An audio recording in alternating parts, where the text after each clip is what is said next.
Whoa! That's crazy.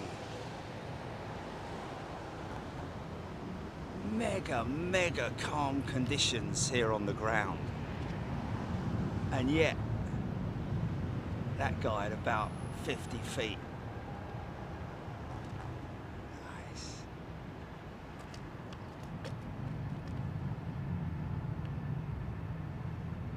Yeah.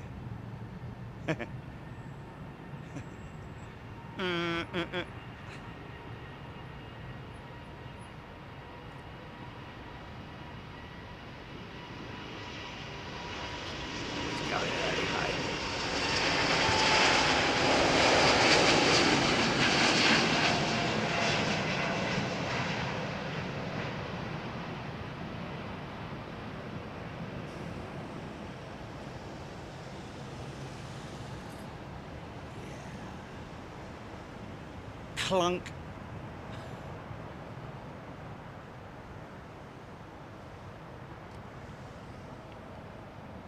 Morning, folks. How you doing? Stand by.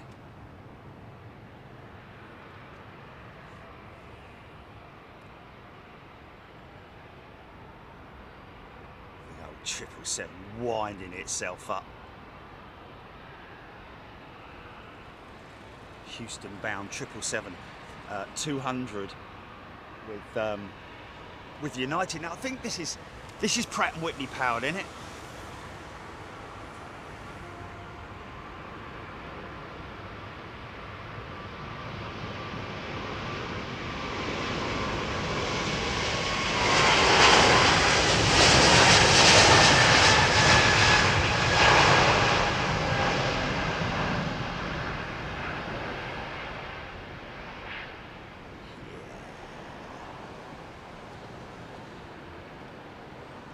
Go deep. Pratt & Whitney PW4000s, I think. Smoky number 2.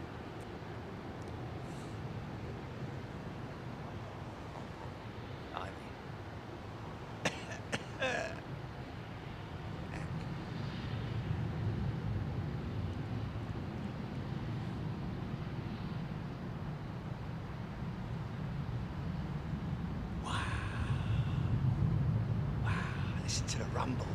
Can you hear the rumble, folks? Can you hear that rumble? Wow, look at this D-rated departure. Flipping heck. Oh, they heard him. That's insane.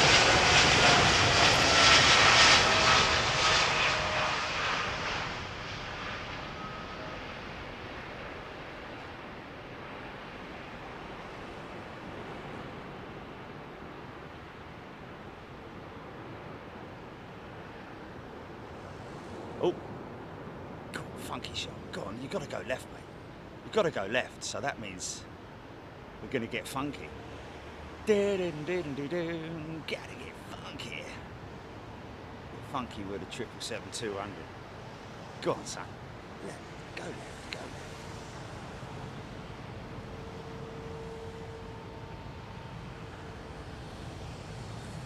left. Off 2 shit sticks.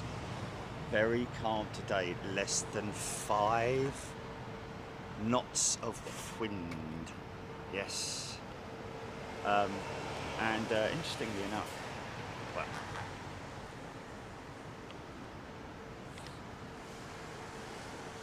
Scott Whittam, evening all from the Sunshine Coast, Queensland. Is that anyone else? Sorry, I can't. It is it? We just booked Sydney for March, folks. You heard it right here, right now. We're finally going to Australia. G'day. And found a fantastic hotel there that overlooks the aprons as well.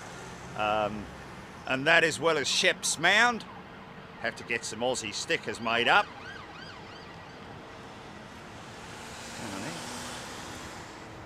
Hang on.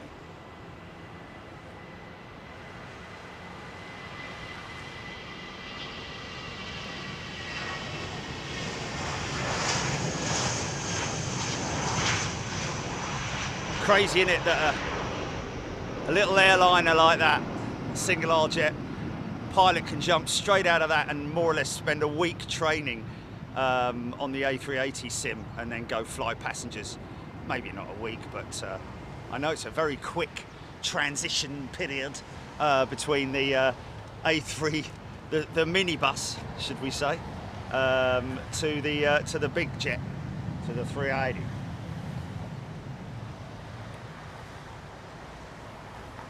Michael K, Joanna B, Livy Maidman. Mark Bar, long trip. Yeah, well, 22 hours door to door, they're saying, but that's going to amount once you add up all the sort of like getting to the airport, doing this, doing that. What's going on over there?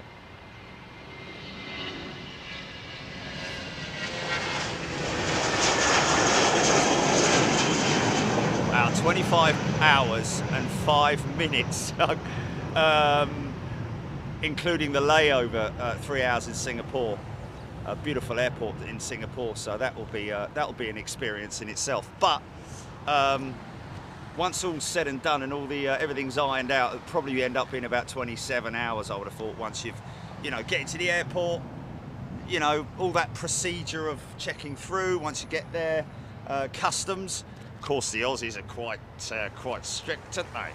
Don't bring any apples or pears or peaches or anything like that. Bananas, nothing. Oh, I accidentally left it in me, so that's $420 fine, mate. Yeah, but me mate said, have a banana on me. I don't care, mate. Claim $420 off you, mate. Yeah, but it's only a banana. Yeah, I know that.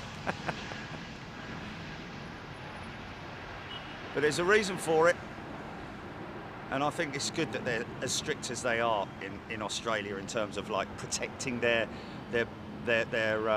crops and livelihood and all that kind of stuff. I don't know if we're so strict over here. I've certainly never seen it, even at Heathrow. It's a very sort of like, it's always very, very. It's a small area, I have to say, at Heathrow, considering the size of the airport. But even so, it's always very empty. There's no one checking anyone's baggage. So the amount of people that must get through with food items and stuff like that. Is that a 380 sneaking out? Look.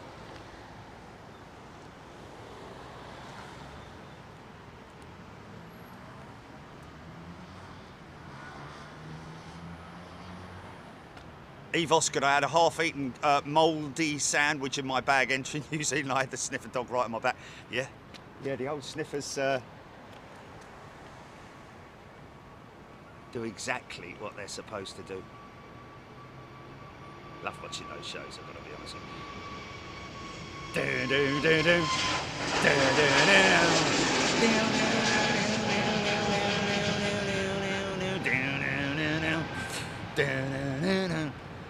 And the thing is that those old shows, they got some great footage of, like, one I saw recently was United 747. Going to be quiet now because this American Airlines, the conditions are such that the wind is sort of favourable towards me, isn't it? So you do get these engine notes. I think he might have just come in, this guy. Michael Kidell, yes, it's a good thing. I think they should do. I think they should be a little bit more strict here at Heathrow. I don't know if they are, or if there's stuff that we don't see behind closed doors, or but it is what it is.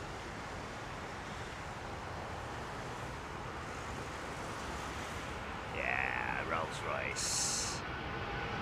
Oh, screaming away.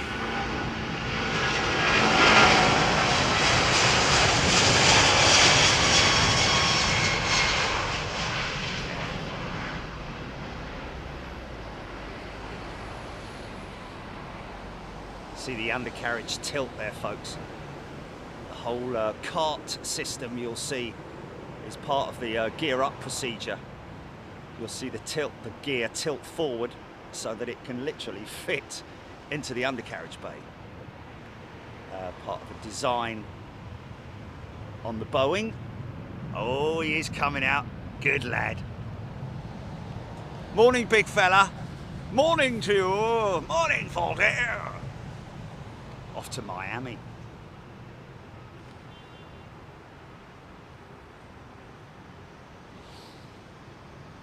And that's going to turn on to us, changing taxiways there. Switching taxiways to the outer taxiway, ever so slightly. Nice.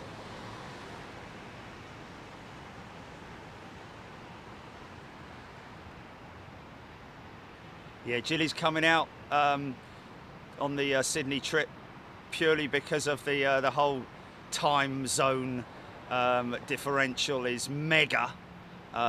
So she has to be on the same time. Japan was bad enough. Yeah.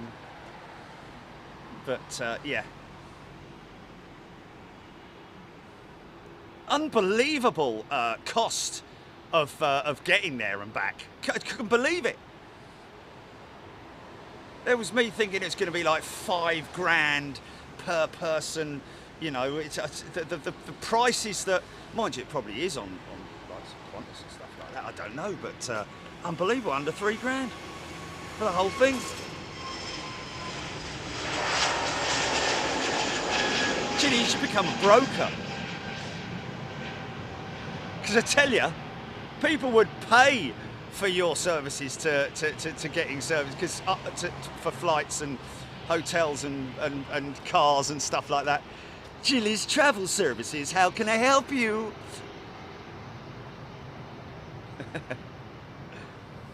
I know, man, I know, it is crazy how it... Yeah, it's a long way off, folks, it's March, but that'll creep up on us pretty damn quick. You know what it's like. Before you know it. Yeah, crazy. Nice, noisy 777.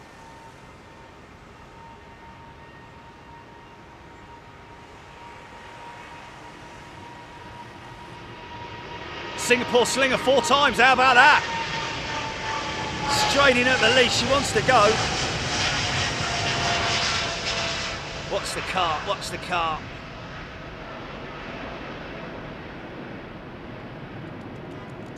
There it is. Yeah.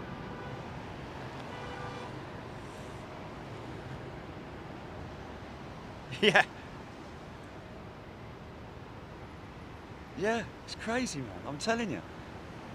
People don't realise how easy it is. Well, I say easy, but you know, Google is a wonderful place, folks. You know, do it all individually as well, independently. You know, don't do a package deal. I think the days of the package deal have long gone, haven't they? Really? And we're not flying first class. Shelley Ashton, good morning to you. James Cridlin, GN Man.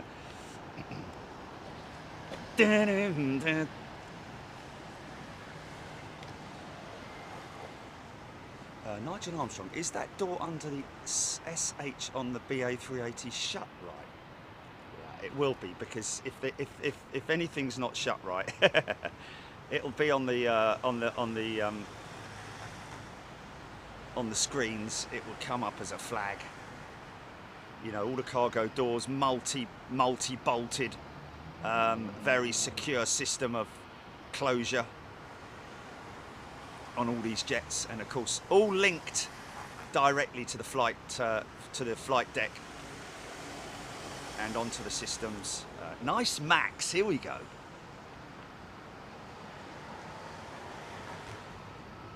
Big LEAP engines on it, look. Replacement for the CFM56. Quiet.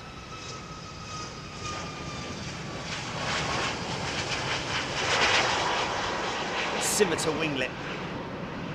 See, look, see the, did you see that then on the wing, the flight surface just then moving ever so slightly on the wing just to adjust?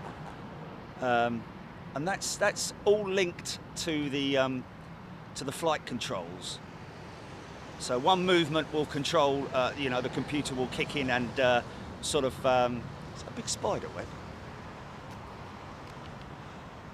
Counteracting any oversteer or understeer is the best way I can describe it. Chris Horsfield, soaking wet Scotland. Cyber ATM. Just got back from Miami on the BA380. It was amazing. Wow, nice. Virgin 350 with a new nose.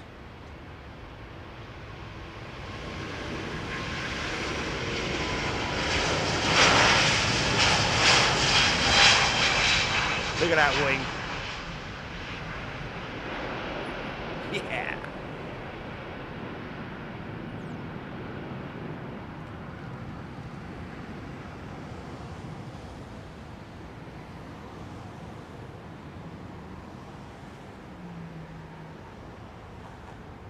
I just love the places, the names of places in Australia. Wallumagoonga and yeah, all that kind of thing.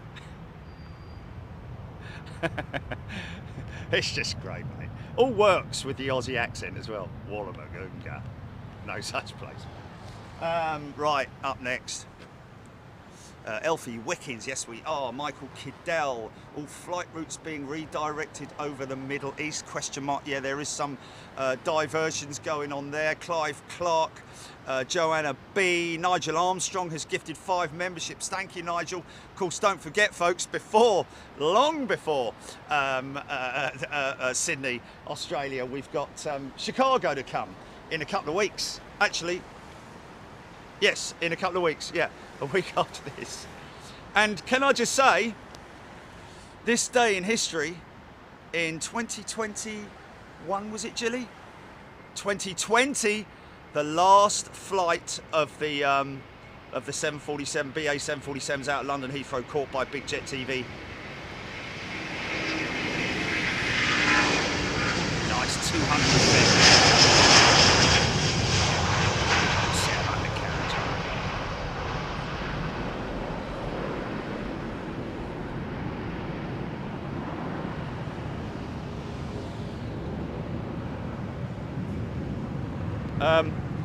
Yeah, miserable day, I have to say it was, for the last 2 747s, both retro jets going out of London Heathrow. We caught it, we were there, and we were there to see them wave them off, but miserable conditions, like I say, and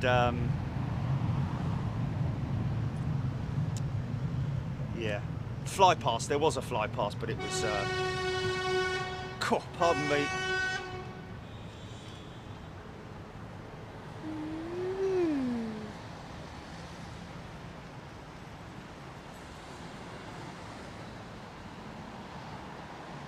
Happy Thanksgiving, Canada. Anybody in from Canada today? What have we got? Let's just have a little look and see in terms of the time. It's 6:04 a.m. Canadians waking up to Thanksgiving. Always makes me think that it's Christmas, Thanksgiving, but I'm obviously completely wrong there.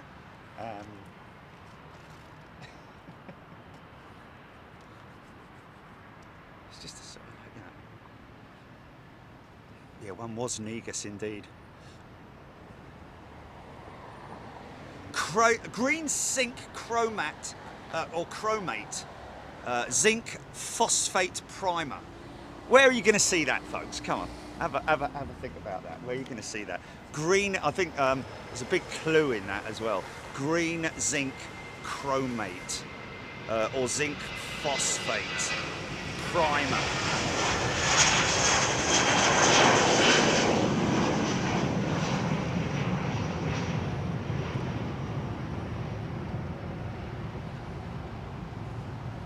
Oh, is it? Has it? Oh, does it? Interesting. Yeah, anything's going to look good on a 350, isn't it?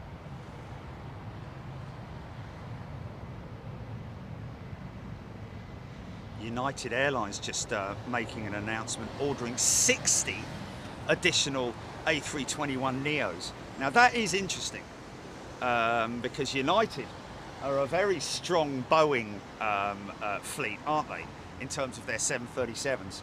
you know, Maxes and everything, but 60 additional 321 Neos. So obviously they're going to be using those for sort of like, mind you, all their 737 Maxes can fly internally within the US, can't they? It's not like, you know, restricted in terms of its range. So very interesting. Well done to Airbus for securing that. Let's just have a look and see. Yeah, very interesting, folks. We've got we've had another inquiry from ITV, our friends at ITV, I have to say, because we are good friends with the folks at ITV, and there's a new series coming out, which is they wanted a video. Let's just grab this Lufty 320 Neo. She should go up about now, I would have thought.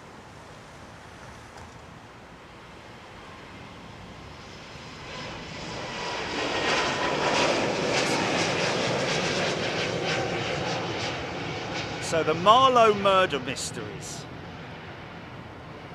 Oh, the Marlowe Murder Club or something like that. It's a bit of a sort of like, you know, whodunit sort of series, drama, sorry, not docu, but a drama series.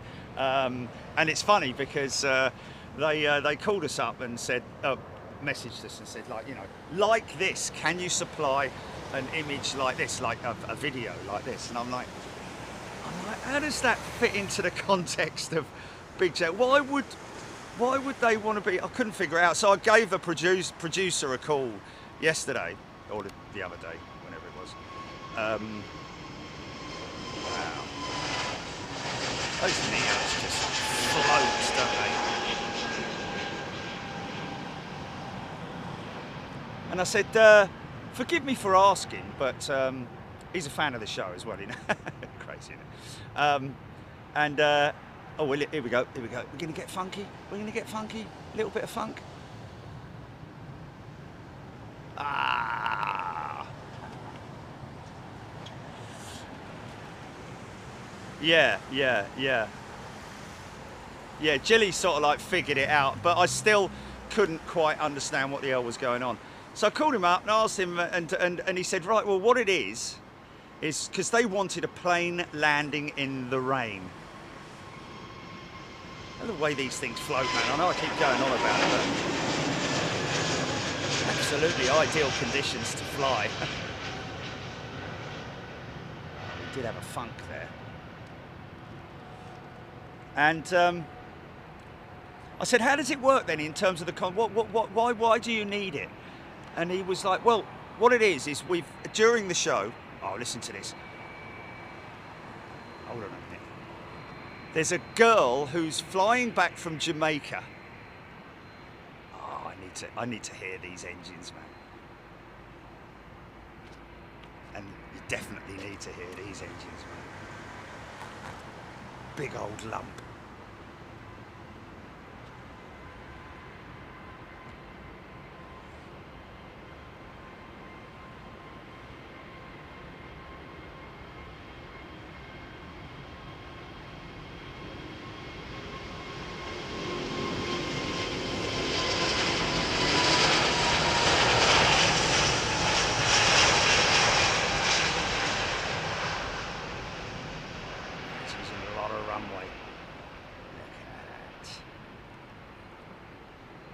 Dragging the mains.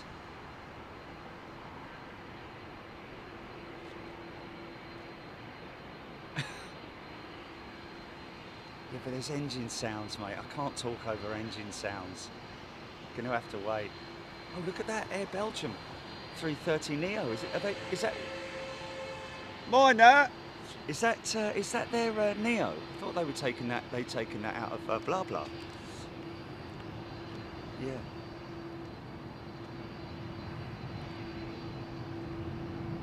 Purring away.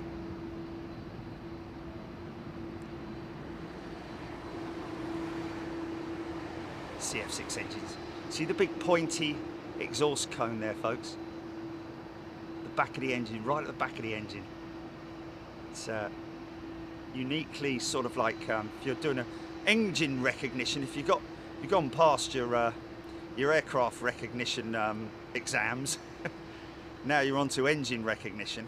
I get it wrong regularly because sometimes on some aircraft you will see an extended exhaust shroud around that cone, so it can be sometimes mistaken for another engine. But when they are exposed like that, you can see the way that it's directing as well, aerodynamically directing the airflow even at that speed. I'll finish it, don't I? I'll finish it.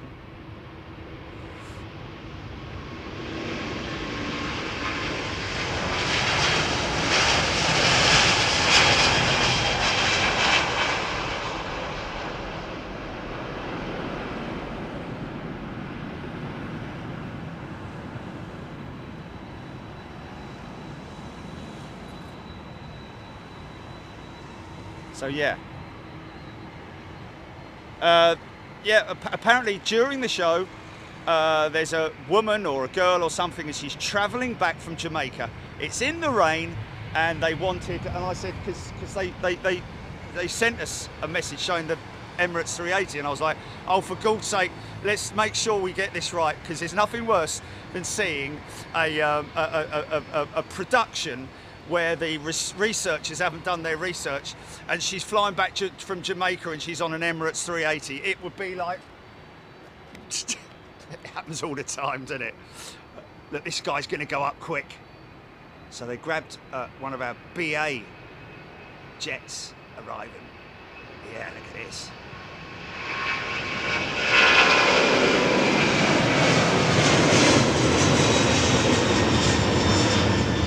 Blimey. Got nothing on that 350 the other day, has he?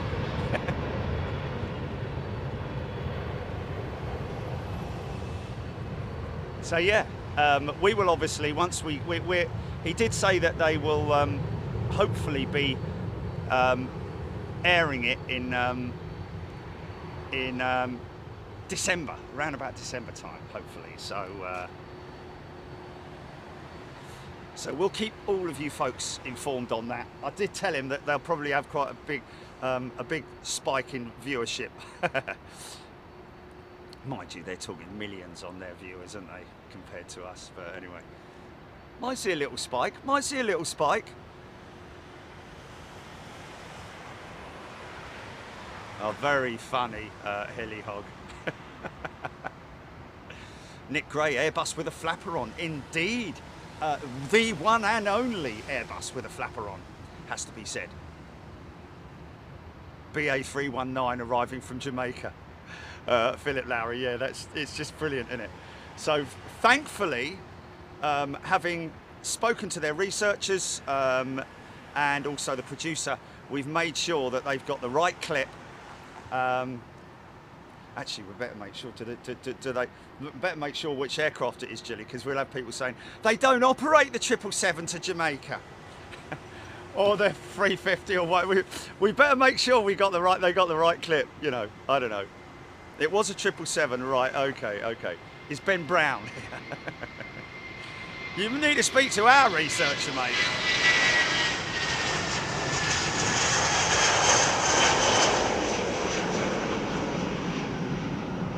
And of course it hasn't got me going like flipping it, good blimey O'Reilly and all that over it. Actually, I think they're just going to use the clip and dump the audio. So my audio is going to be filed under B. Normal, nice takeoff. Claire Bear, Iberia rocket. Brian Morrison, Lloyd Bell. Reading out members' comments, folks. In green. I can see them in green. I can see them there. Nearly 4,000 people tuning in Sunday. Hope you're doing well, folks. Of course, in some places it's still early morning. In other places it's late at night. Oh, will we get to see in New Zealand? Yeah, I'm guessing we will, surely. Get to see it in New Zealand. Well, I don't know. Will we? Do they not make the trip over from New Zealand? They must do. You know, like in sort of like medium range jets or something like that. I want to see the nice 767 coming out. Can I speak Australian for the rest of the day? Uncle Pat's been to Jamaica twice by ship. Oh, start up. What's that? Who's that? Oh, it's him starting his second engine, I think. Look at this old banger, look.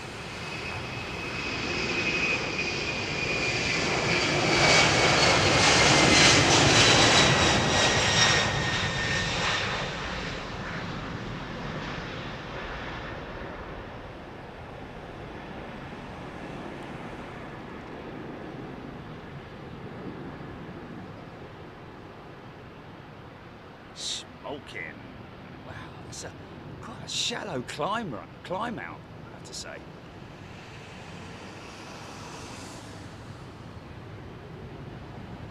Lloyd Bell, yes, imagine seeing the Iberia 350 from here the other day.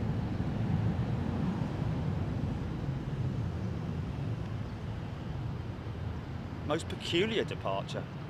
Nothing ever sort of like came of it. Lots of debate, but we kind of figured out what it was. It was, you know, but whether it was, you know, how the rotate command was maybe. I think that startup noise was possibly this Air Belgium jet starting his number 2. Oh no, it wasn't. It was that American firing up its GEs.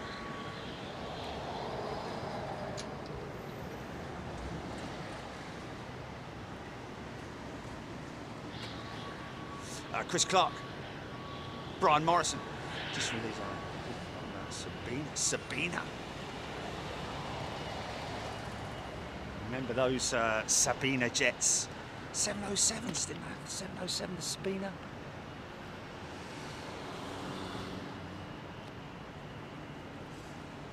Yeah, don't think I don't read non-members' comments. I do read them, but I just don't read them out. Because my members are a great bunch of folks, and that's part of the deal, is that their comments get read out. They pay for it, simple as that. If you're disgruntled about it, then, you know, I don't know what to say. You've got to pay for parking, haven't you?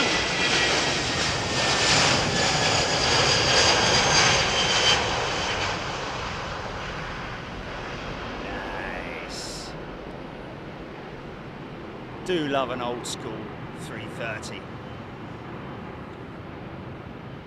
Hello, come on, get that gear door down. That's quite a long. Okay, looks like we've got a brake issue there on that jet. Hanging those big. Now that is a very dirty configuration. Oh my God, blimey. So now they will cycle they will run the cycle in terms of the gear up strategy and wait for the either the brake to cool. It might be a hot brake warning. It may be a spinning wheel that's like a spinning in a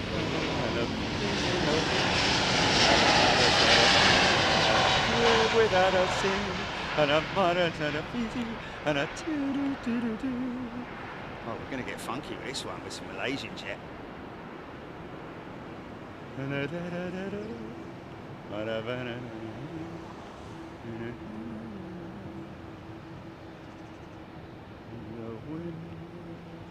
Of my mind. It's quite a long, usually around about 2 minutes. You expect that to run the cycle. Waiting for a wheel to stop or a brake to cool down, or inside the undercarriage bay there is a obviously a warning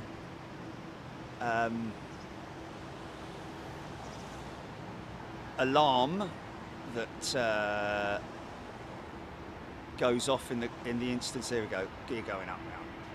In the case of 767 400, nice. Oh, look at that beautiful bird, man. Look at that beautiful bird. Heat haze in October. Can you flipping Adam and Eve it? Standing here in my t-shirt for crying out loud. Nice 764.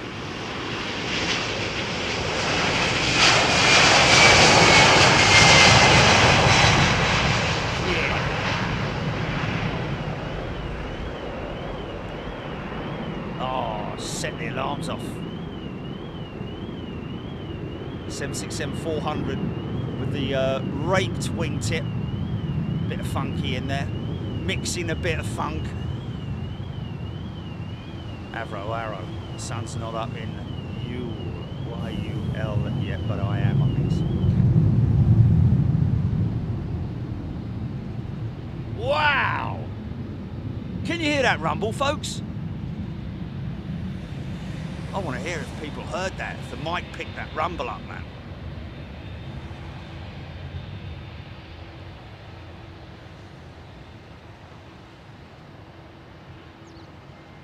That's crazy. That was noisy. Brian Morrison, 85 degrees here all week. Yvonne Stanley's shout out for whomever gifted her membership. Matthew Sims, what a workhorse. Yeah, 764.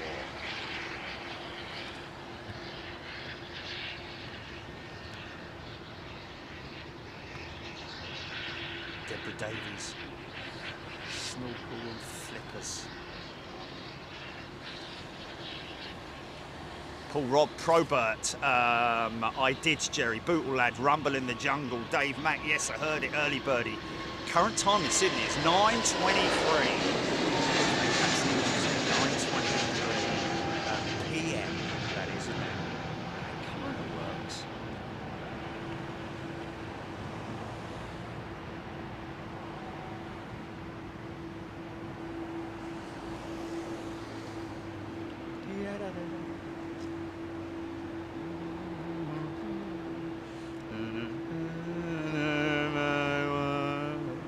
Rachel Van Zeller, I'm going to put in for leave from work for the week. Wow, okay, long way to go, but yeah, book it now, like we did with the flights, which I think plays a big part in getting cheaper flights when you book well in advance. Sometimes, yeah. That's why people sometimes book themselves in as standby, don't they? On the off chance that there'll be a spare seat and they can get it cheap. Amy definitely heard that. Awesome. Aidan Campbell,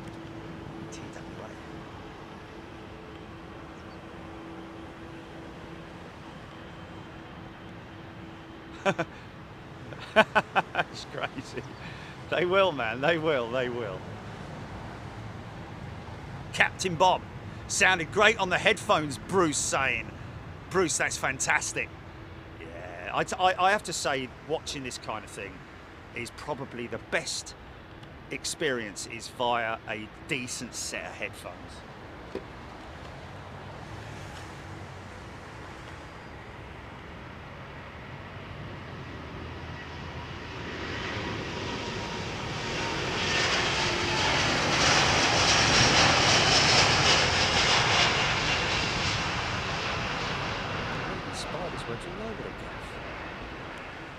Yeah, but those are flying ones. The little tiny.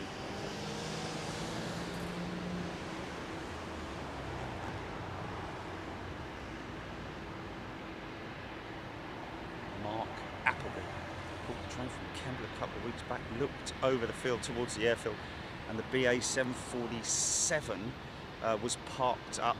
Looked so clean. Got a nice photo with a zoom, Mark Appleby saying. Oh, still in one piece then. Is that the Boeing jet?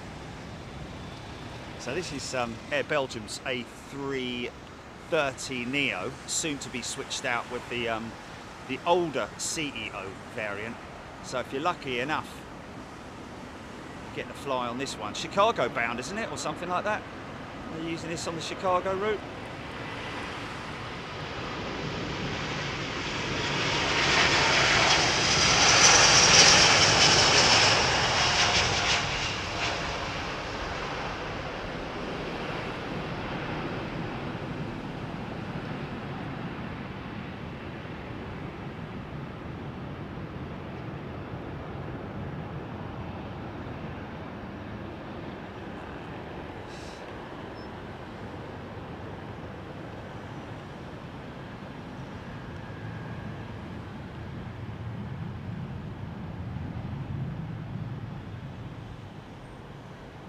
Graceful. Look at that wing, man. Wow. I thought, you know, 20, 30, well, 50 years ago, isn't it? You're talking about, you know, because the technology of wing technology has come on leaps and bounds. Kathy B, daylight savings finish in March in Australia. It's about the same thing. Daylight saving. Listen to the APU on that triple.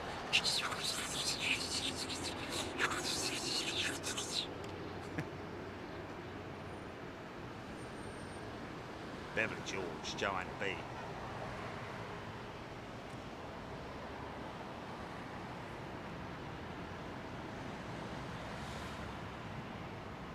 Aidan Campbell will have music production monitors.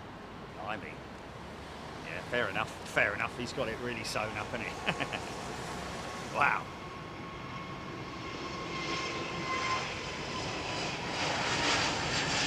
If you've got music production monitors, you might be interested in a project that I'd like to, a tune or a track that I would like to, it's not a track, is it? It's a tune, isn't it? That I'd like to produce. Saying no more. Mycroft Holmes locking the diary for 12th to 16th of March next year. Rab H, John Grinham, Patrick Gayton-B. Should have been taking off about now from Malta, but had to cancel holiday due to having a stroke 3 weeks ago. Oh, well, I wish you a rapid recovery, Patrick. Kathy Williams taking our please stop. Oh, okay, I don't know what that's about. Andy P, Dorset Aviator. I'll see that Iberia above me soon. Jonathan Beale, Fly Emirates. Morning, folks. Hope you're doing well. Waiting for gate. That triple. APU's been activated.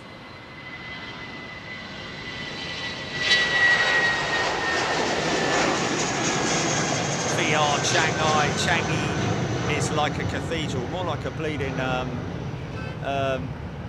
it's like a rainforest, isn't it? Tropical rainforest. The waterfall is just something to behold, and I'm pretty glad that we've got 3 hours there, to be honest. It's probably going to be the most relaxing airport transfer I've ever had in my life. Oh, yeah. No, the baggage will be going straight through, mate. We won't, you know, yeah.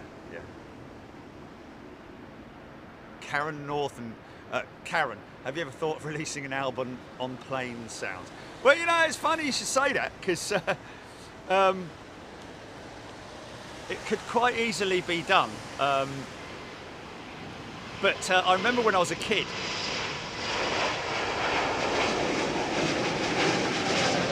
and I bet there's a lot of people around about my age who would remember this as well. But they had like, I think it was a record. I think it was before cassettes came out. I don't know. Anyway, and it was like sounds of the horror sounds or something like that. You know, like ooh and ah and things like that. Chains like clanking and on the you know that We could quite easily do that. John Cadwallader. Good day to you, John. Blimey, chest of drawers. 3,000 million. Oh, listen to this. Rolls-Royce power. No, it's not GE, sorry.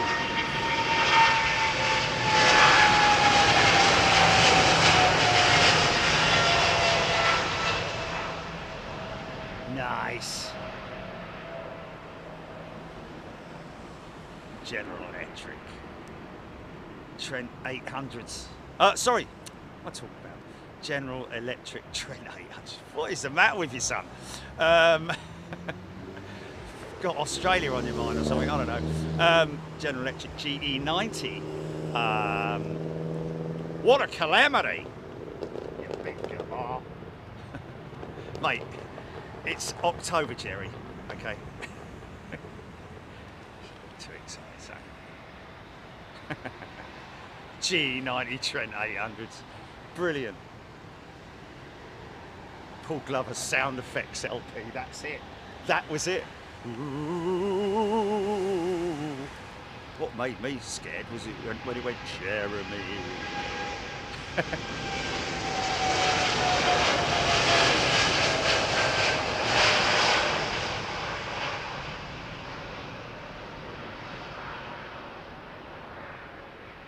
Oh, this could be funky.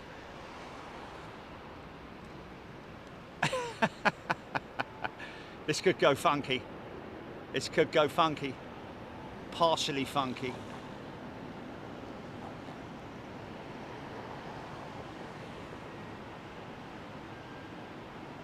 Nice. Air Canada. Good old Canadian hospitality.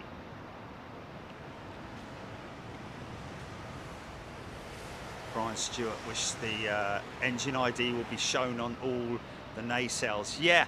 Look at the size of these stickers. I'm definitely sure that whoever ordered those definitely made the wrong size on Photoshop or whatever it was. Yeah, send us a file and we'll have. It's like, hold on, mate. Mind you, it's probably a foot in diameter. That.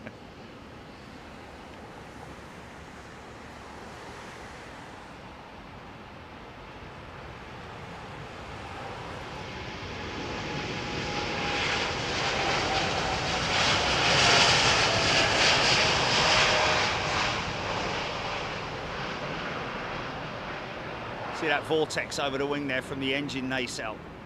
Well, actually from the vortex generator on the engine cowl, to be precise. It's interesting when you're sitting forward of the engine, well, forward of the wing, or just, you know, even right at the front edge, leading edge of the wing. If you're sitting on the in a seat, obviously not sitting on the wing, but. It's quite interesting to watch all those aerodynamics in action.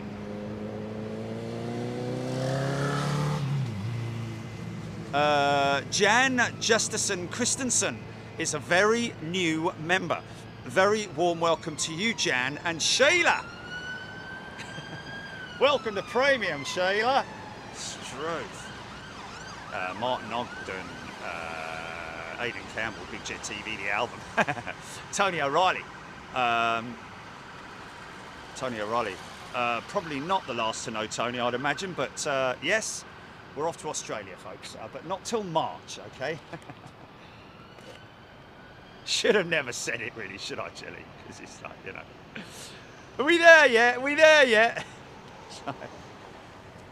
But fair enough, people can look forward to it, can't they? Yeah, yeah. Totally, yeah. It's going to be a big old stream. I think that's the, isn't that the furthest live stream? Well, I mean, Anchorage is probably the furthest anyone's ever travelled in terms of live streaming, isn't it? Not quite Lanzarote on your holidays, is it?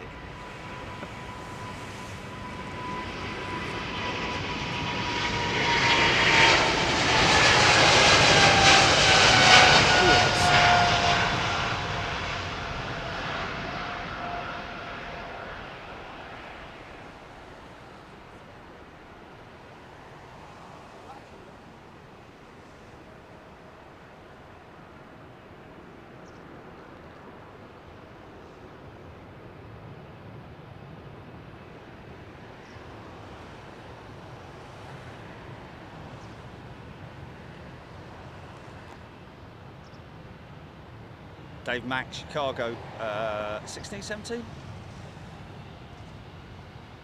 No, that's the dates of, no, 20, yeah, there we go. Chicago, 18 and 19. Do you want to put it up, Lindsay? Look at that double. Yeah, look at that! Ha ha! How cool was that? Let's see the front end now. Is that double 767s? I think it is, isn't it?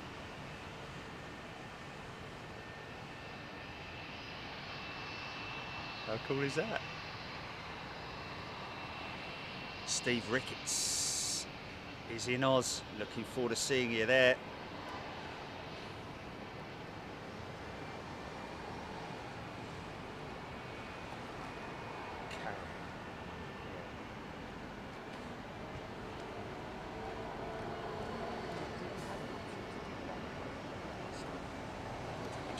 No, okay.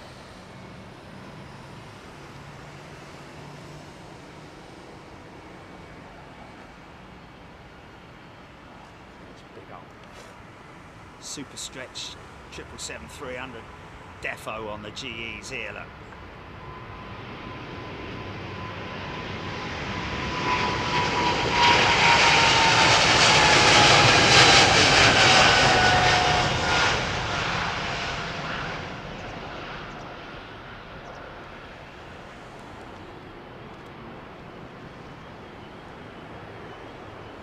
Rotate speed around about the one.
Modem's still on.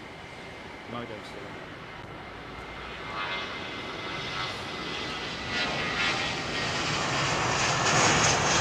Sorry folks. Little glitch. Rachel Vanzeller got a Big Jet TV hoodie and it kept me lovely and warm in winter here. So now I'm going to buy a Big Jet t-shirt to wear that week. Well, wait till we get the Aussie trip one, mate. We've already got an Aussie one though, haven't we? We got the Aussie Crew t-shirt, haven't we?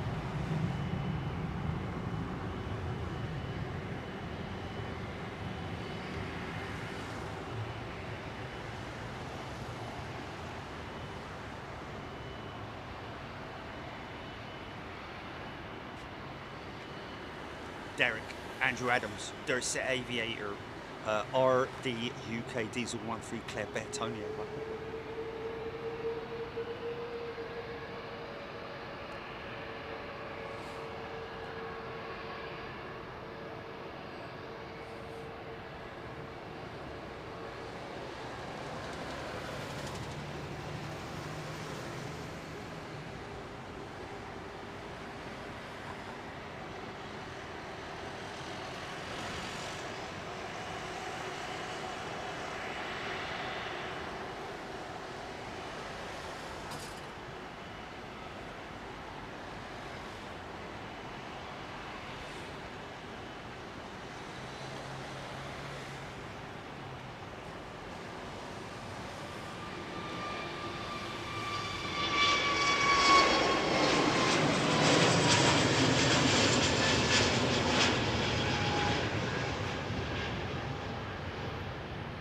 Oh, that's hilarious, Nick Gray. The hoodie that never was. Is that going to turn into the airline that never was? It's a shame we didn't get it, because get one and just put a big red line across the front of it.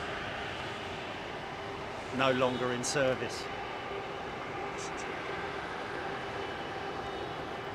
Now this next one coming out here, this is Trent 700s. Multi, looks like the one I flew on. The one I flew on is actually. Flew back on the 330s. CEO, didn't I? I can't see that name there, I can't see it. That is my jet. I was going to say, you know what, I know it sounds crazy. It was Golden Girl. And I looking at those engine cowls, the oddity of those engine cowls, that's the reason why I thought that might be my jet, because it did have sort of like multicoloured engine cowls, well, multi-shade engine cowls, should I say. Because Virgin Atlantic have been through some sort of like, you know, variations of colour since they sort of like ended up with the new pearlescent sort of like, you know, metallic paint rather than the flat paint.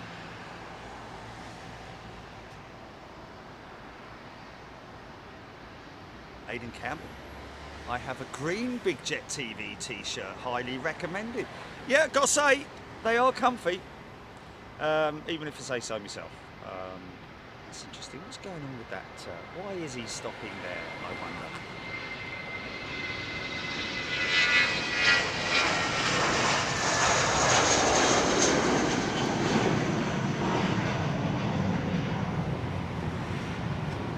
Is he just letting that BA 777 move on ahead of him? Nigel Gale, IAG in talks with both Boeing and Airbus to acquire 20 wide-body jets to replace some of BA's aging 777-200s. They could order a further 20. I think he was. That's interesting. Wow. With Boeing and Airbus, oh, to acquire 20 wide-body. Oh, it's a big. That'll be a big old race for the finish line there, won't it? With Boeing and Airbus and IAG, who can, like, you know, we need them at a certain time. We need guaranteed dates. You never guarantee dates, can you? With either Boeing or Airbus, to be fair. But that's interesting. So, are they going to go 50-50 split? Are they going to go? All one manufacturer? Sounds like to me that there's going to be part and part, or they've put the tender out to Boeing and Airbus to find out, to see who can well,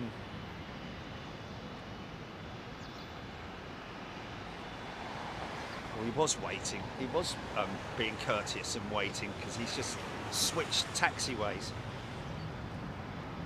Look at this little fella. Hello. Mind you, pad to weight ratio on this thing, I don't know what engines they are. They are CF4s or something.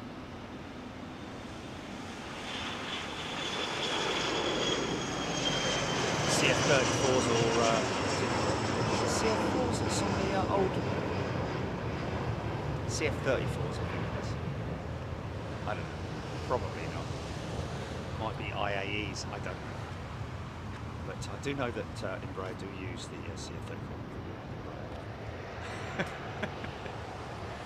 CF34. Ant Hall, welcome back, Ant. He's back to first class. Does the beep know you've exchanged your lovely avatar for their young girl on the test card? Oh, okay. Intended for viewers to correct brightness and contrast settings before the programme starts. I never knew that. Nearly 60 years old, and I never knew that the test card was so that people on their televisual sets, you know, their old televisions, could adjust the brightness and colour and contrast to, wow. Yeah, it does make sense, yeah, totally. Yes, yes, yes. That's brilliant. Thanks, VR. Chris Gossman, been a subscriber for years, became a member 3 months and 8 days ago. Best decision I made. Happy subscriber and member, Chris Gossman. Thank you very much. Make sure you stay in touch though, Chris, and all other members as well. Wow, look at this intersecting departure for this jet. It's not a positioning flight, is it?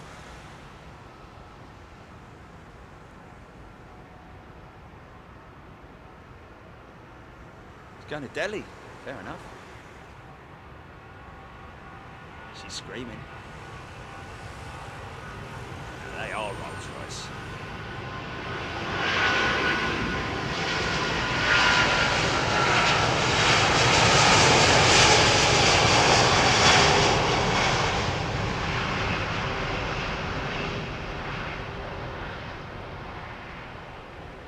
I love the way the oleo stretches, extends to the max.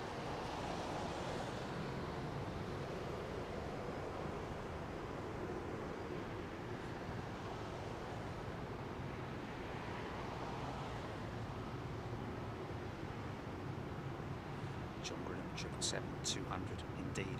And look at this old fella, talking about ageing fleet.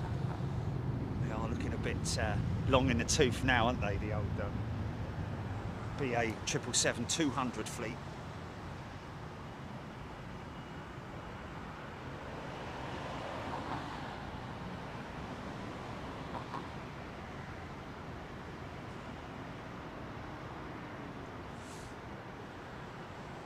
Chris Robinson Trent 700s on that Logan Air. I don't know, what were they? According to Airfleets, that little Logan Air Embraer had two Rolls-Royce AE, okay, AE 3007s.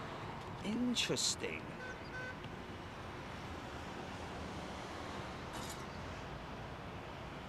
Is that Engine Alliance? Is that kind of along the same lines as the IAEs that we see on the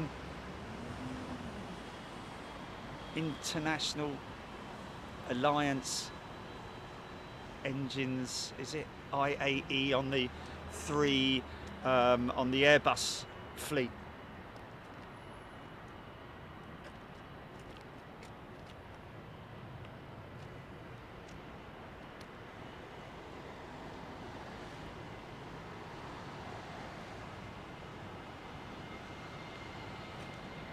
Like this.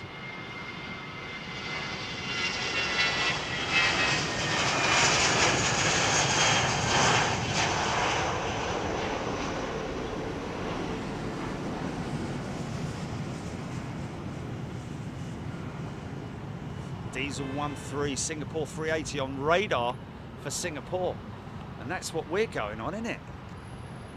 Singapore A380, 4 times we're going to be flying on that jet if they don't change it out.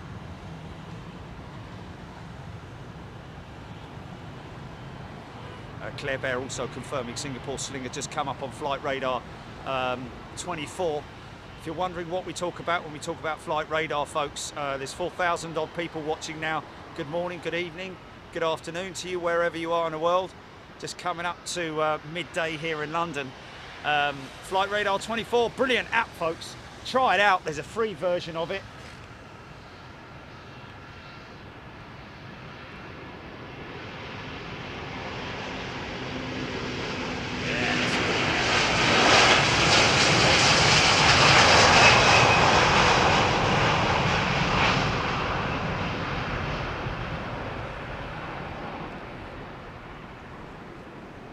Yeah, we put a week aside for Australia as well, folks. So, and I'm sure that our good members, as they are, will be more than happy for us to share a free view session because we are away for so long. We don't want our viewers from around the world to think that we've fallen off the edge of the earth or something.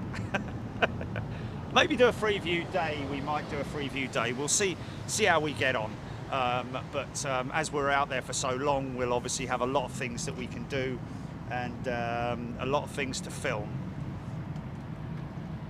Rachel Van Zeller, just looking on Wiki about Rolls-Royce AE engine. The engine was originally developed by the Allison Engine Company. Wow. Hence the AE in the model. No, that's interesting. AE, Allison. They're old engine. That's an old company, isn't it, Allison? They've got a lot of heritage, I seem to think. Well, it's down to you, folks. If you're happy for us to do.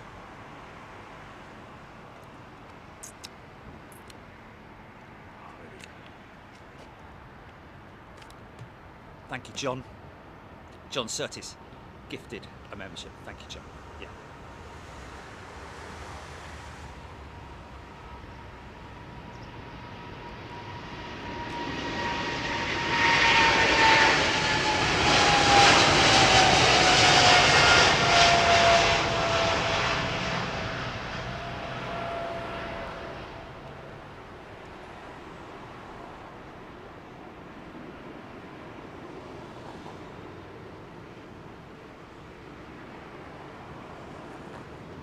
Nigel Gale, 747, just cruised above 30,000 feet.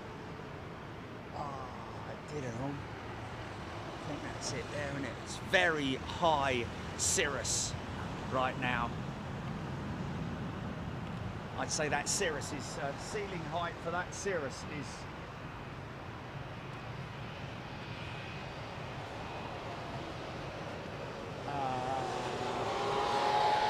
15,000 feet maybe, I don't know. 10,000 feet. There we go, Neil Beattie. Allison made the engine that originally went on the P-51 Mustang. Wow, before it changed to the Rolls-Royce, of course, the Merlin engine. The most successful engine to power the P-51 Mustang. Claire Baird, 747 due west 300. 767 400 coming towards me.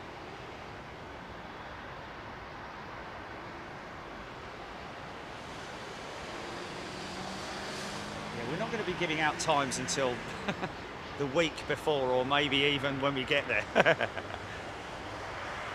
not going to start giving times out now, folks.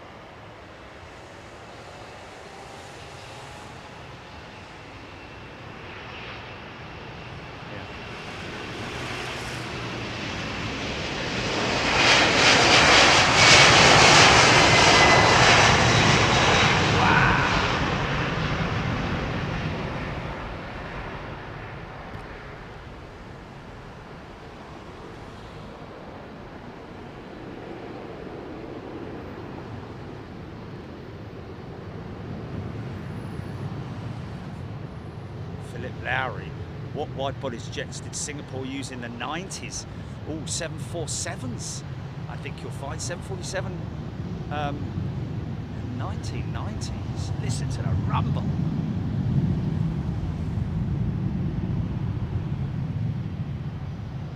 Wow. I don't know what engines were on that, whether it was a CF6 or a Pratt & Whitney. But that made a right old racket. Tim Hills, Allison made the 501D13 turboprops in the C-130 Hercules. Now that's where I've heard of it before, the Allison engines. The Hercules engines, there we go. So obviously a lot of, wow, and they use a jet engine. Allison engines on that Embraer, that's really interesting. Obviously still a very successful engine manufacturer. Peter Nelson has gifted a membership. Thank you, Peter. Yeah, probably am going to be, I probably will have to buy. Well, I don't know if I could do it all them corks hanging in front of me though if I bought it for, no, it's going to do me head in, innit? Dally Coltrane, Allison made World War II radial engines for many US aircraft, including the B-29. Yeah. Mitchell bomber maybe as well.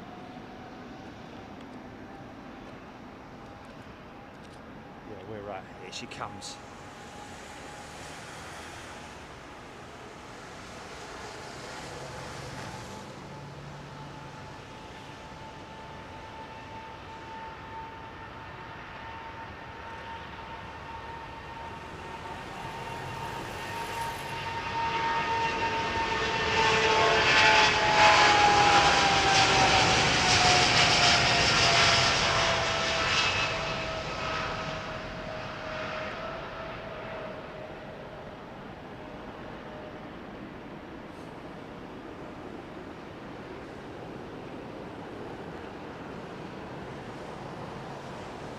17th Mustang used to hear aircraft taking off from Prestwick, 7 miles away and behind a hill. Yeah. Well, it's all about when the wind's traveling in the right direction. As it kind of is today in terms for us, for the audio.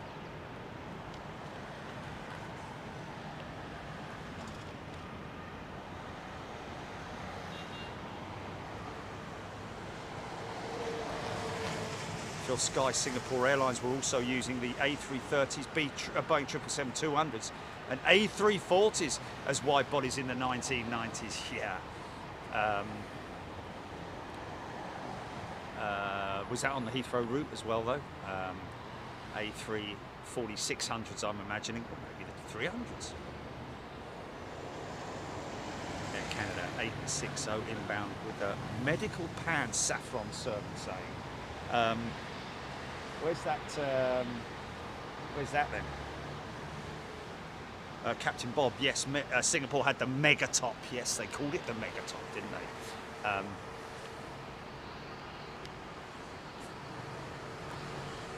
Avro Arrow, Funky Town. Funky Town. Funky Town. Yeah. Just leave a massive, great big sack of Dreamies in the middle of the lounge and then just say, bye then. Yeah. Lee Russell has gifted 5 memberships. Thanks, Lee.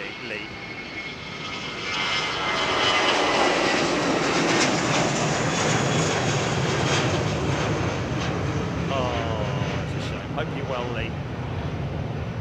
Can I just say, folks, thank you to all the wonderful people, to each and every one of my members. You are all as equal to me in terms of like your value and your you know, you being here with us, because I know that it means a lot to a lot of people when they write in and say that you know about COVID and all that, and when we got through the blah blah blah.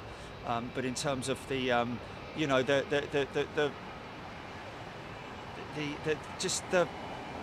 feeling, I don't know how to describe it really. Just the feeling of having you folks around us is just a great thing, and knowing that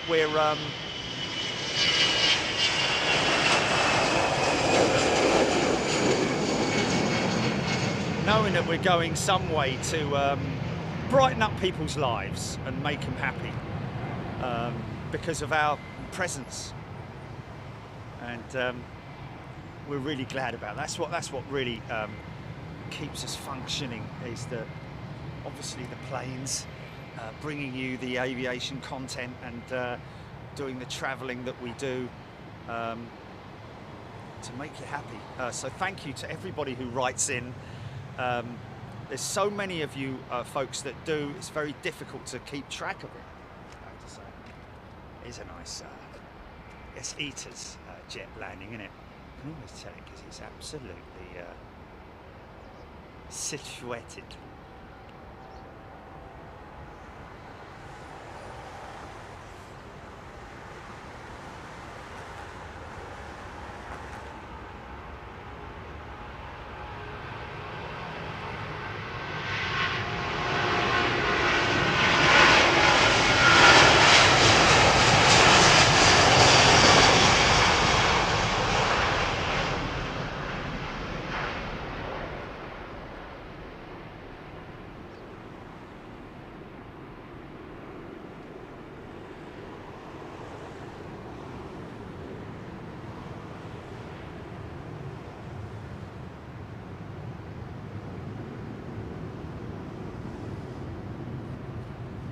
Yeah, it's a very humbling experience, is what it is.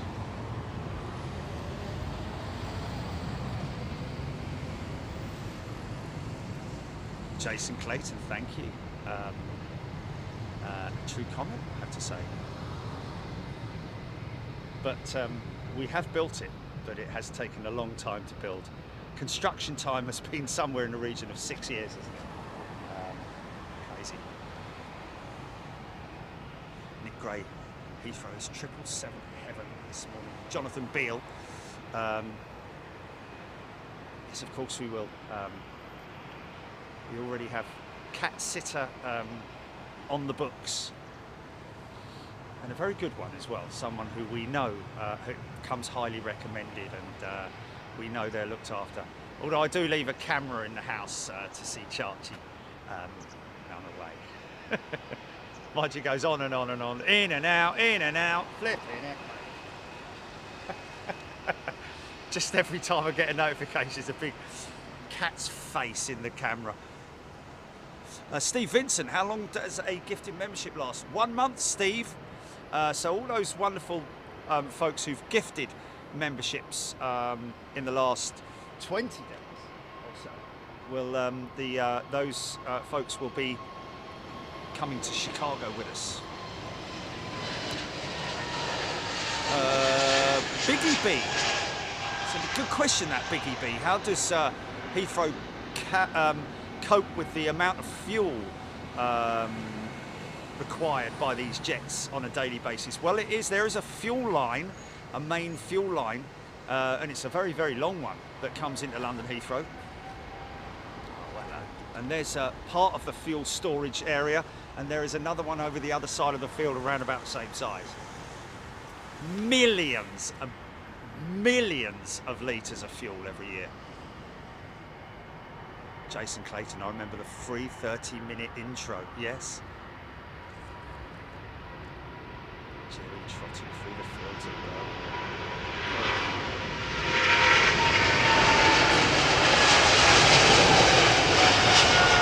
trotting through the fields that are no longer there.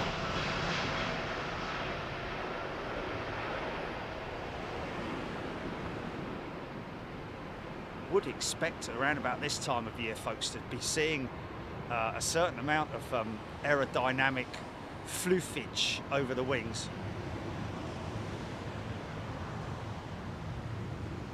Jolly Jules.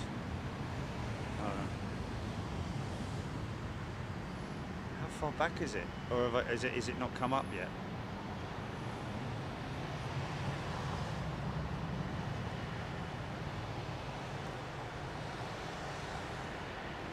Steve Vincent.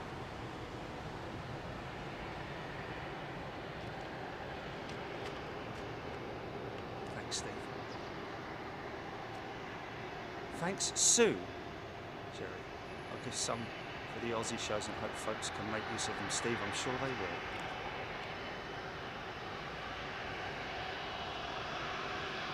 Nope, not seeing any Martin Saxon.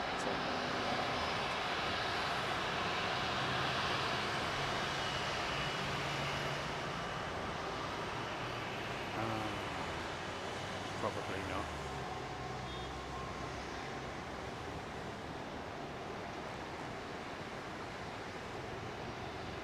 Oh, yes, right. Martin, you're right. It is a bit of a shame that people have to resort to purchasing subscribers, buying subscribers, because they can't grow them organically like we have. We're very proud to say that each and every one of our subscribers is an organic subscriber.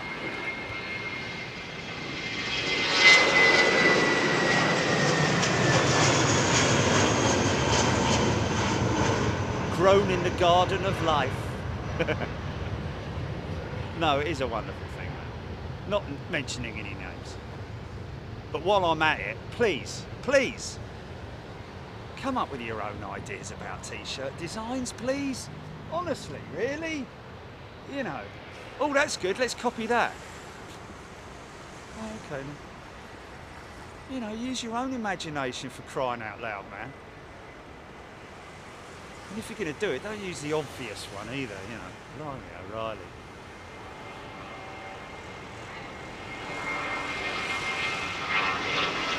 Kind of almost stalky, isn't it, Jess?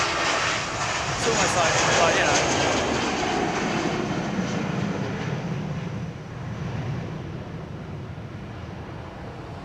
I'm all out of love.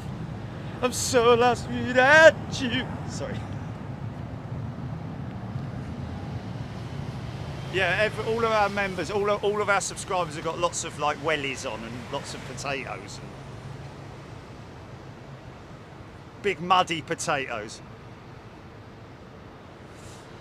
Nigel Armstrong, thank you. Julie Betteridge. Yam Yam is on her way out to you. She just went past me on her way out to you. So where's Julia then? Here comes the slinger.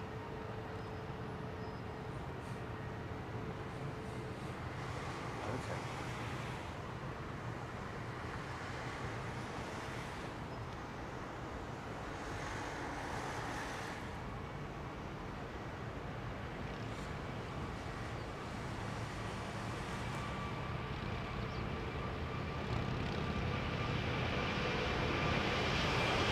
Look at that cheek line.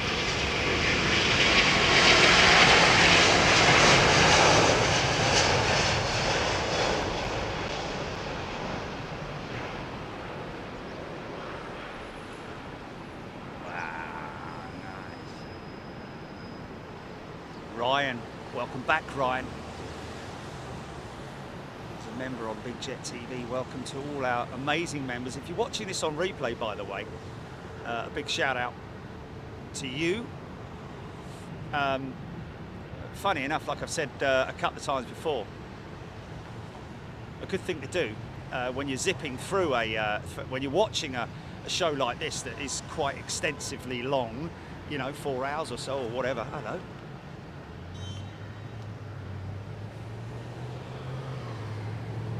Playback at double speed. It is quite funny, but it also works in a funny sort of way.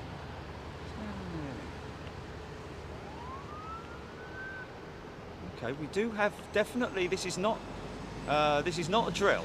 I don't think so. I think this is a.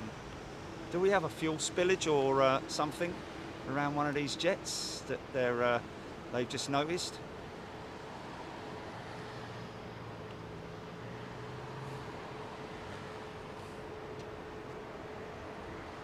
Oh, baby.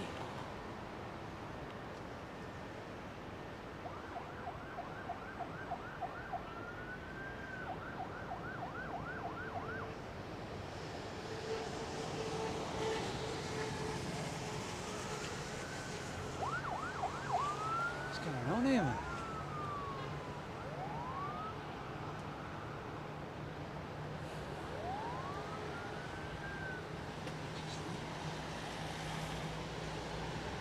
BA 777? Perhaps.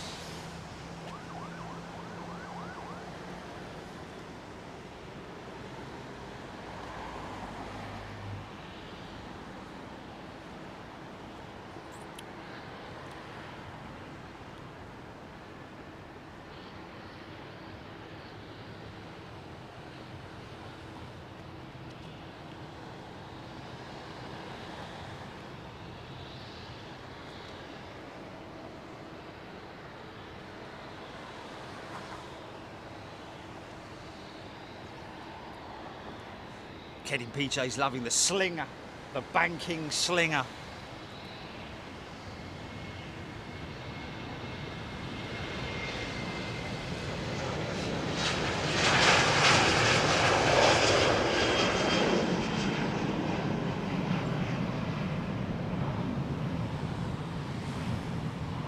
That's about.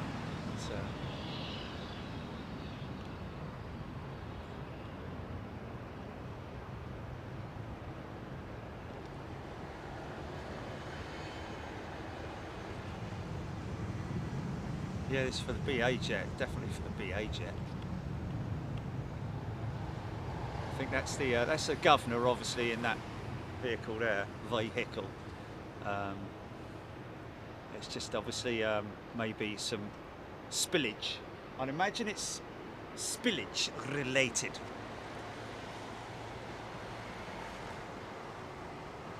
Heathrow Arrow on replay. Jerry's message to in the past to be heard in the future. Okay. Nigel Armstrong, we want phone. Yeah.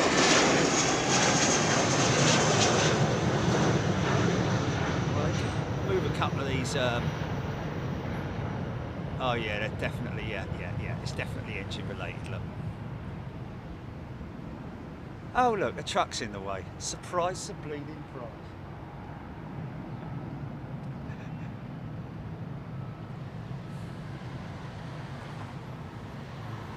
Martin Fishlock is a brand new member. Welcome, Martin.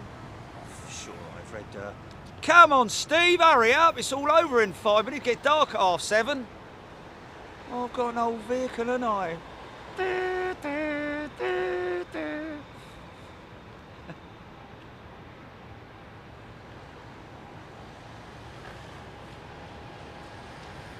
Nice.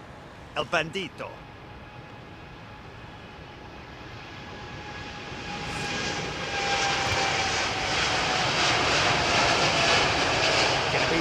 Gonna be long.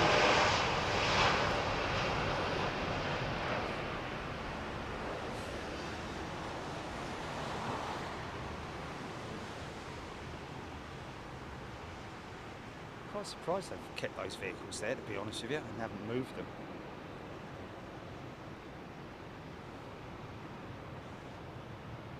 Thank you, Martin, and a very warm welcome. Well, welcome to everybody. Hope you're doing well.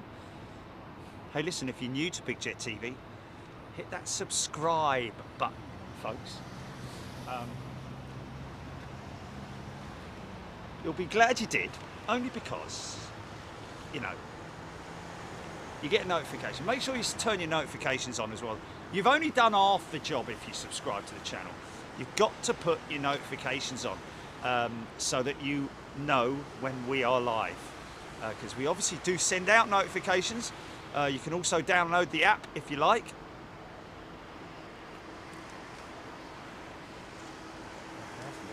Have they moved that vehicle? Yeah, they have. Oh, cheers, mate.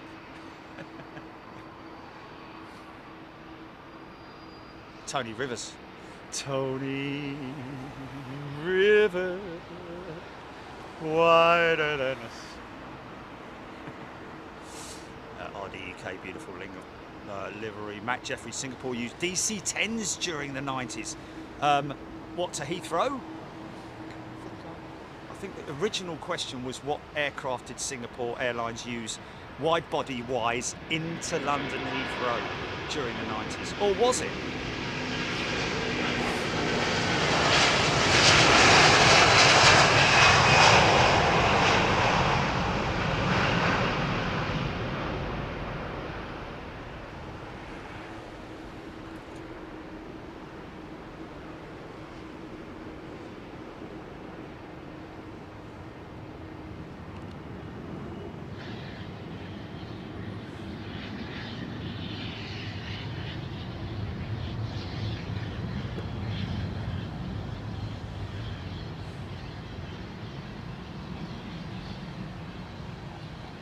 He said that. He did that.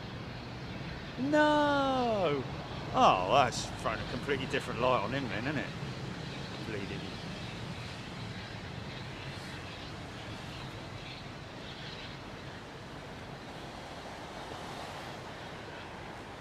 Lima Sierra was at Heathrow on Tuesday, parked at Heathrow Academy, saw the emergency services roll out for a landing Delta jet with brake issues. There we go. I'm pretty sure that might be hot brakes. I don't know if they're. It's definitely. Is that around the engine, or because none of the cowls are open? It might be wheel/brake related. I don't know. But it looks like the crisis, whatever it was, if anything.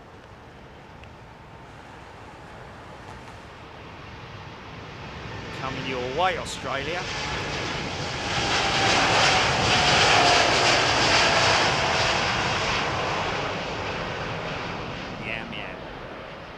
What an amazing livery.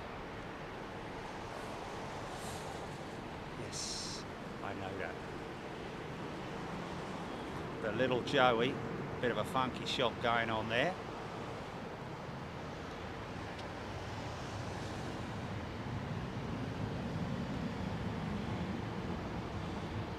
Jet is a subby.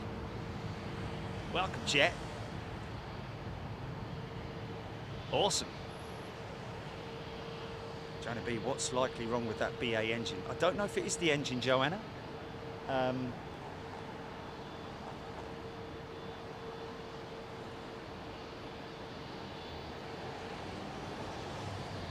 Yeah, the 747-300s. The difference between the 300 and the 400, I think, was the introduction of the winglet, was it, or was it the they took out the spiral staircase between the 1 and the 2, I think, or was it the 2 and the 3? There were different sort of like time stamps in terms of the 747 production, going from 1-2s. 300 was the first, the introduction of the stretched upper deck. 400 was the same as the 300, I think. I think it might have been just the spiral staircase. He's whining away, isn't he?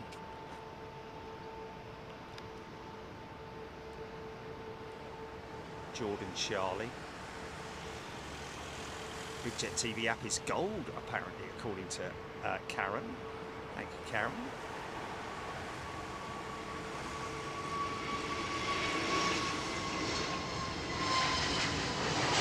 Darren Nichols, yes.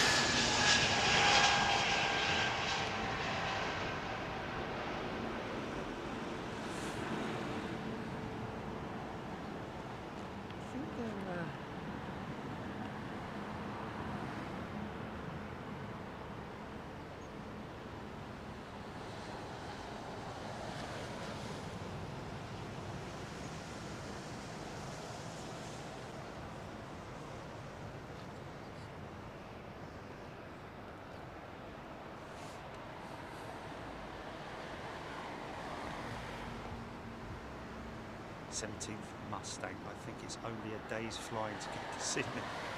Yeah, it is. Jasmine Gunn is a brand new member. Welcome, Jasmine. Yeah, it's going to be well in excess of 26 hours, I would have thought, door to door, in terms of leaving the house here, getting to the airport, you know, getting from point A to point B, in terms of going through security, doing check-in, checking the bag in, getting all of that done, going through security, going through passport control, la-di-da-di-da.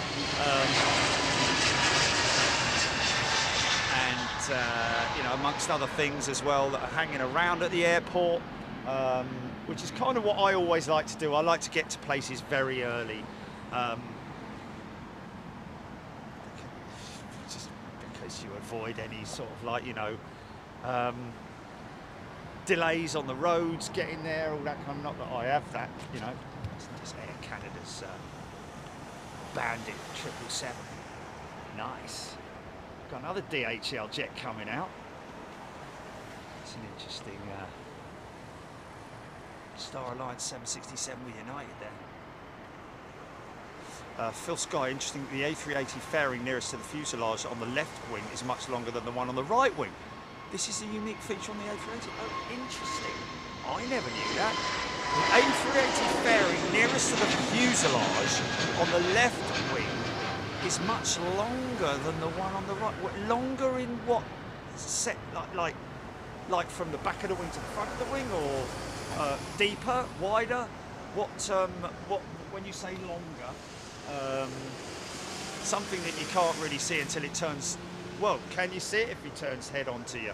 I do know that the ice packs and other ancillary devices are stored inside the wing of the A380, as opposed to on a lot of these jets where it's all, a lot of it is located in the belly of the aircraft. The reason for that is because of lack of space in the A380's belly. Believe it or not, sounds crazy.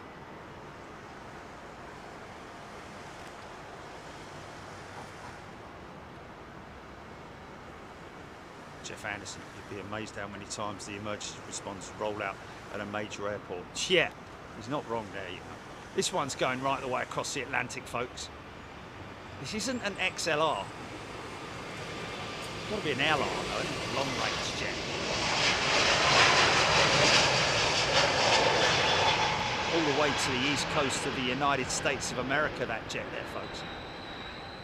Still not fully aware of what the seating layout in that cabin is like in terms of leg room. because obviously, you know, on a long haul flight like that, it does sort of like, you know, make you wonder, oh, blimey, you know.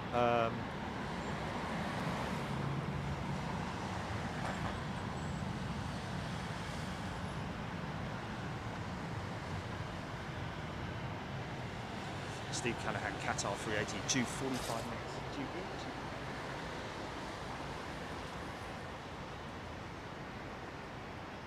Philip Larry, I think that Singapore used the DC-10 into Schiphol. Yeah.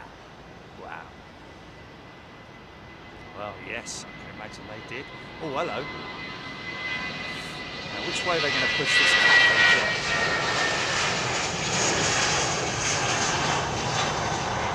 We're going to get a big booming start up from this cafe jet. I think we might do.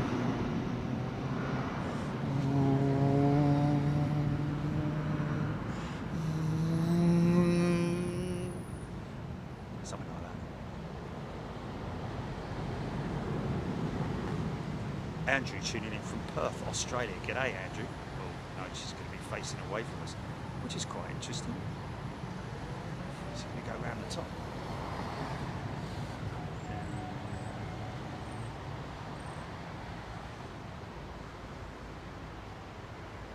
Jonathan Beale. I wonder if there's a...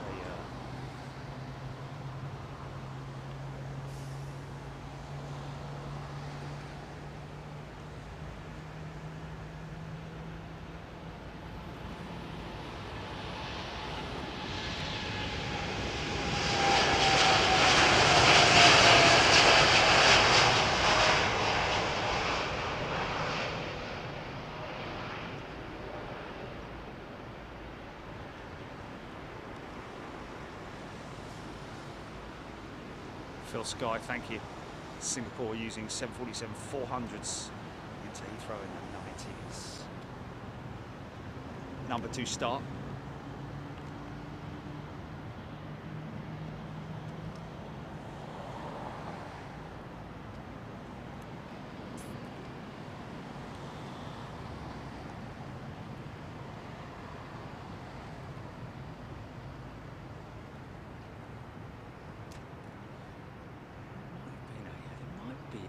It might be a cargo related problem. There may be something leaking from one of those cans. I don't know. That's a good point. Is this guy going to go up like an A350? Go on, Sam.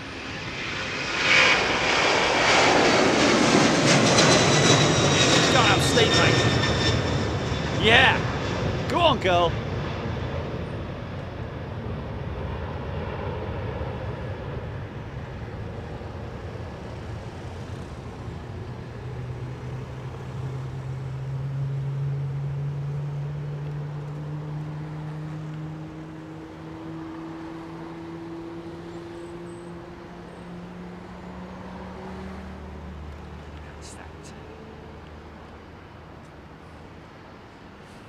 That is number 2 on that cafe jet starting up. Much more of a GE90 startup. Look at the design of that winglet, which is, you know, look at that versus the Dreamliner, for example. It's a very odd looking thing. Sort of like has, you know, has a very odd shape to it. Looks like it, but when it turns on facing us, you'll see it's a perfect shape, a normal sort of like.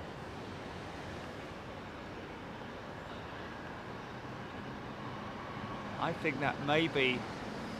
Hello, what's that? I'm wondering whether that is something in a can, because those cans have stopped coming out, haven't they?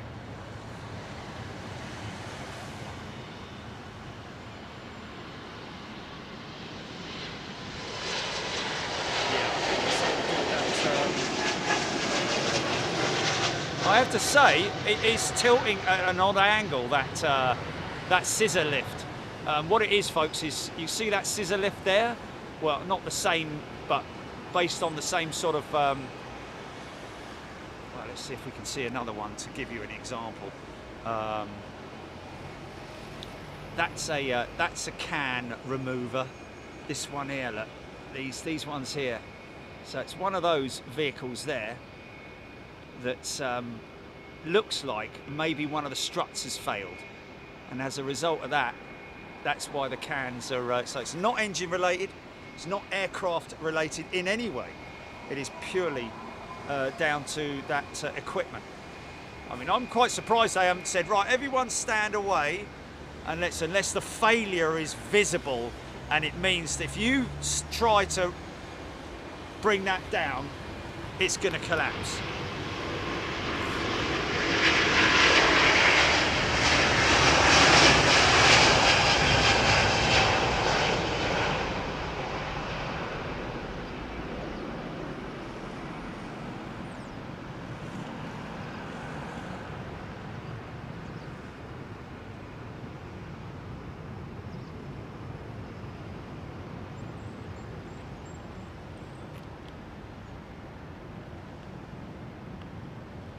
Oh, funky. Nice.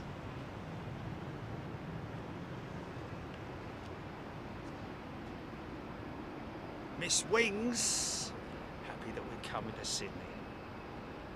Yeah, we don't want to bother the folks from Sid Squad. We'll see what happens. We know these guys and girls are very, very busy, and all that's moved, isn't it? Okay, so they're putting it. Have they fixed the issue, possibly? Q8 triple.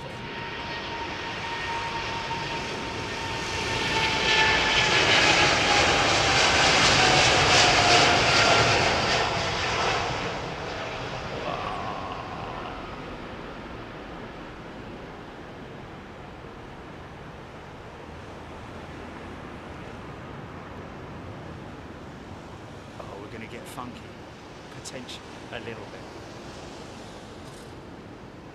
Yeah. It's like a bomber stream, isn't it? Okay, looks like we're good. Jordan Charlie, no idea, mate. But I can't imagine it's, you know, you wouldn't spend billions of dollars on an airport infrastructure and then make it useless to transit through. By the sounds of it, and by the looks of it, it's absolutely awesome. There's very few places in the world that you can transit through an airport and actually transit through a tropical rainforest, literally.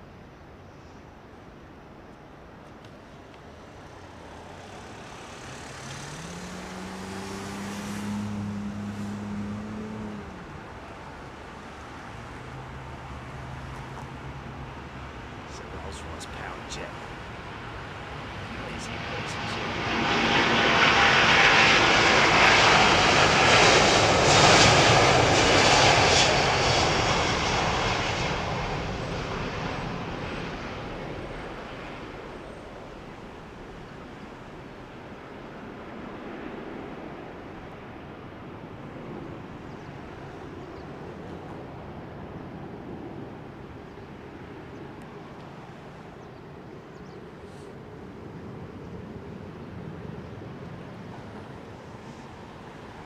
You don't get much of a start-up noise with the Trents.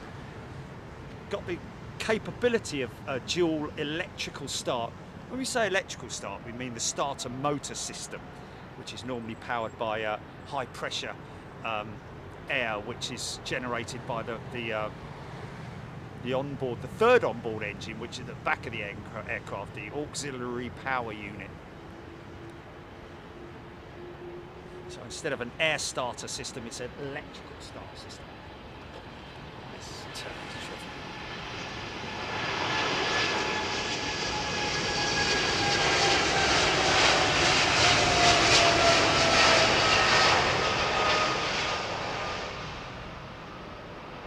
Thanks, Aidan. She's heavy. Looks like she's heavy. Julia Betheridge, EW. Oh, Eurowings. I think Julia's on Eurowings, is it?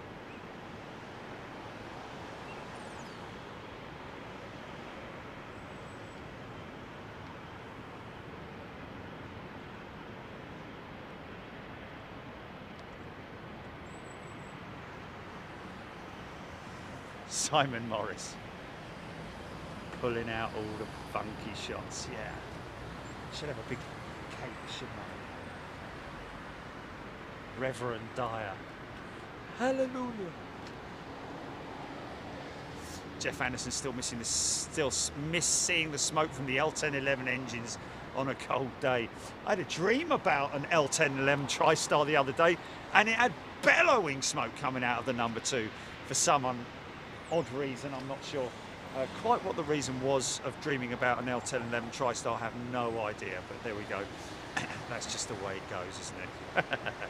Miss Wings, Changi is easy for transfers. Can't imagine it's going to be difficult. I'm surprised they haven't got little floaty, sort of like floaty robotic machines that you fly on around Changi Airport. You know. Whee! That'd be cool.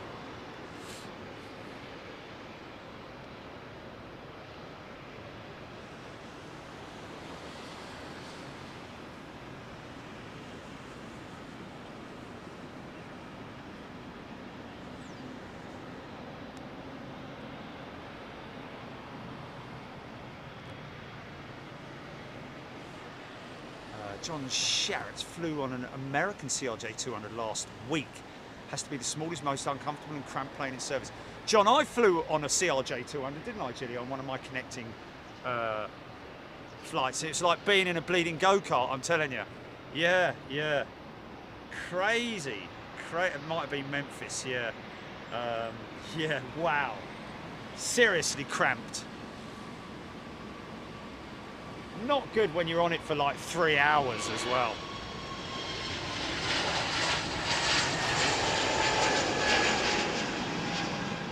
One flight attendant looking after everybody.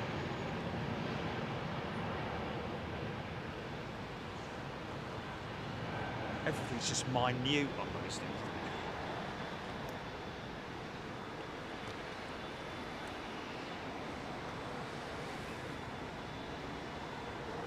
David is off to Perth for Christmas. Wow. Nice.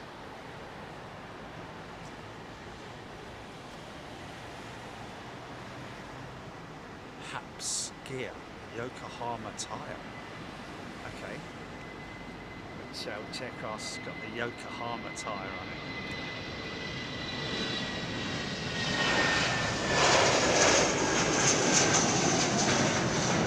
So I think they've put that freight back in. It might not be freight actually, it might be baggage. And then they're obviously I assume that has not fouled on the aircraft. Do you know what I'm saying?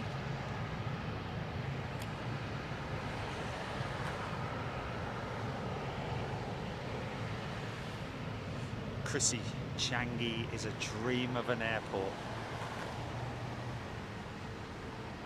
Ross Chin tuning in from Dan Diego, California. Dan Diego, California. Fred Penning is a new member. Welcome, Fred.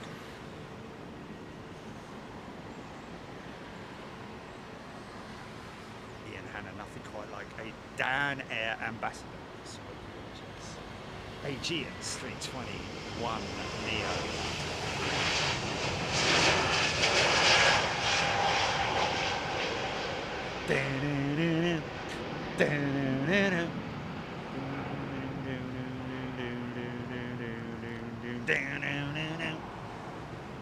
Bow wow, winner, winner, winner, wow, wow.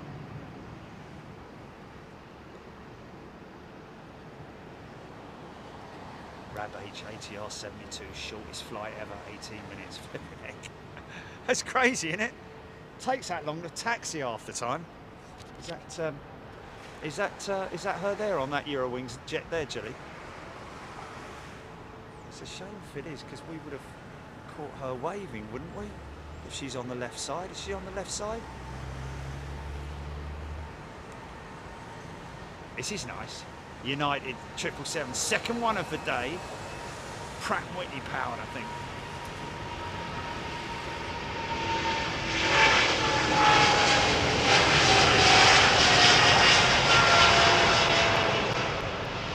This one might rumble for a while.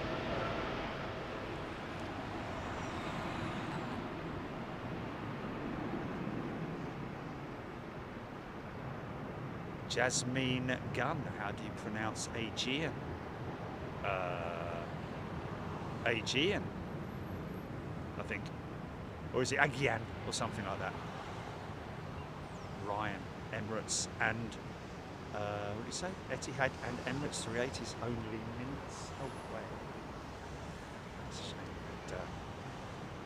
But, Etihad's 380 went out before we went live. Bit of a shame, but there you go. I think that's an engineer up there, possibly a technician or inspecting the. Wondering if they haven't maybe. I'm just wondering whether they have potentially, possibly, you know, hit the side of the aircraft. I mean, obviously they do. They have big foam protectors on the leading edge of the equipment to protect it if it does sort of like. Now here's that 339 that we were looking at pushing back, folks. Looks like they've gone out, done a big loop, and come back. Is that right? It has. Look at that. Oh no, he's just come in. Sorry. He's done a funny old taxi though, isn't he? In from Seattle. Now look at this winglet.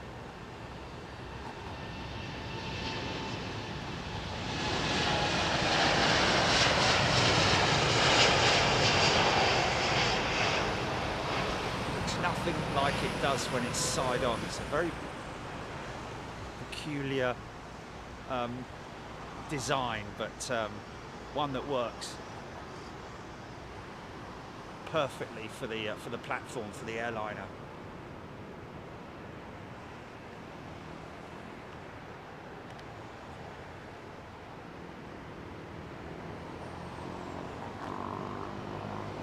Yeah, that's what it's all about.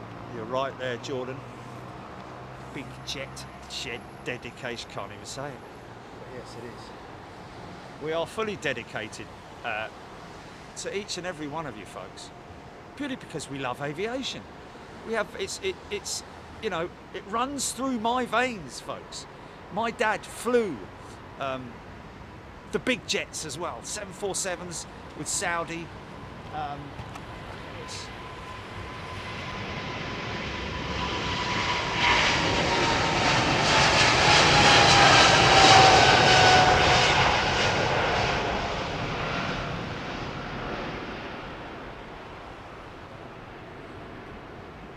I get a big kick out of it as well, man. It's, you know, and I'm almost showing it off. Oh, hello, Funky. It's almost like showing off, you know, because you've got so much good stuff to look at. You know, I love to show everybody what a wonderful world it is, this world of aviation. And I think to myself, what a wonderful world. Aidan Campbell, you're right, mate. I've got literally aviation running through to veins. Thanks to me old man. Flew the Constellations, believe it or not, yes. Constellations, folks. The Lockheed Constellation. And they had a very successful platform with the TriStar as well. Lockheed L1011 TriStar, but yeah, flew the DC-8, my old man. Flew with him many times on that. Bristol Britannia. Canadair CL-44 Swingtail with trade winds. Proper pilot, my old man was. Now look here!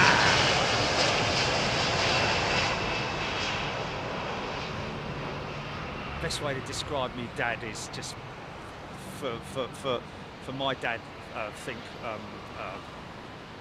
Basil Fawley.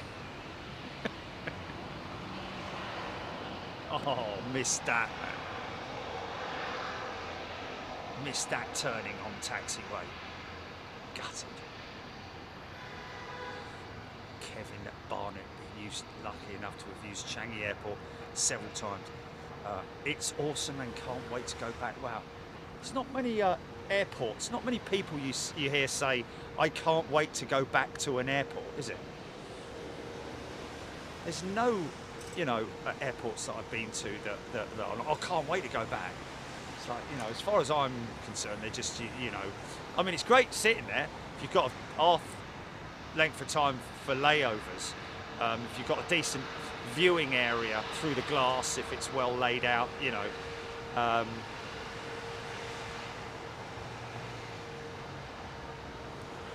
It's not just the cleanliness of Changi Airport as well, I'd imagine. It's pristine.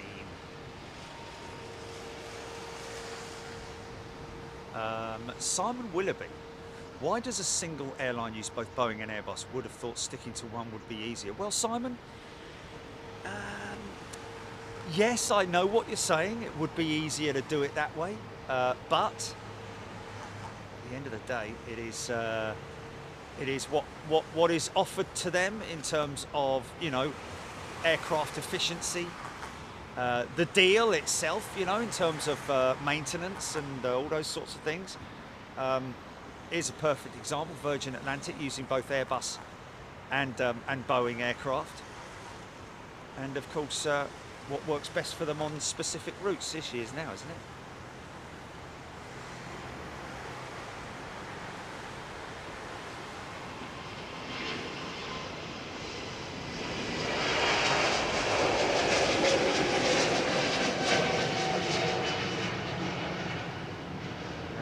There are some operators like Transaero Portugal, TAP, who are going all Airbus fleet. ITA is also going all Airbus fleet. Of course, Southwest all Boeing fleet with their 737s. Basically, the foundations of the 737 is Southwest.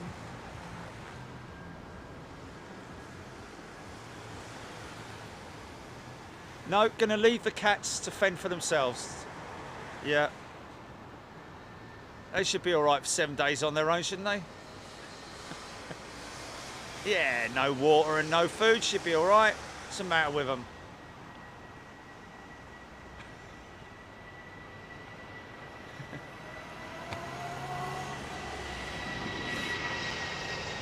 Yeah. Lava.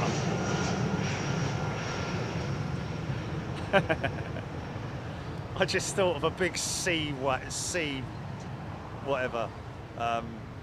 lion trying to crawl up some rocks then.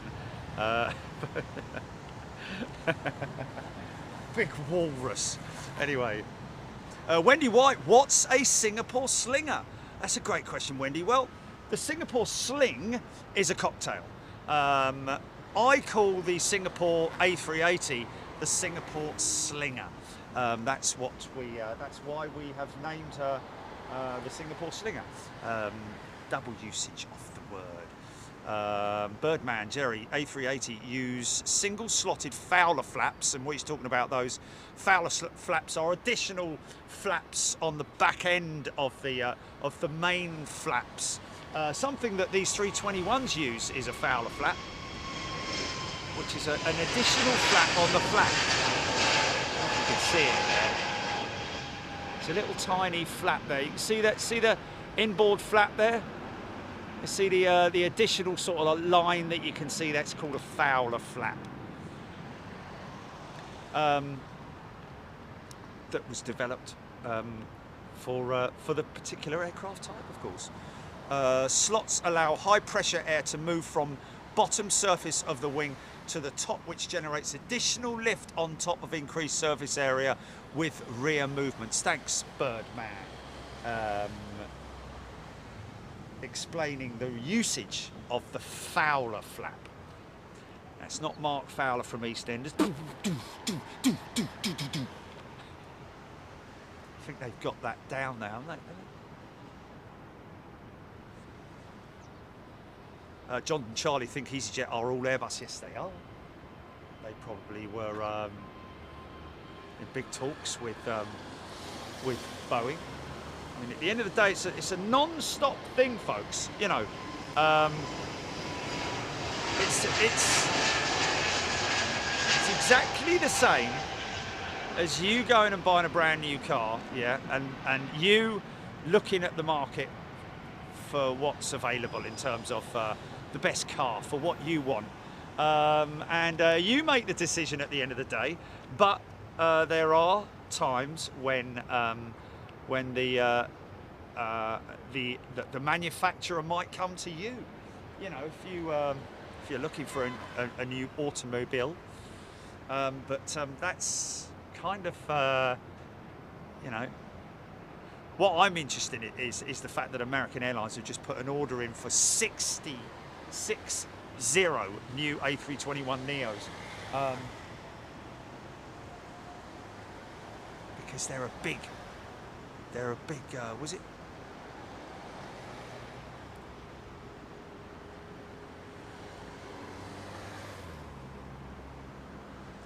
Andy Apps has gifted a membership. Thanks, Andy.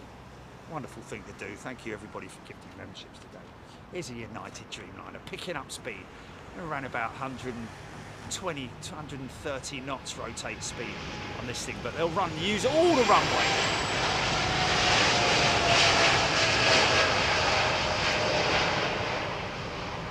To maximise engine efficiency and minimise the amount of wear and tear on the engines as well. That's why they go out long like that, you can see.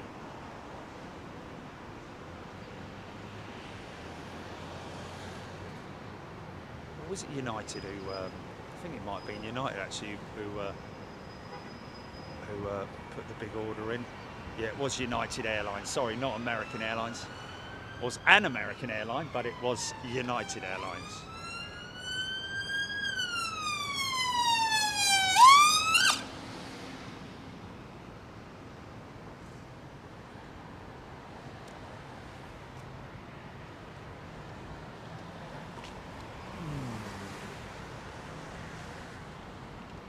Well, yeah, that's an option, yeah.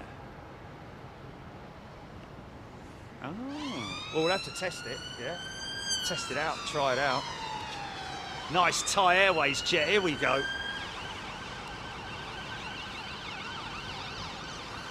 Jeff Anderson, United off to LAX, that United jet that we just saw coming out. Tony Rivers has gifted a membership. Thanks, Tony.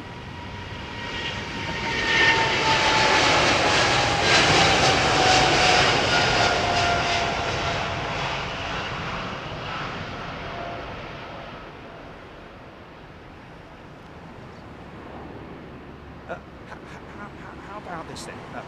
Monkey tennis?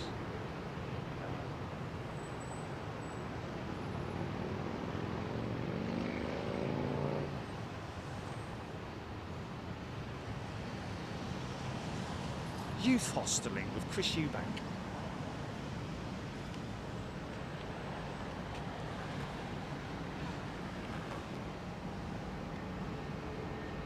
Did anyone come back with the answer to the green zinc chromate or zinc phosphate primer?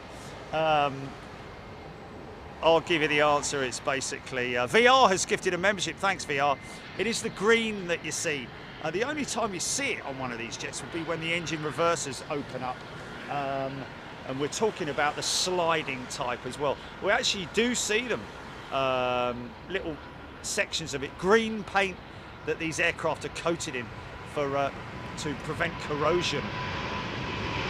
Oh yeah!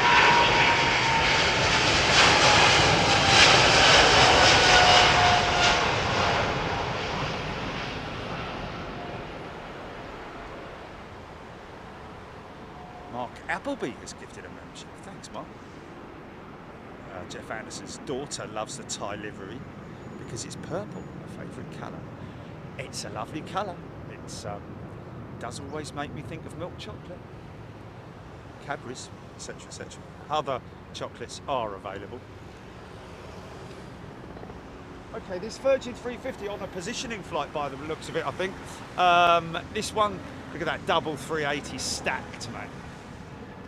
Oh, scary copter, man, scary copter. So this 350 is going to go up like a flipping 350. Could be an early rotate. Who's flying this? Yeah, here we go. Wow, look at that!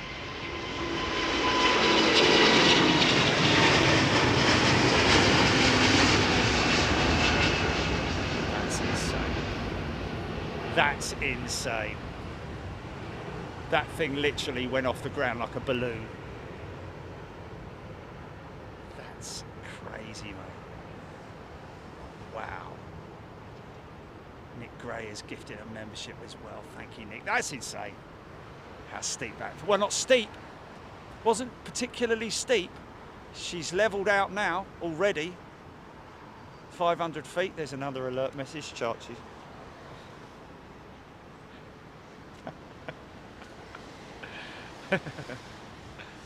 Sue Freeman, light as a... Hey, what happened to Eurowings? Oh my God, did I... Oh. No, man, was I, oh no. Rachel, Julia, sorry. Oh man, I'm so... Yes, I've got a lining up. I must have been looking at something else.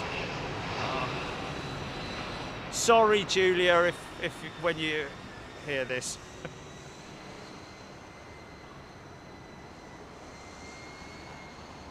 Paul Skilling off to Manchester, that A350, that Virgin 350, for a positioning flight, obviously.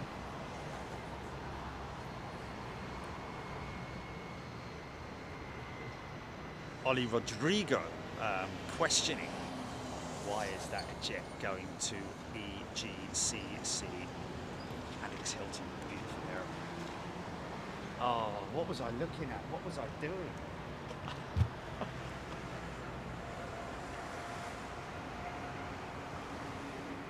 I did get the Eurowings departure. Oh, did I? Thanks, Jeff. Can't remember what I'm doing minute to minute. Jordan Charlie, that was incredible. Jeff Anderson, thank you. Be back down in half an hour, that 350 off, only off to Manchester.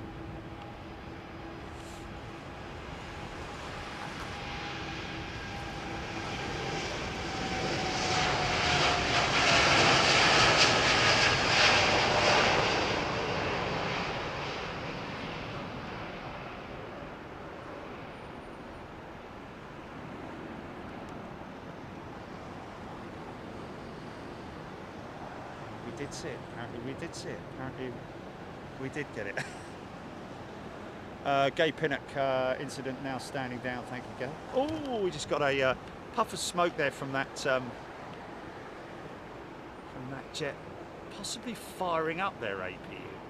I'm not sure. I thought it would be.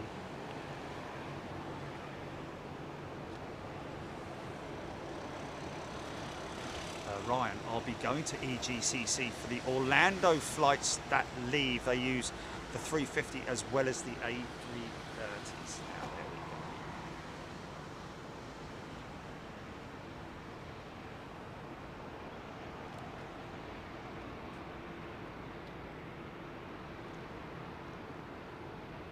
go. Thomas Cleary, when are you going to be live from the Courtyard Hotel again? No idea, Thomas.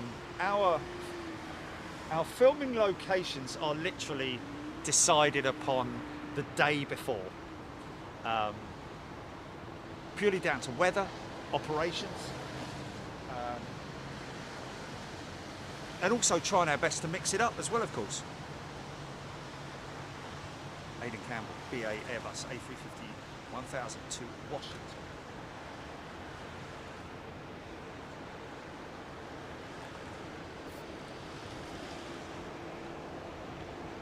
Air Canada's Max jet, long range,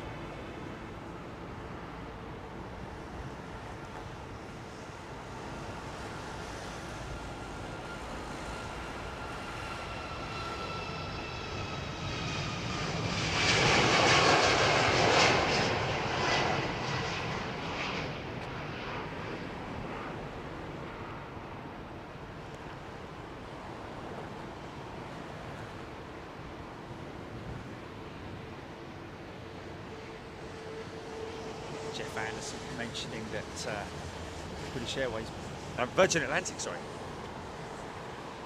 bring both the 330 and the 350 into Atlanta. That's actually big.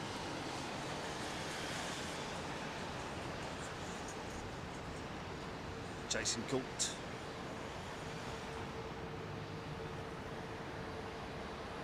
Thank you, Daniel.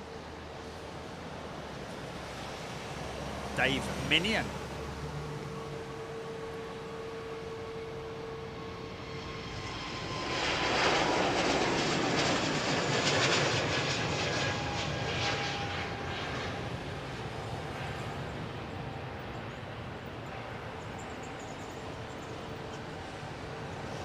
Oh. No. Oh, Stephen Neal, mate. Thank you so much for reaching out. That's a shame we missed you, man. Yeah. I'd love to, and big shout out to Matt Morland as well, good friend of ours. Originally Matt Morland with Cargo Logic with the 747. Our first airside operation, I believe. Well, that wasn't actually. It was with Air France, wasn't it? With the 787 on a.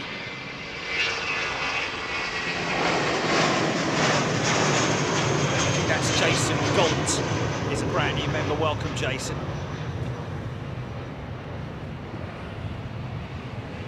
Paul Skilling, that Air Canada Max off to Halifax.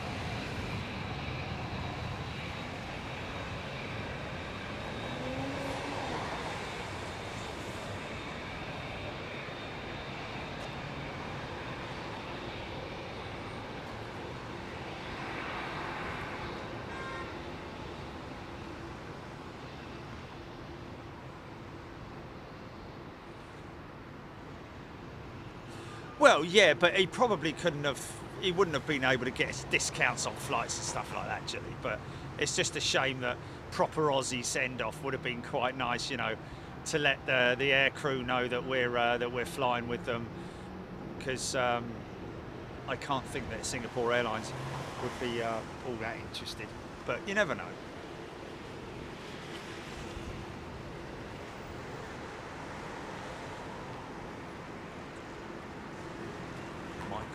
It was flying with a Eurowings 321 recently at my seat in row 14. So there was no row 13.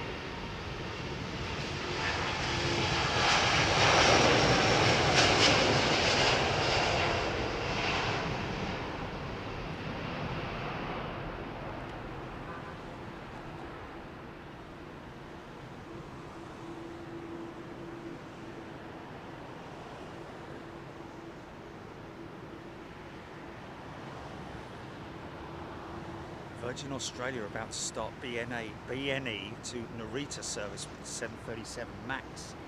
Wow. So they've gone MAX, have they? The old Aussies. They said they was. Oh, they're moving it away now. Look, I think they're moving that. Yeah. Yeah, that does look a little bit twisted, doesn't it? Because they would never move that thing.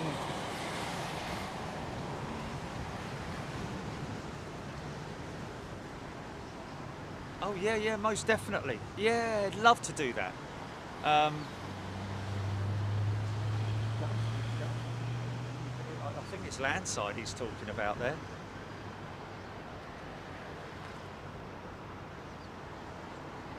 Thanks, mate. And yeah. I'll take you up on that.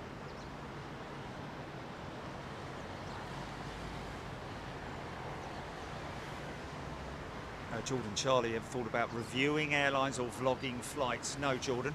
There's too many other people doing that. Don't want to step on people's toes. And it's a lot of work, you know, in editing and all that kind of thing. I mean, I do my little sort of like, you know, reviews, don't I, sometimes, which are very brief.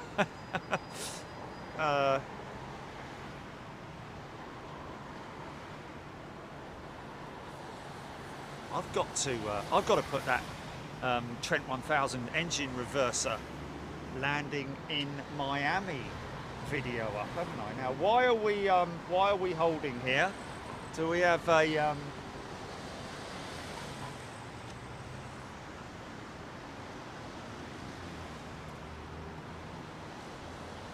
Jordan Chubb?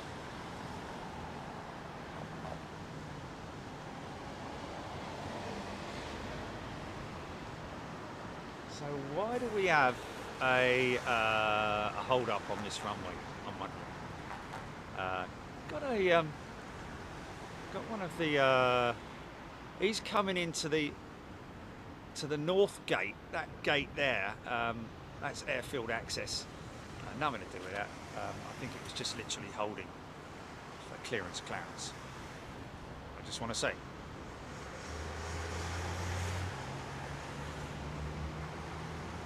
Jenny's headline. Jordan Charlie booked. Perth, Melbourne. Virgin Australia, $350 for economy, but $2,000 for business class. It is a crazy jump up, isn't it? The economy to business. All for a comfy seat and a glass of champagne.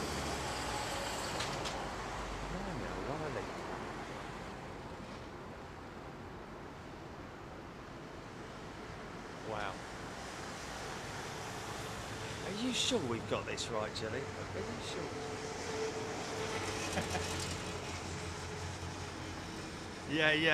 Yeah. That's insane, man. Yeah. Crazy.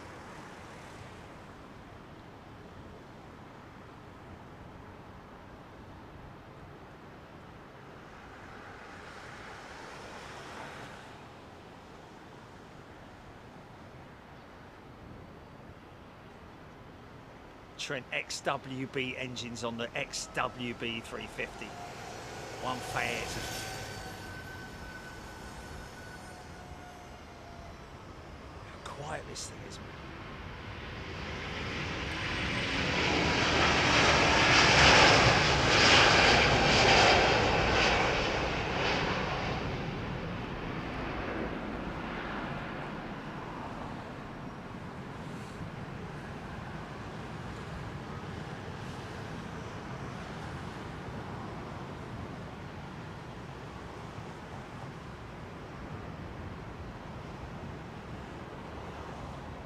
Philip Edwards just booked a flight to Melbourne on Air Miles. Wow.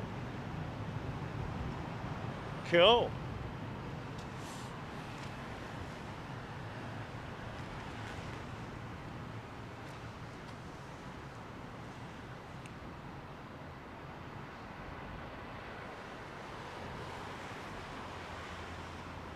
Danny Cole train. Say hello to Mike in the tower today. There's always a Mike in the tower. And even a few spares. Yeah.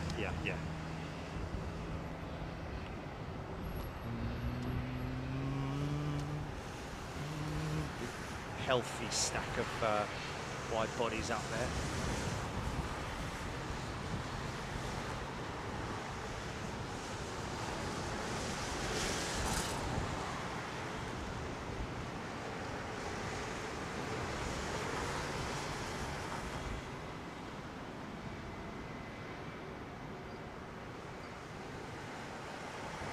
Stunning departure.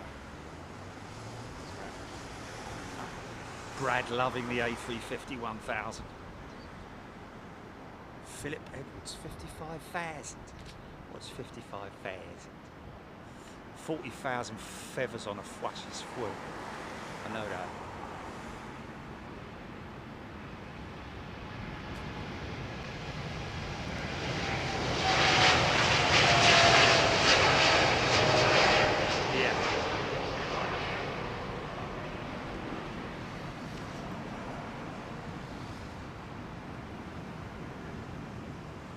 Uh, 747 Jumbo, Jerry, do the landing gear get any jet wash from the engines? Not really, but they will do when they use the reversers, yes, because it is a sidewall of, it is a wall of air that literally the engines chuck out. So yes, they will get blasted by the engines when they're using the reversers. Not so much when they are, you know, in forward motion. Randy Bush bound. Going in March 2024, Randy. Liverpool 67.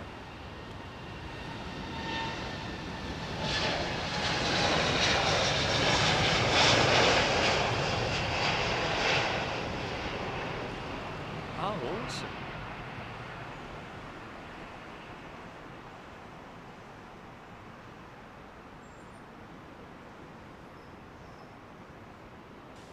Wow, Steve, mate, thank you so much. What a lovely thing to do. We appreciate that, mate. Wow.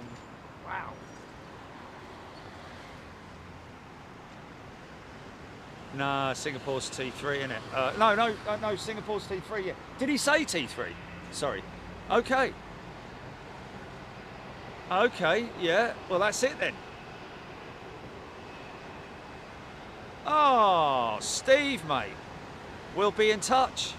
Thank you very much indeed. And honestly, no pressure, mate. If they turn around and go, no, mate, we can't do that, you know, don't take the mickey, then I totally understand.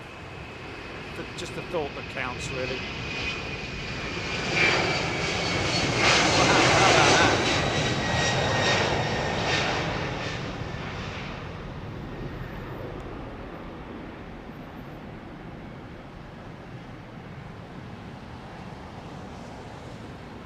That's crazy.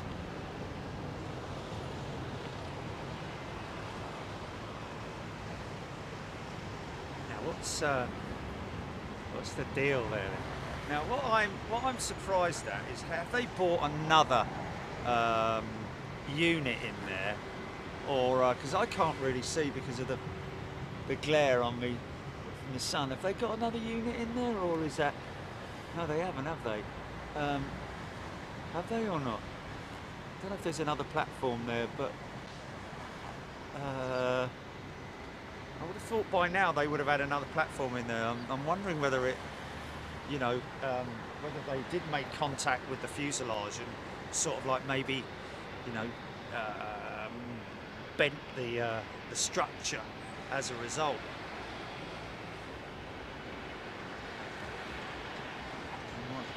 Anthony Teal is gifted 5 memberships. Thanks, Anthony. Lovely thing to do, my friend.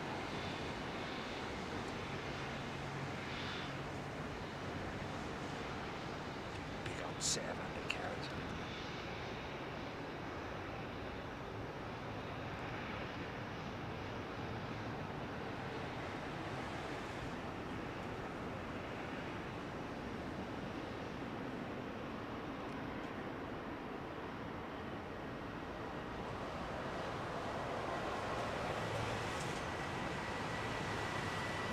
Probably landed that 350 in Manchester, isn't he?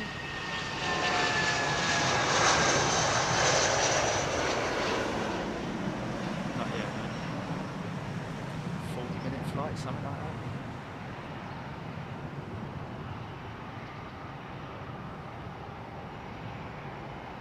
that. VJ saying that BA 777 is going to be delayed.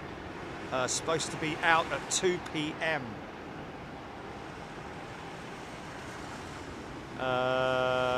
Yeah. Got another aircraft to put on in its place. Very unlikely. Because they did put those cans back in the aircraft, didn't they? So those cans are still on board that aircraft. Can't take them out. Oh, might have been able to take them out the front, actually.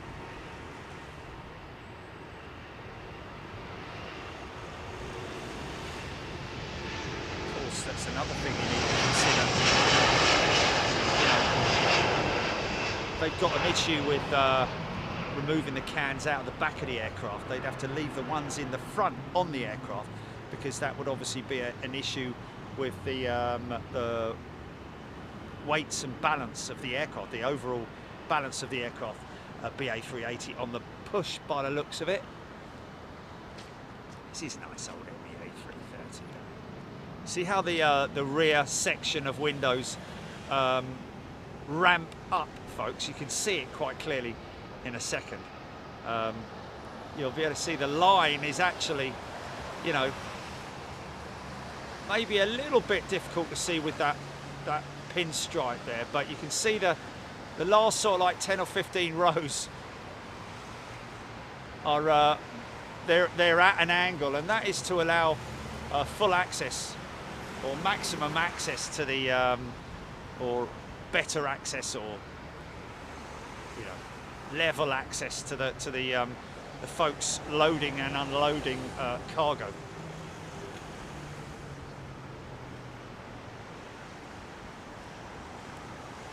Rachel Van Zeller, they might have damaged the locking pins or something at the bottom of the doorway. Yes, that's what I'm thinking, that there's possible damage there, although there's nobody there inspecting it at this point. Doesn't seem to be any service vehicles surrounding the aircraft. Iceland Air, nice. Make of it what you will with the livery, folks, but I am a fan of it, although I love their old liveries. Would have been cool to keep the yellow engine cowls, I think.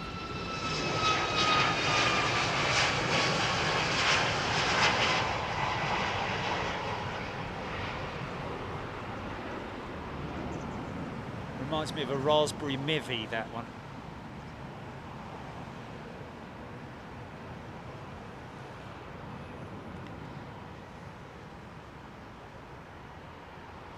.737 Max, although I don't think Boeing like to call it that.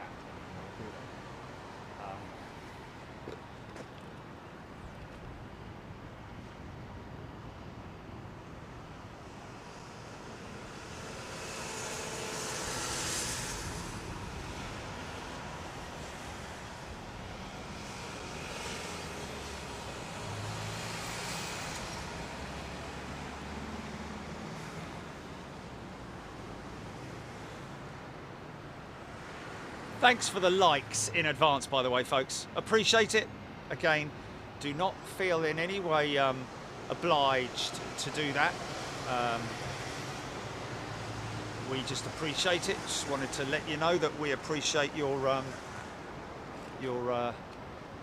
like.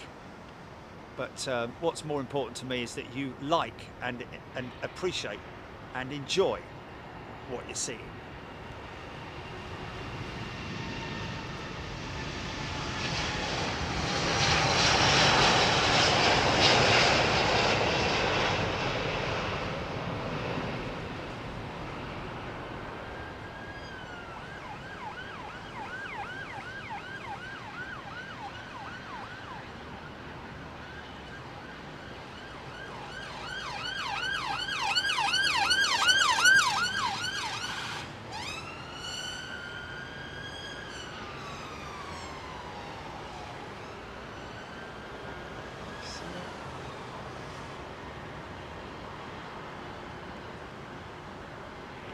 Showing on the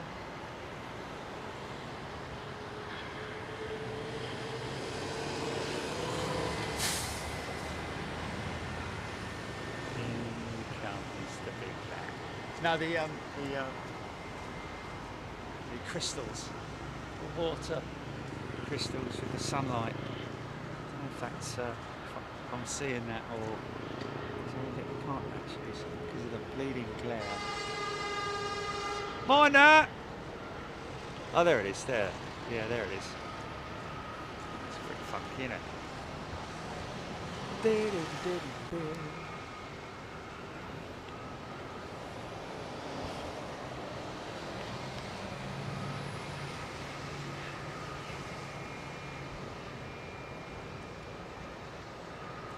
Dubai bound for this big lad 380.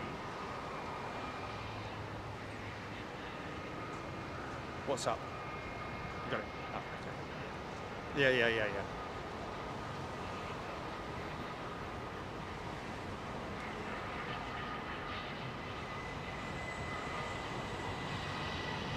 Oh, that's bad.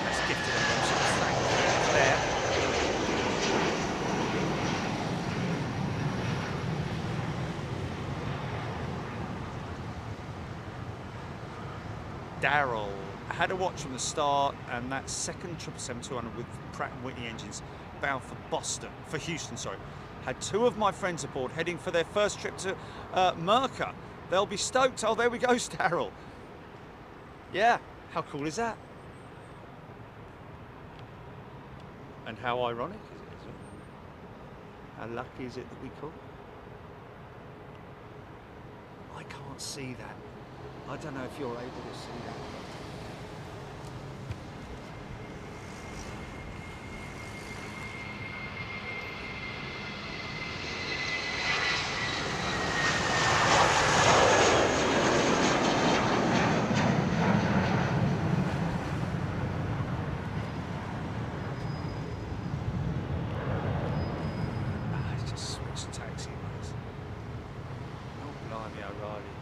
Claire, we've got James Martin gifting a membership, we've got Daryl gifting a membership, Jordan Charlie gifting a membership, by me, thank you, and James Wertel, thank you James, that's very kind of everybody to gift memberships.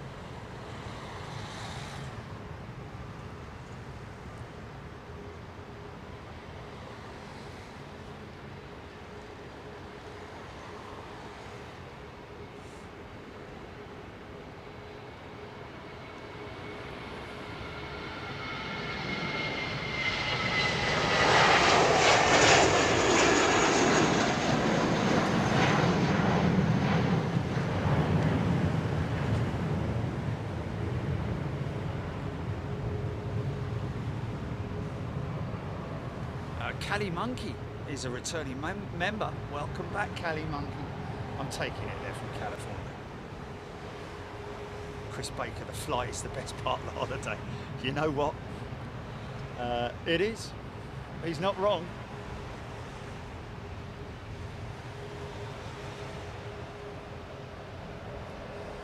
Brian Stewart, lots of new members for the Windy City.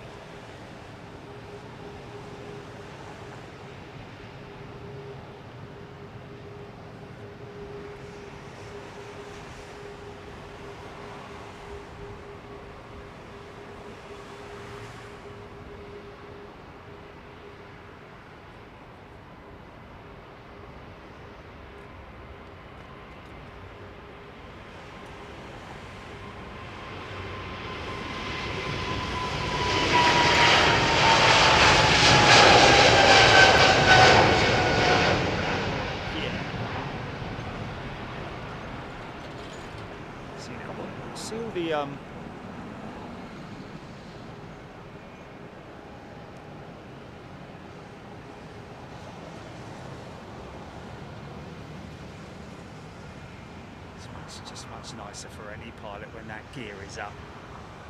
Much more manageable and stable platform. A dirty configured aircraft. Exactly. I see that.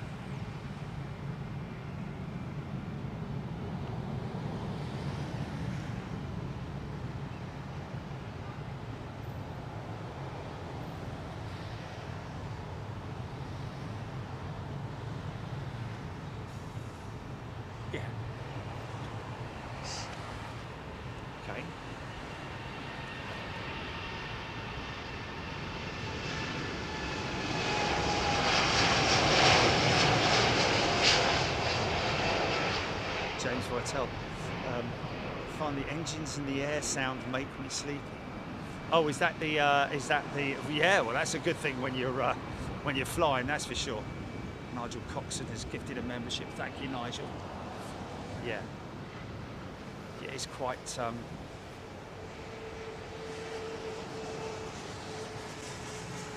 seeing if they got anything there that might resemble.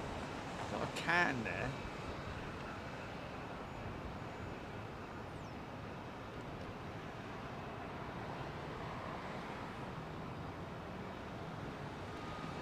Shout out to Devon, found his channel through the boys at AVL, actually from Melbourne.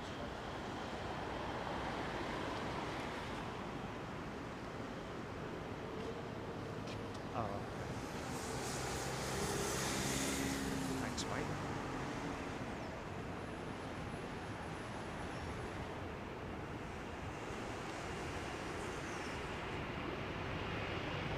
So, yeah, not going out. Oh, we got a jumbo jet. Oh, funky, yeah. Listen to that thing, man, and she's smoking as well, mate. Look at that. Those Pratt & Whitneys are so smoky, mate. Wow. The original Smoky Joe. Well, actually, not really. I'd say the original Smoky Joe is a 707, isn't it?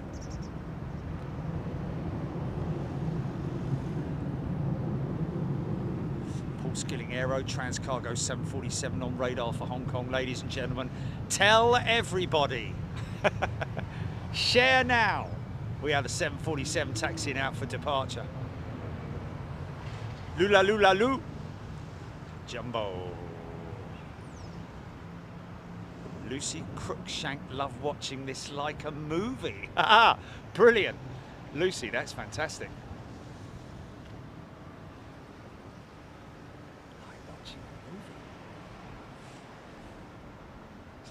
TV show. Oh, look at this lovely old MEA 330, look. Isn't she beautiful?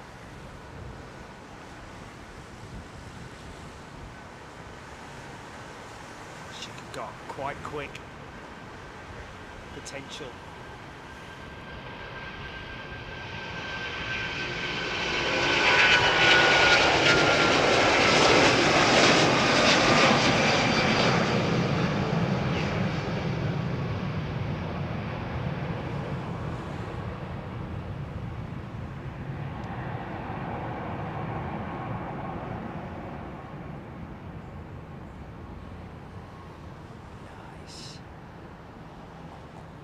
Sasha McCarthy, good afternoon to you. 747 Jumbo, can we get to number one? Find out unlikely, because there's a lot of looky-loos at the moment, isn't there, on Flight Radar 24.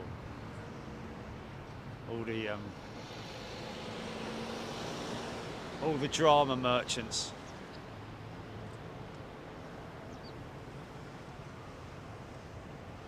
Rachel Van Zeller, 14.6 years. 14 years, 6 months old, that MEA jet, I believe.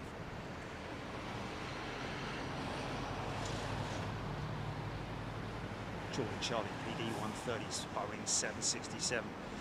Chirpy Bird, Virgin's 350 has landed at Manchester.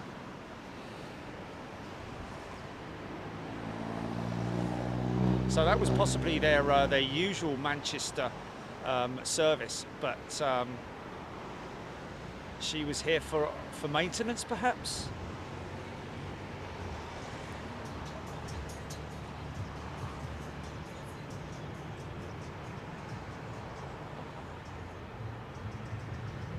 Just saw briefly their Air France jet squawking, heading back to CDG, apparently. EaterJet.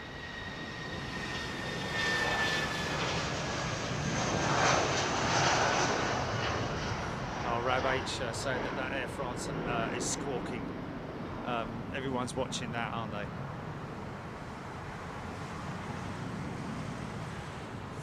Lucy Crookshank, I would recommend you go and watch it. All our premium members.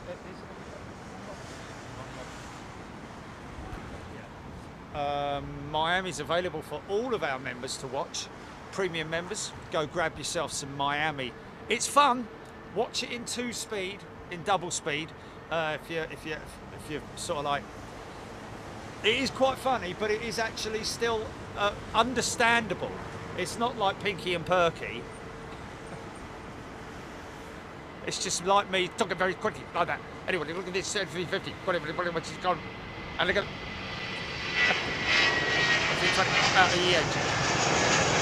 and even the speed of the look at this.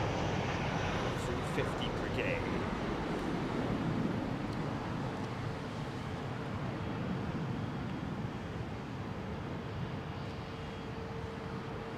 Mark Appleby, all the best to you, my friend.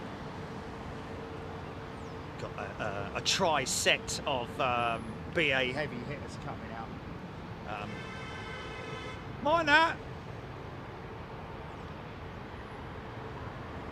led right up front by the 380.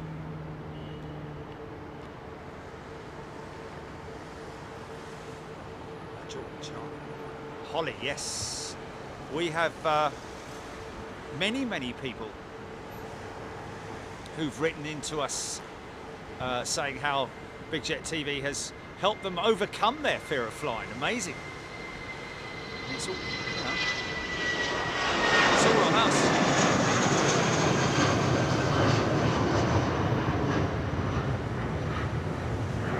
Change words up people.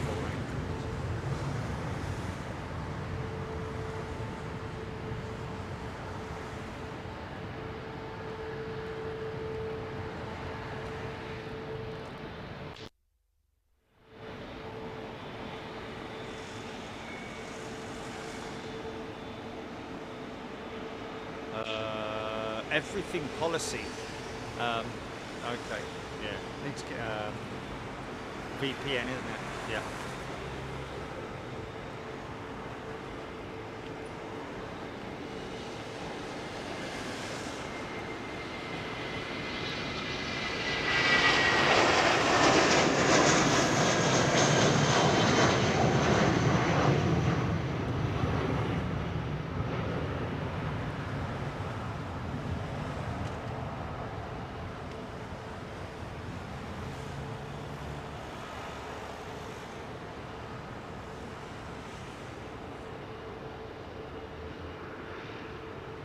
Matthew Ewan, Big Jet TV, onwards to Australia and beyond.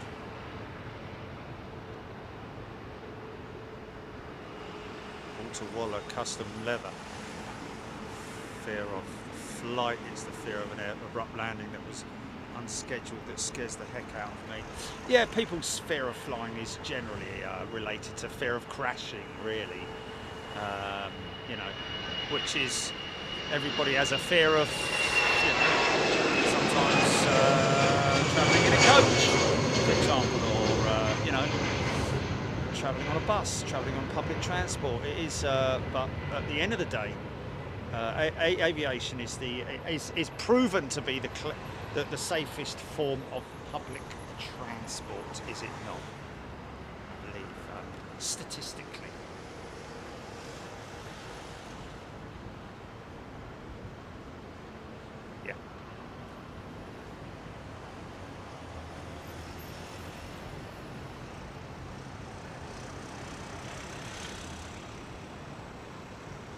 Sarah Lancaster loving the ETA livery. This bad boy off to Dubai. It's gonna be over your house in about 2 minutes, Chilly.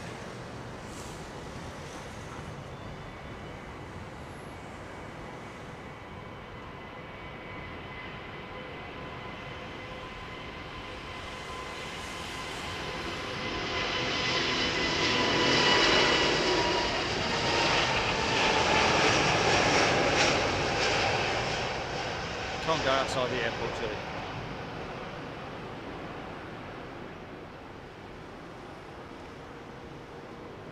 I'm intrigued about what that. Well,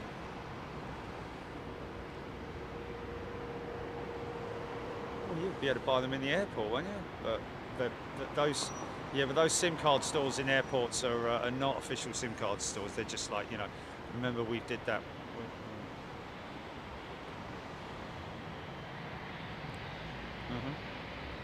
Okay.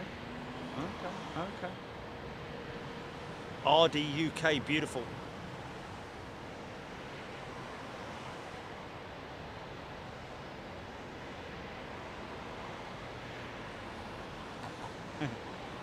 Big old left turn Clyde coming up for this 380. Kind of wants to get that wake out the way before the next one goes out. Got a single aisle jet behind her. So good chances that she'll turn quite soon, I would have thought. Oh, hello, making a right turn, eh? Wise guy, eh? It's an interesting route.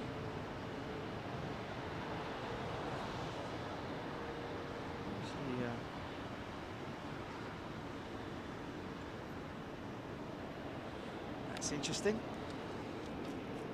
Nobody expects the Spanish Inquisition. He's going the other way, mate. Going along the other way as well.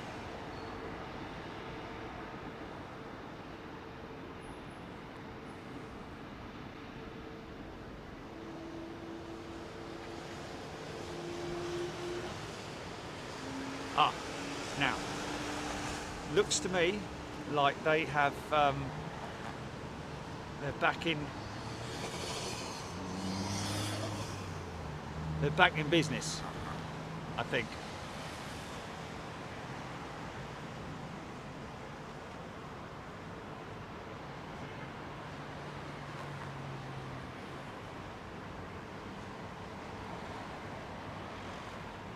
Nathan Wakefield, watching Big Jet TV whilst playing World of Airports.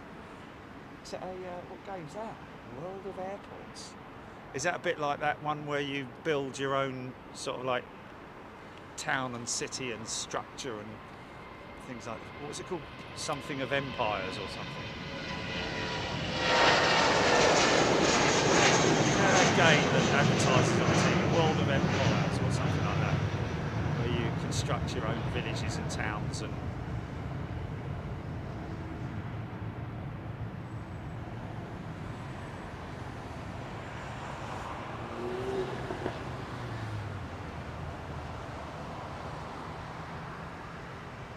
we got a 747 coming out, folks.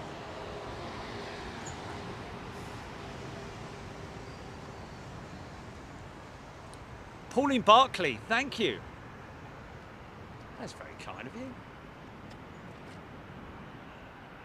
It goes some way, like we do hear from a lot of people. There is a sort of like, you know, a weekly ritual now to watch Big Jet TV. Great to see you here, folks. 5,300 people I've got on my screen watching right now. Hope you're all doing well, each and every one of you. Someone's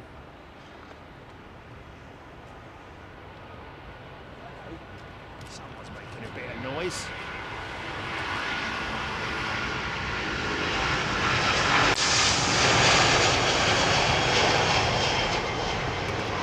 Yeah. On that.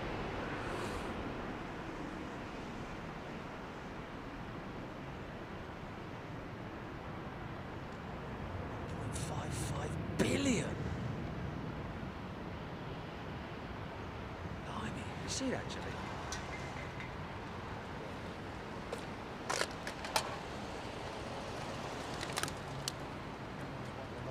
$1.55 billion.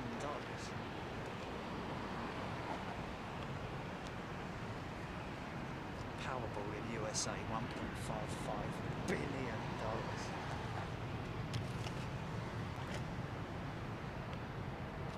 Jumbo jet.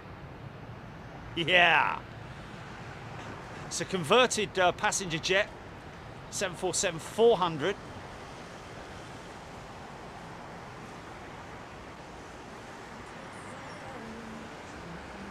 Started its life flying passengers to exotic destinations.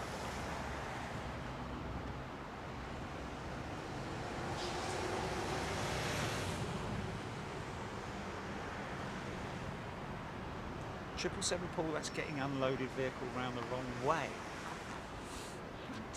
Really? No.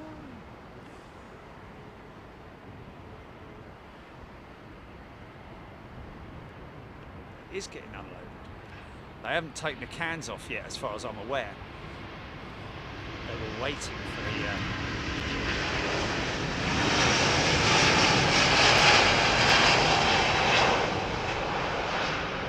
Yeah.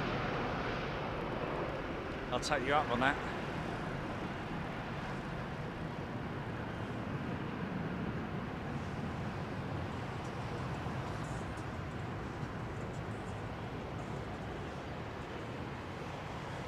Brian Stewart, how many planes can you buy with 1.5 billion? Well, look, quite a few second-hand ones, but yeah, I think they're still taking the cans off of that aircraft. Yeah, there they go. Because they had to wait. I wouldn't. I wouldn't start my own airline. Might as well just go and pour it straight down the drain, mate.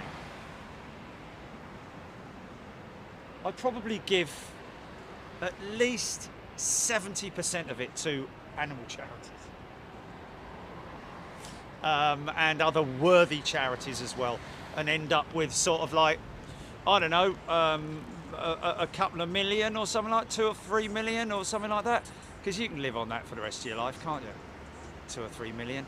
Obviously, you get a nice pad and all that. And I'd have to carry on doing what I'm doing though. I've got to be honest with you, because it's like selling out otherwise, isn't it? Yeah, I get bored, mate. Can't play golf every day, mate. I'd miss doing this if I won millions of pounds, man. No, I wouldn't want my own golf course because I've got to deal with personnel and people. Haven't you cut that grass yet? Haven't you laid that path yet? What's you doing? I asked you to cut the tree down. It's like flipping it. I'll give up. Yeah, no. Anything that involves dealing with people where you have to, you know, forget it. Not interested.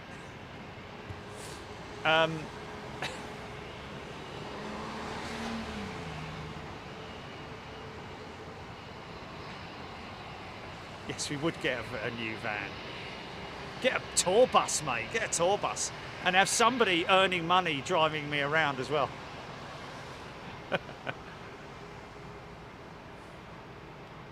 Yeah. I'd have to be in the back where I can't see where they're driving, because otherwise I'd be like, don't go that way, do that, hey, get out of the way, you... Look, mate, you employed me to drive around, but, you know, I'd appreciate it if you just leave it to me. So I'd have to have a big screen, wouldn't I? So I couldn't see out the front, but anyway, there you go. Chad Budd, after cash option and taxes, you're looking around 400 million. To take home. Wow. Yeah, after they've taxed it and... Well, it's over here, it's tax-free, isn't it? If you win the lottery. Ah, listen to these engines.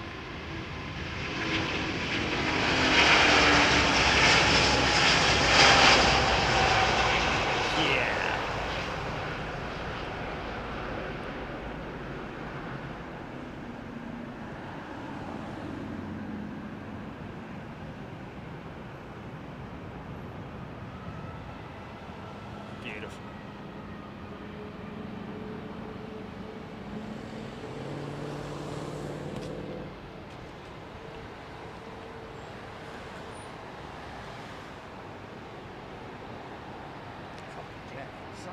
Lower in the sky throughout the winter as well, isn't it?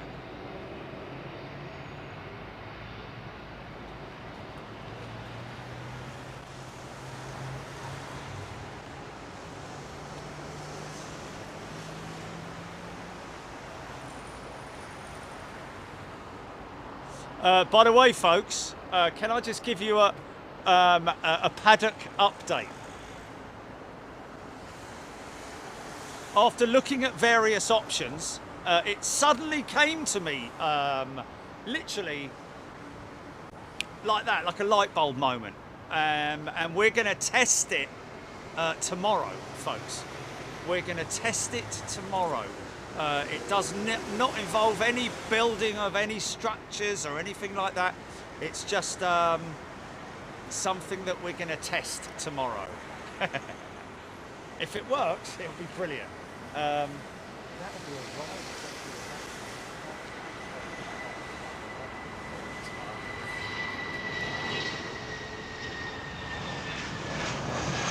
Oh, Helen Clapp, it's Forge of Empires. There we are, Jilly. That's what I was talking about.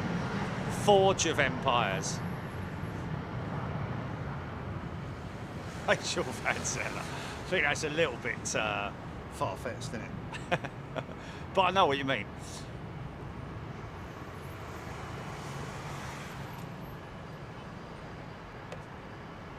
Thanks for all the offers of being my driver. I'm not going to win the lottery. Oh, wow, look at this.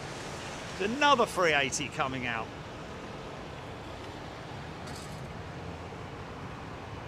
Fred Penning saying Qantas Museum in Longreach, Queensland, Australia has 2 jumbos on display. Wow. Oh, that's beautiful, isn't it?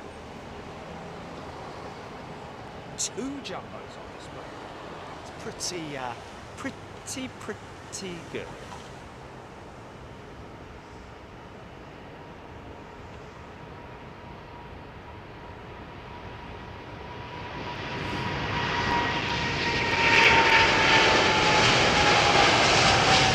Serious?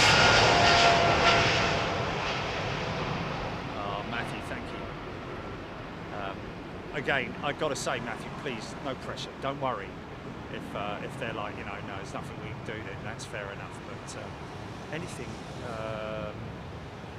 anything that you do or say may be taken in evidence. No, sorry, I'm joking. Anything you do or say will be appreciated, very much so. Going out of your way.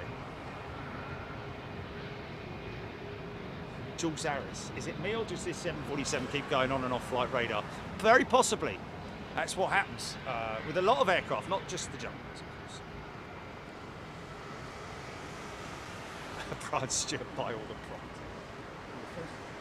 Buy that end house at Myrtle Avenue. Yeah, and yeah, we'll just take the roof out and make it glass.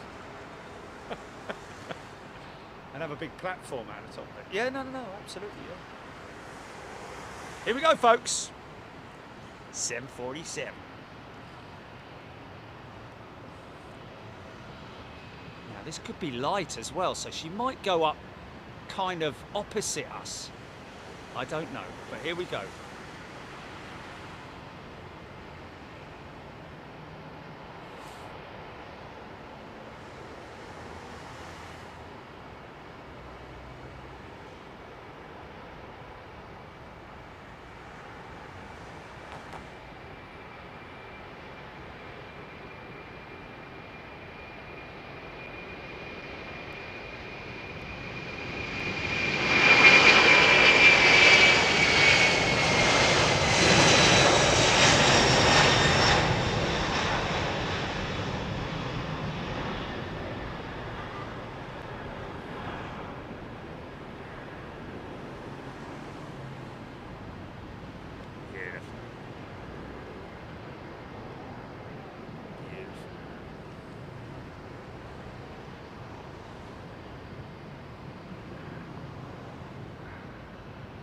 Doesn't love a jumbo jet.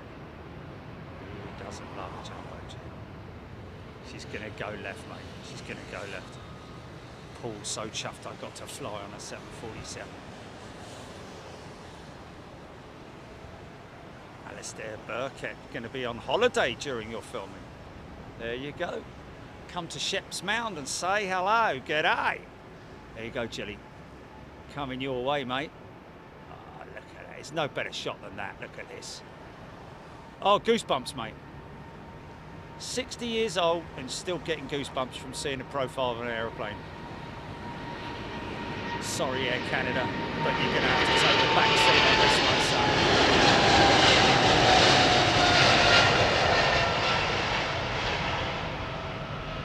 The big wing.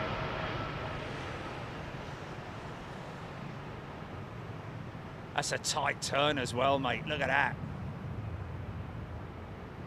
Still her engines, mate. Still her engines.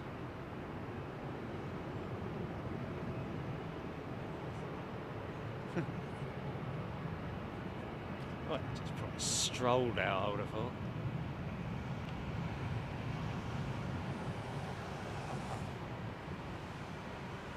Painter girl, beautiful shot. Jeanette Haynes. Danny Coltrane flew on a 747 to Cape Town.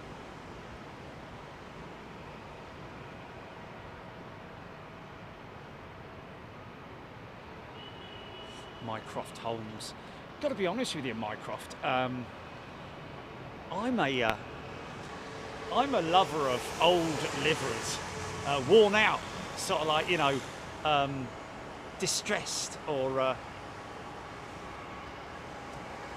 Is it? Oh, wow, look at that. Yeah, you got it, man. You got it. Yeah, I got, well, no, I haven't got the funky shot, but I've got the Delta 330.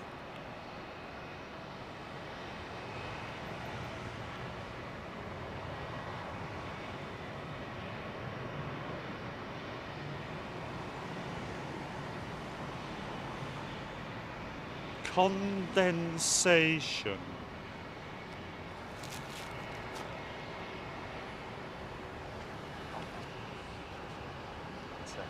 Tug linked up to that trip, and I think they have, haven't they? Virgin 350. Chrissy, she looks a happy 747.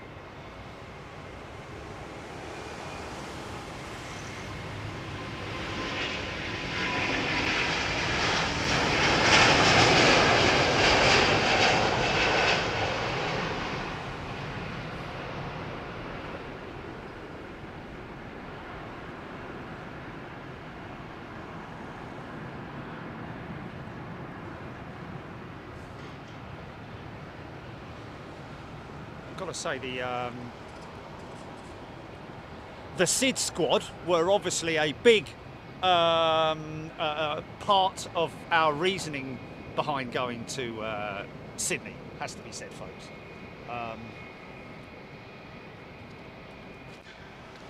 Streamers out there, of course.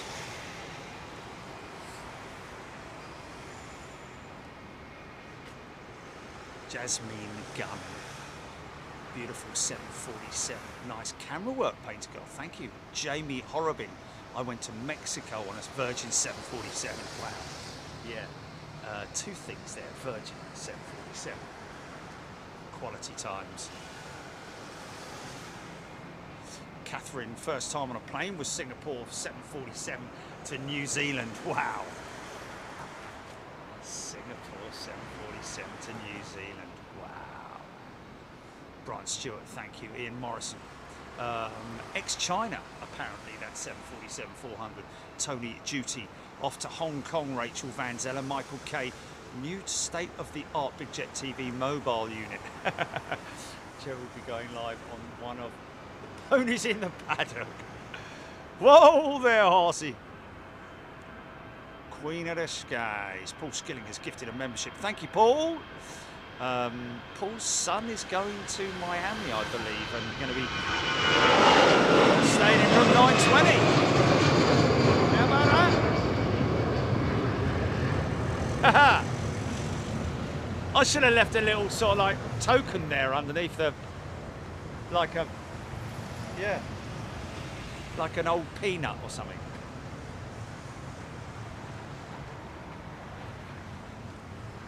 Why an old one? Why an old one?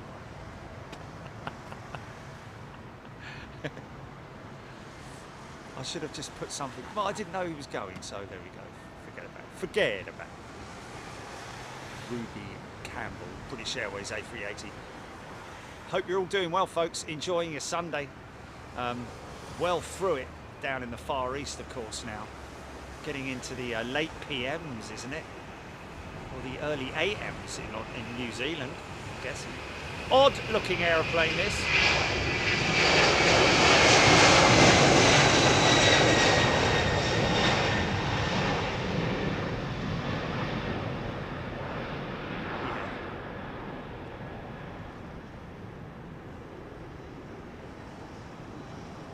Too many mixtures.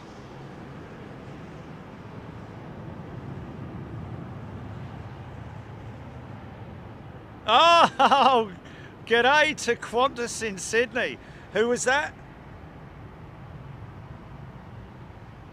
Greg Smith, g'day. In Sydney, working at Qantas. How fantastic is that? Isn't that amazing, man? Looks like a lot of people are already getting themselves ready for the visit. Looking forward to it, folks. Never been to Australia. Now we're going to get the opportunity. But remember, folks, what we do when we go overseas, it's not a jolly up. There's no time to sort of like, you know, go down the beach and enjoy the, well, enjoy anything really. We enjoy our time doing what we do, but it is It is all about you, folks.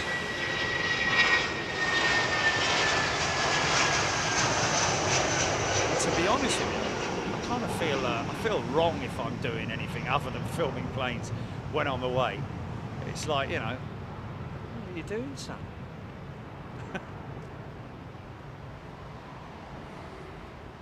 Nah, I want to film planes.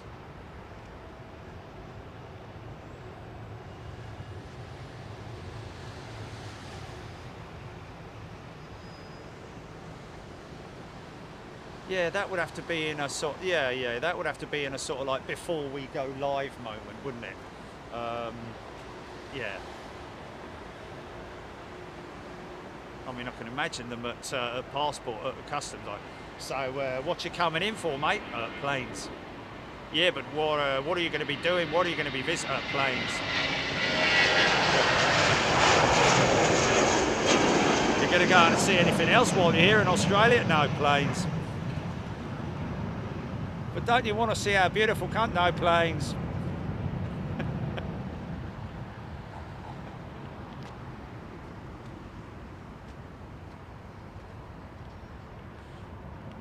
It's a beautiful country, mate. Yeah. Planes. No, you know.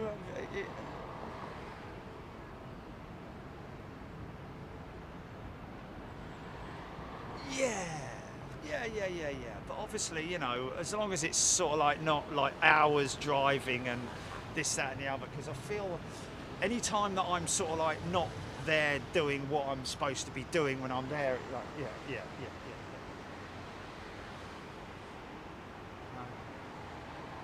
Really interesting. I've got to be honest with you. I mean, it's an amazing place and a beautiful landmark and all that, but perhaps doesn't. Yeah.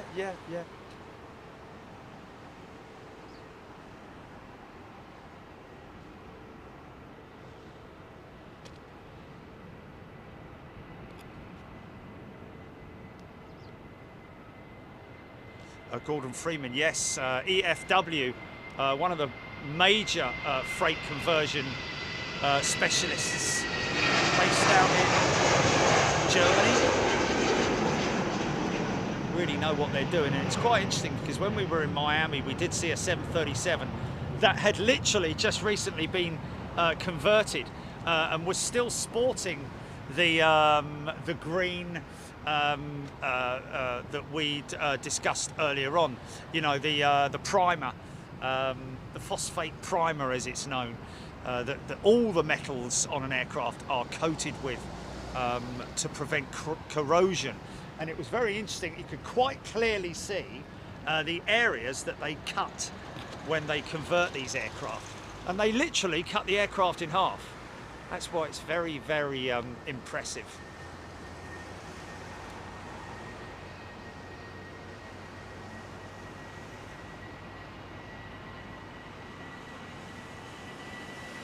Serbia, 320, 319, AIRBUS.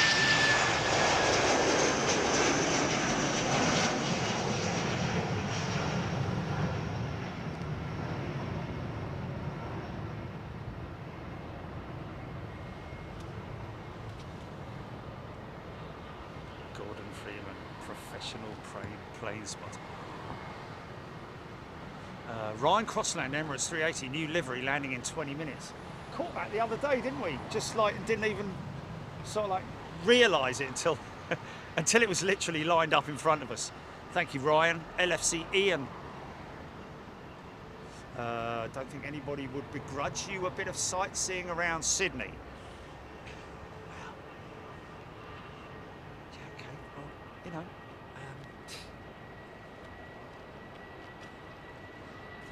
Sorry, little 320, but we've got your big brother lining up to go out.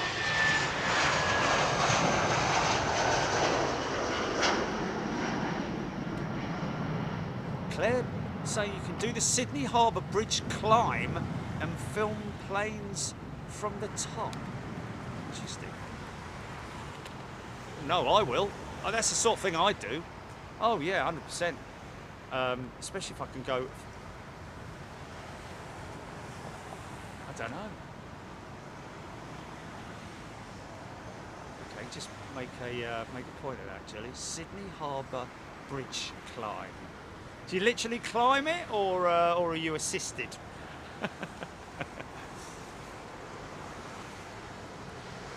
Matthew, and 3 hours on the way there, 2 hours on the way back at Singapore. Chrissy, Jerry's going to be on border security. This crazy streamer from England has caught the attention of the sniffer dogs.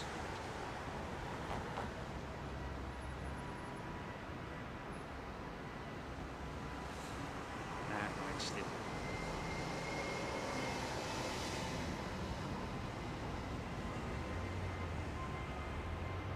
Always found penguins to be very boring. Never liked them in my lunchbox.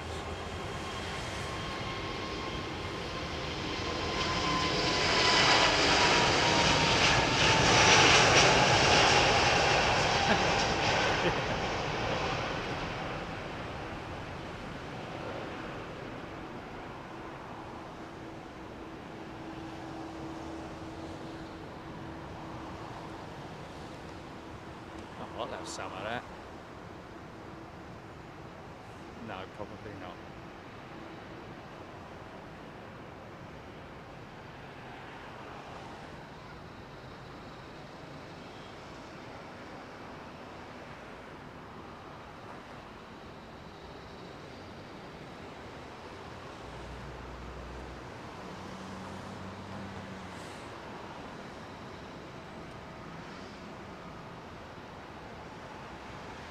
Tim O'Dell, Watson's Bay for fish and chips.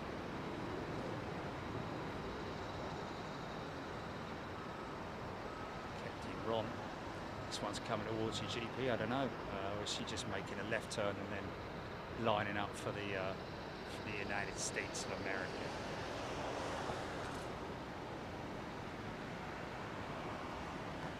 If you like a lot of chocolate on your biscuit, join our club. Wasn't actually a DC-8. Hey? Swindon's in Wiltshire, mate. It's up north of me, isn't it? Behind me. Where? That's not it there, is it?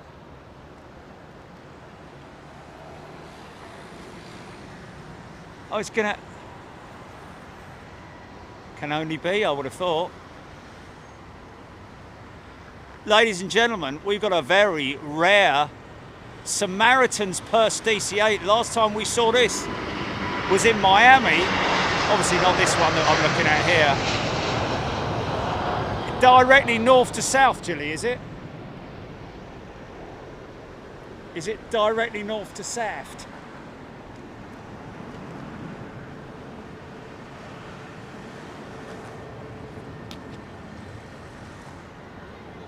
Am I going to see her? Am I going to see her?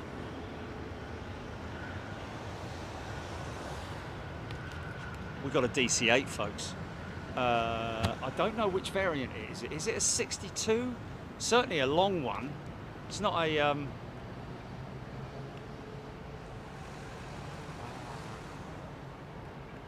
Obviously, it's one of the CFM 56 engine jets. What's your CFMs? 4 CFMs on her?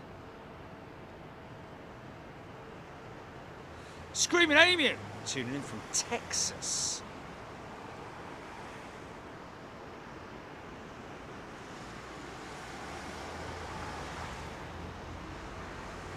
Rab. Oh, it's a 72. Thanks, Rab.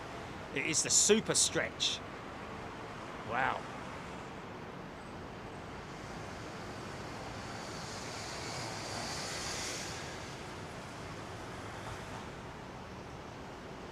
Well, yeah. Okay, well, let's keep tabs on that, folks. Hey, let's get her to #1. She deserves it, doesn't she? DC-8, man, a DC-8. I think we've caught everything then, haven't we?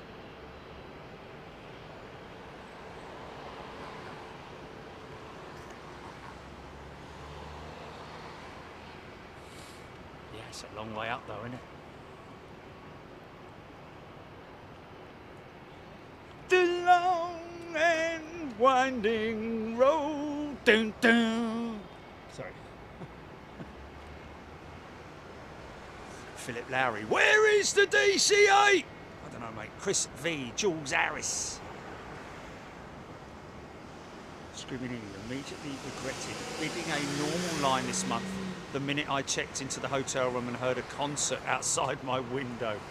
Oh my goodness me, there is nothing worse than trying to get a good night's sleep when there's a party going on downstairs.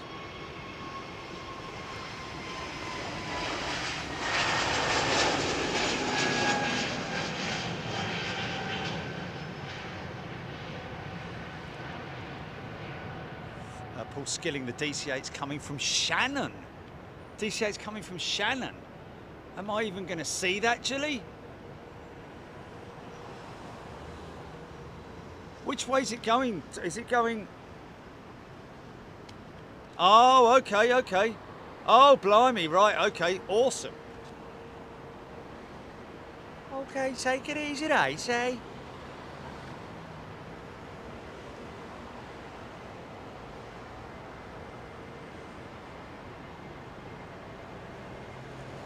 Kevin Beasley, Sid Squad, do Bangkok as well. Oh, good for them. Yeah, most definitely, Kevin. I'd be up for that.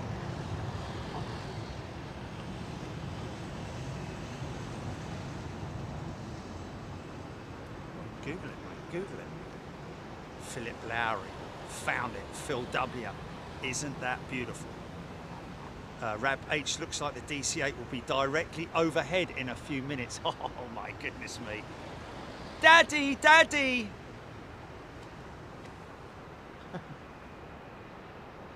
Oh yeah, have a look at this.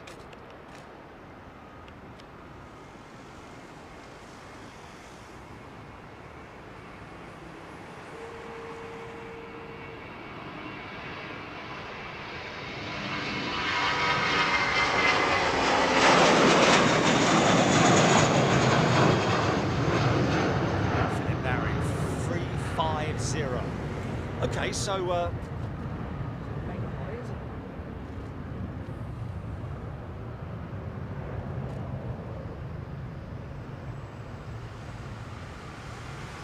Rachel Van Gisela was just about to go to bed, just found the DC-8 on flight radar, so I think she's waiting perhaps.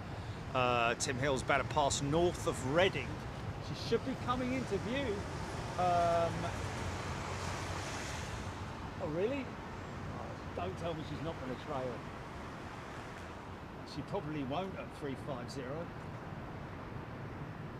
I'll get her, mate. Don't you worry about it. I'm going to miss that for the hung Jordan Courted if I miss that.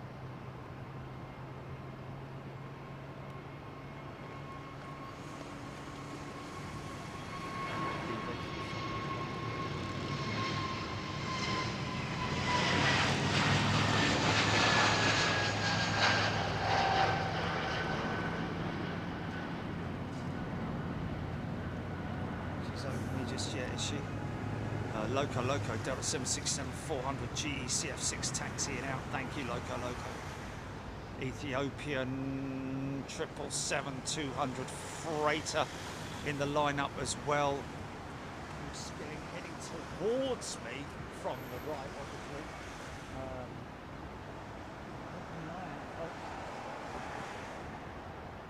Directly east or at an angle.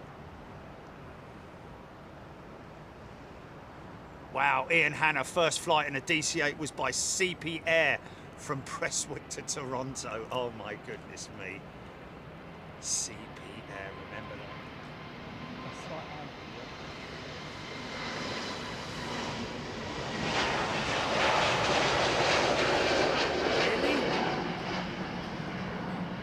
I got her, but I don't know, it's going to be difficult. Oh man, that is going to be difficult to catch. Oh, look at her beautiful wings, man. Oh, She's so tight over the top. I can't flip in. Oh, mate, this is going to be tricky. Oh, this is not going to be easy. Why don't you trail, mate? Oh, no, man. No. No. Come on, girl. Oh, she's faded. I can see it, folks. That's all I can say is that I can see her. Oh, man. What a shame. That big one. Now she's gone out of sight. Oh, yeah, there she is. Oh,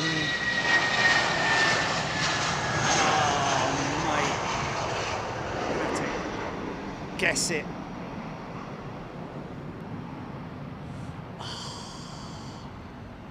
Ah, she's gone, man. She's gone. Oh, one and only chance, mate. Ah. Right, that's me for the chopping block. Yeah, nothing at all, mate. Not a sausage. Not even a sausage. Oh. Seriously disappointed then. Could have trailed, man. If she trailed, then we would have got her. Sorry, folks. JP Krause, manual focus, no, sir. Please. Manual focus wouldn't have done anything at all. It was actually finding the aircraft in the sky that was the problem. No chance because of the glare, the fact she wasn't trailing, nothing to do with manual, nothing to do with it, camera operations or whatever. You've been around long enough to know that I can pick up an aircraft 90% of the time. Nothing to do with manual focus. But anyway, thank you. Oh dear, oh dear, oh dear. The one that got away, eh? The elusive DC-8. Only seen her on the ground.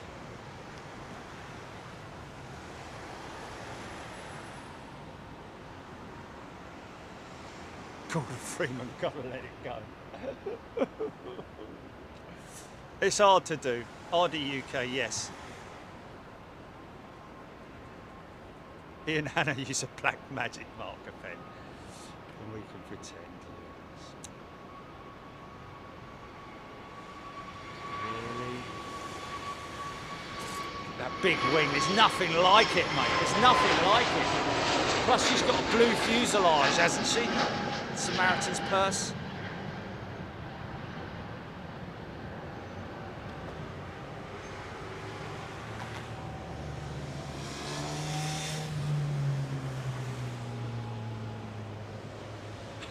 Mycroft Holmes should have described it with.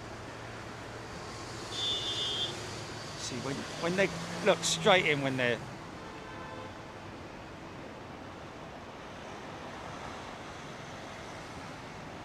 Wow, look at that. That must be flying straight through the cirrus. Look at that, Chilly. Look. Not only is she trailing, but she's also cutting a swathe through that cirrus. That's nuts, mate. Look at that. Oh, DC-8, why couldn't you have been like that?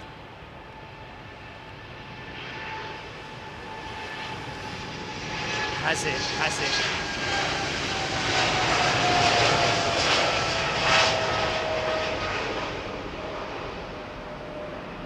So apparently a few people saying we had her in frame for a few seconds. That was literally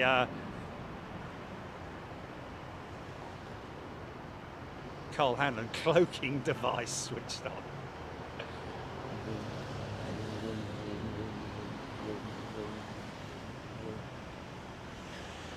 Man, she's seriously, look at that.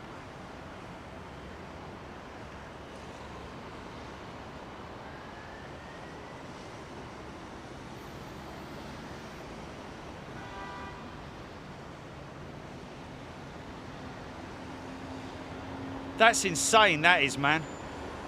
That is insane. Wow, and beautiful at the same time. Look at that. Have we got multiple colours in there and all that?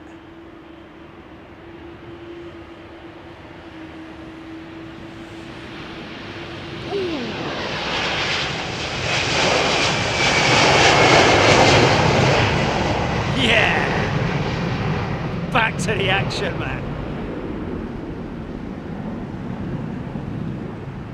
So people saying, look at the colours. Wow.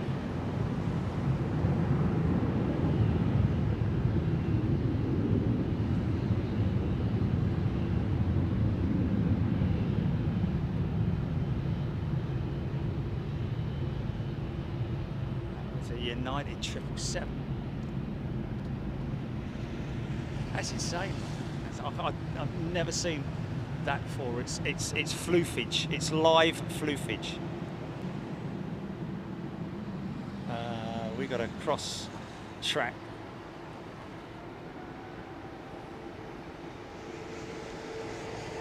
I can see this or not. If I can't see because of the bloody sort of blooming glare of the sun. I love the sun, but sometimes it is a very, very. I just want to see if it hits that.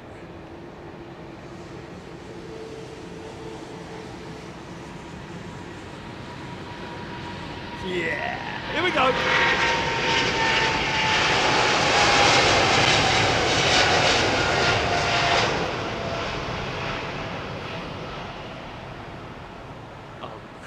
Take a screen grab of that, actually, because that's a good, yeah. JP Kraus, thank you, sir. We're going to use that. Might post that video later. See if it's, see if we've got long enough to show it. As in, Mark Barr, DCA now turning right. Don't wind me up, mate. Only joking. JL Cruiser 777 mirrors. Was that the one that just crossed that track? I don't know. That JL Cruiser.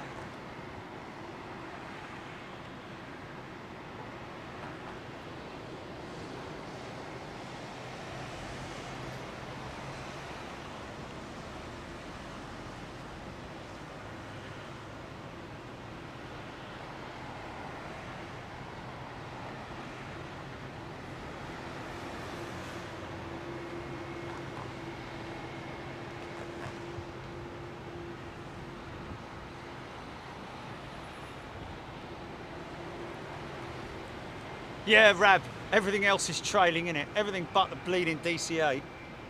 It's because it's only got little CFM 56s, isn't it? I don't think they're the CF6s, I think CFMs. It's just quite a small jet really in comparison to the big jets of today. Very long though.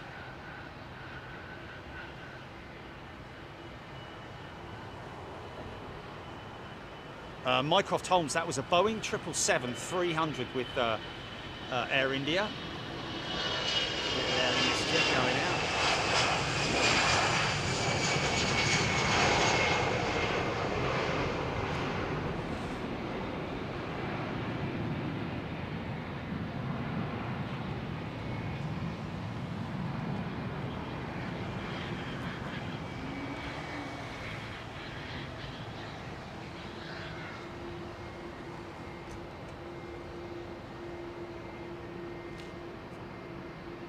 Abdul Abbas 777, so pretty indeed.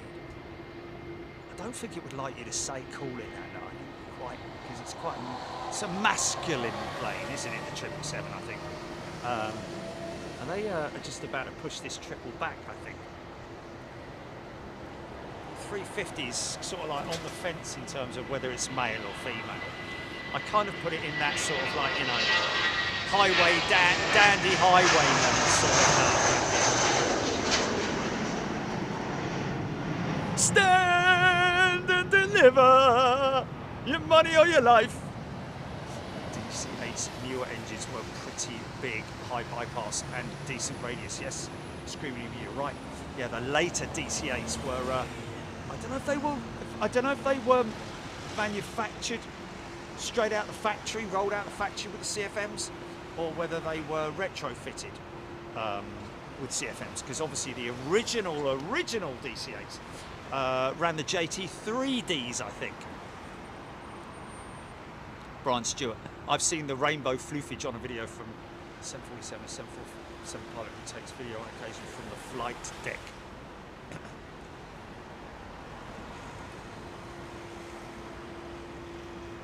Philip Lowry.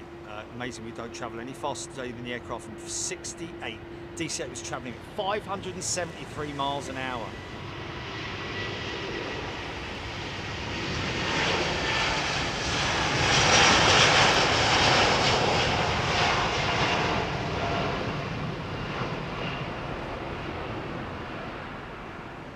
Jamie Lee Wiley.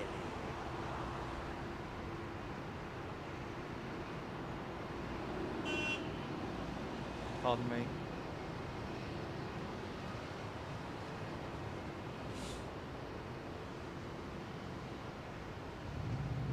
VR. Oh no, it's no. I'll be in a Wi-Fi dead spot on the 18th and 19th. Oh dear. Blimey, I wouldn't like that, going anywhere with a Wi-Fi dead spot. It's bad enough being on a plane.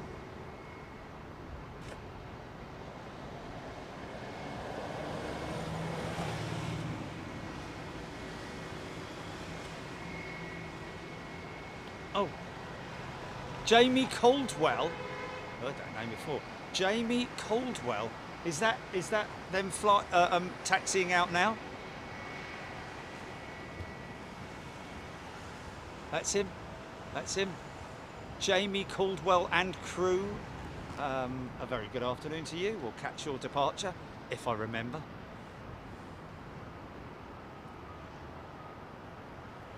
Craig Hicks. I did my best, Craig. Trust me, my friend. Oh.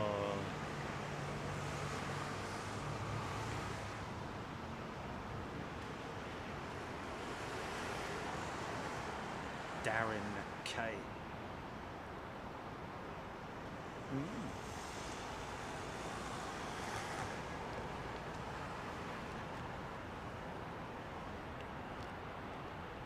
Oh, have you? Have you really? Oh,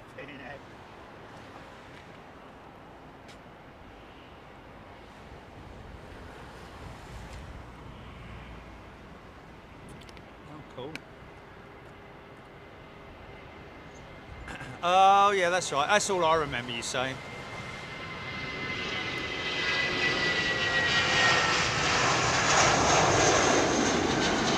G'day! Brendan. Gonna give a quick shout out to Brendan. Tuning in from Melbourne, Australia. No, I don't think he's actually in Oz. Sorry, my friend. Sounds like just in Oz.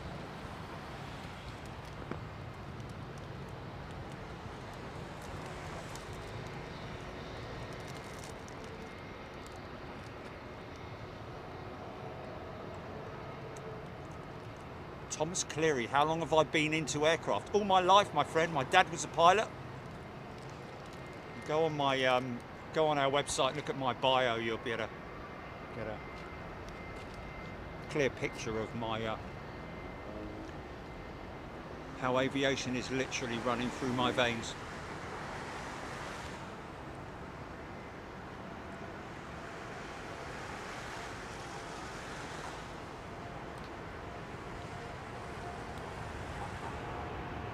Oh, hello. Hello.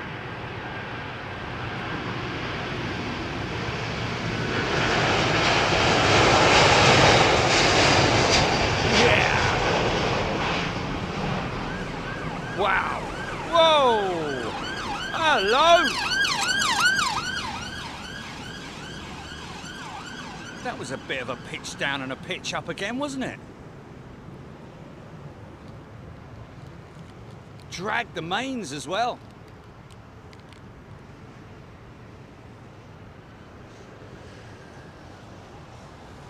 Apparently we've got Ollie on board this 777 going out to Riyadh.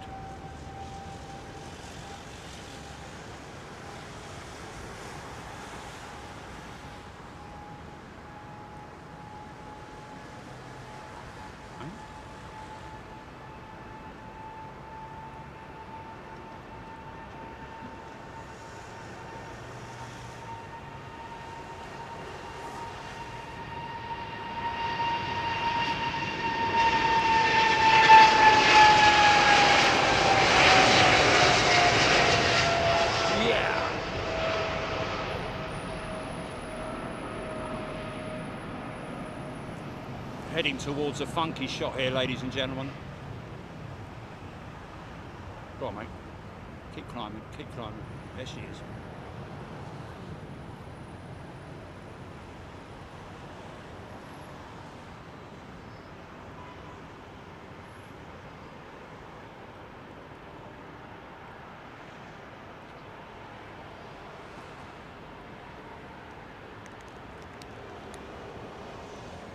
Do you know what? When you say about that fake parts scandal, Gilly, I don't think they are fake parts. I think they are unregistered parts that have come from an unknown source. They are original equipment. Can't be fake, mate. No one can fake, you know, components like that. Wow.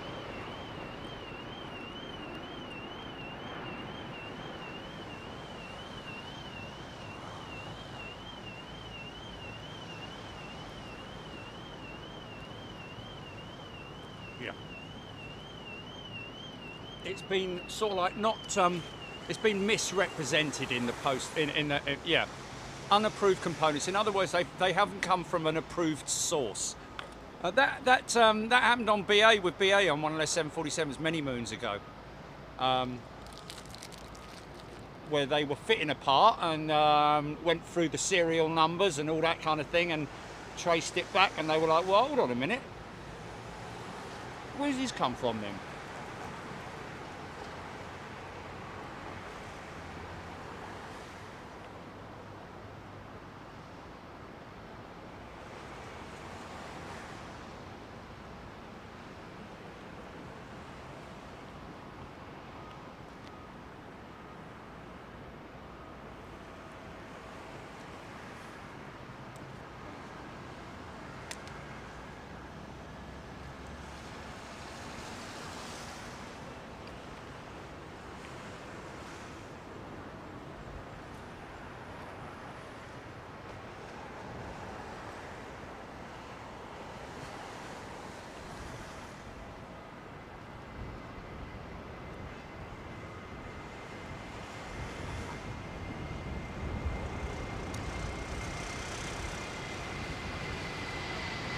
Thomas Cleary, yes. Aer Lingus did indeed have 747s, 100s, I think. I think Aer Lingus was one of the early operators of the 747. I remember seeing a passenger, Aer Lingus passenger 747 with a swing nose, an image of one, and I think that was somebody who sent us a big load of images, and it was just very interesting. I observed the fact that it was a passenger 747, but it had a swing nose capability. So whether that was manufactured as a freighter and converted into passenger, I don't know. May have been a sort of like, you know, one of their demonstrators.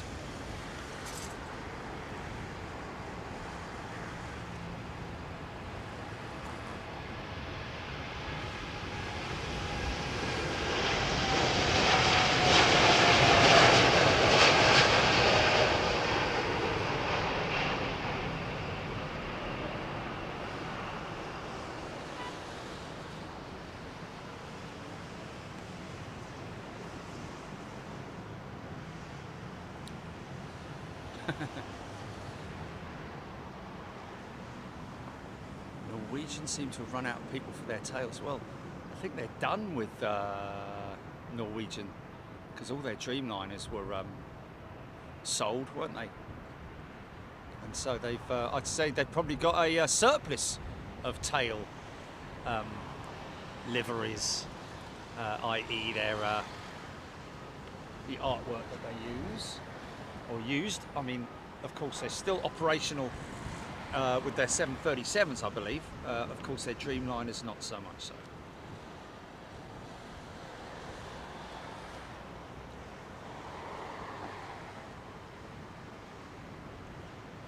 Rohit mentioning about the new Air India 350 rolled out of the the factory in Toulouse with the new livery. By the sounds of it, it's looking good. Chris 79, we took a 747 Shannon to Miami in '83. I was 4, but have been reliably informed it was Aer Lingus. There you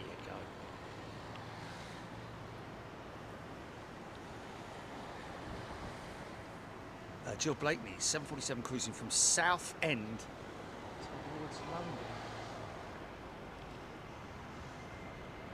Okay. So that'll be with me shortly.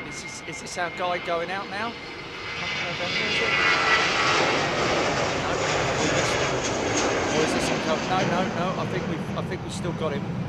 Jilly, is he lining up? Screaming me flight. Flew a Norwegian 737 a few weeks ago. It was a surprisingly decent flight. There we go.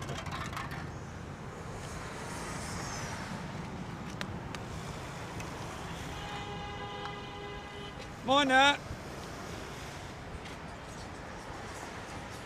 Is this possible? What was it? Papa November, wasn't it?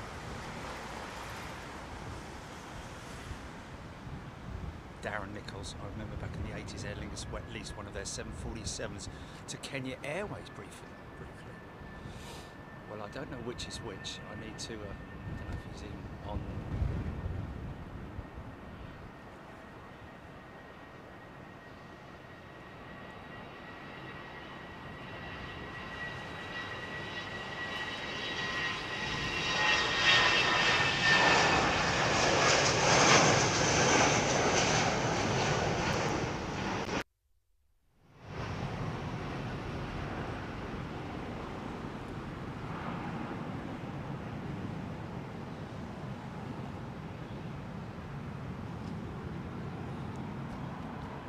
Still hasn't gone out, yeah? Still hasn't gone out, no? Oh, what, that was in, was it? Okay. Oh.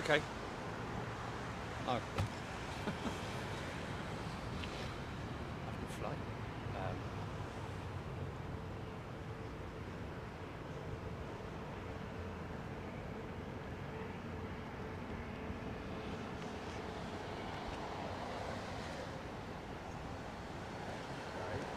Okay. Look at that. Two side by side.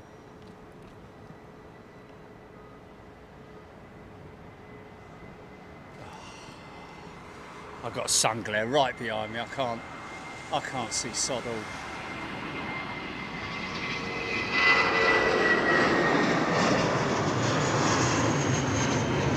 No, there's no point in saying it, Jelly, because by the time you tell me, I've already been there, and I'm trying to see what the bleeding hell it. Yeah, I know, it's a jumbo. I think it's a jumbo, isn't it, that's just starting the trail? Oh, for crying out loud, mate.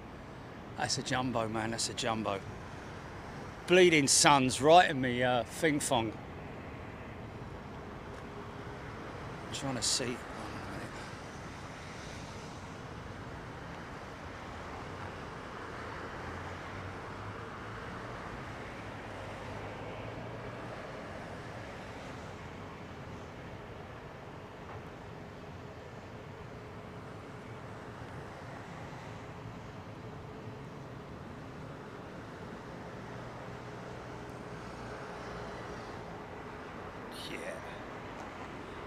You beautiful thing, you. Oh, looks like flipping MD-11 behind him.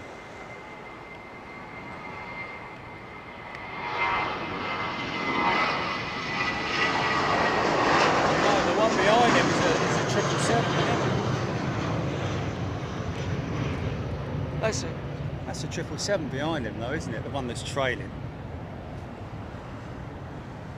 The one that's literally following him, isn't it?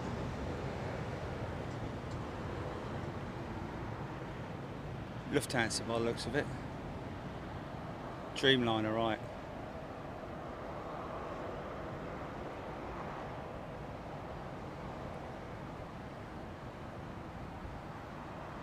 Ah. Okay, well, they're not here yet, are they? Oh, we're going to get this one. We are going to get this one, aren't we?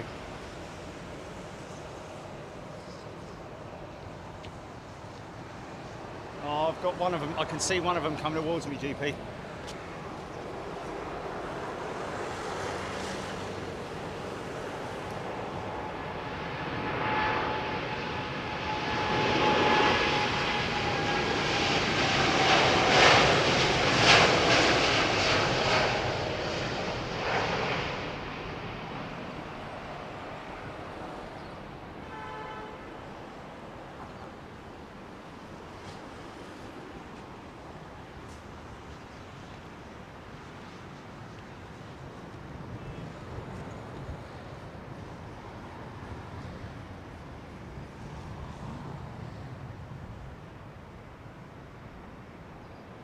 two jets to my east making quite not abrupt turns to the right, but okay.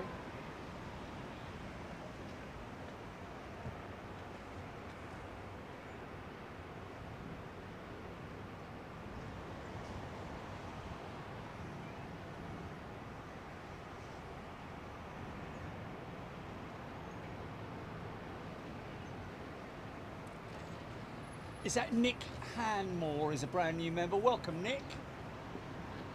Great to see you, my friend. Welcome as a member to Big Jet TV. Lovely to see you.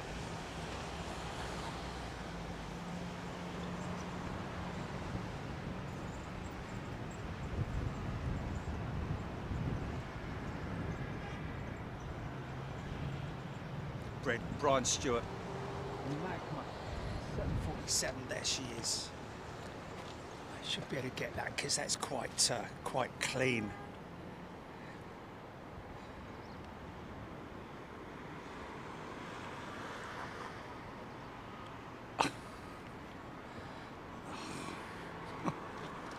Bleeding sun right behind me, innit, eh?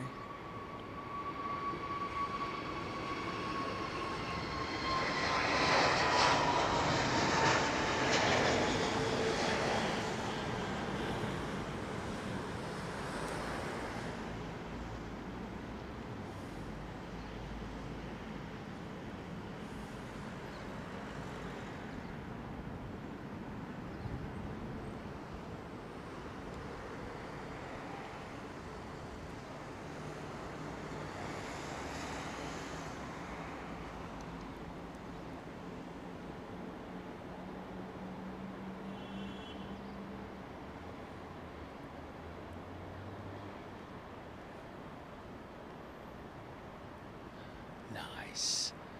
And then the next one behind it is a 340, yeah?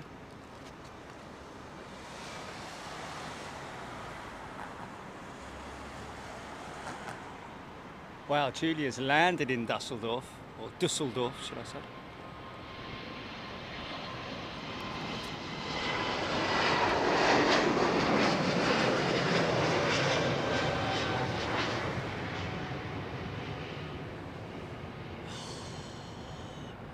Now she's not trading, mate. She's not trading now.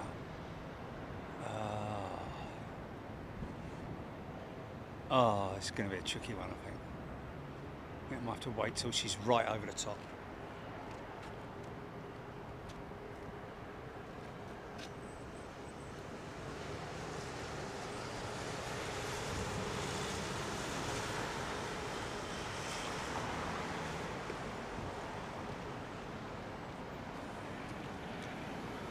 It's literally impossible with the glare.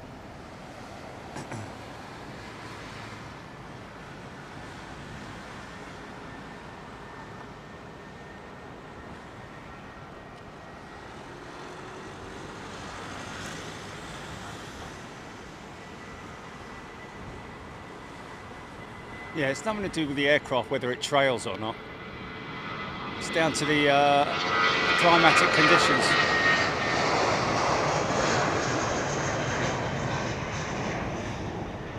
Best way to describe it is that it's obviously the air is quite, even though it, it's crazy, it's probably like minus 48 degrees up there, but it just so happens that it's condensation.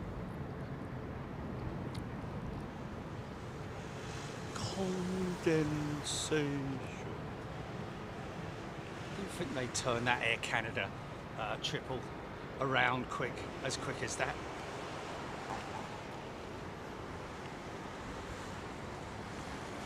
No, Family Guy.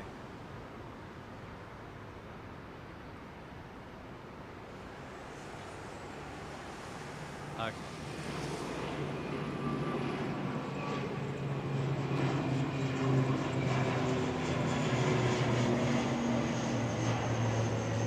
Nice. Everybody loves a prop.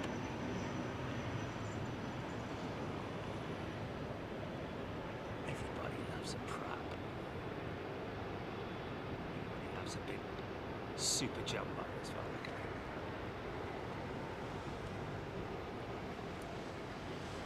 that. Speedbird super heavy.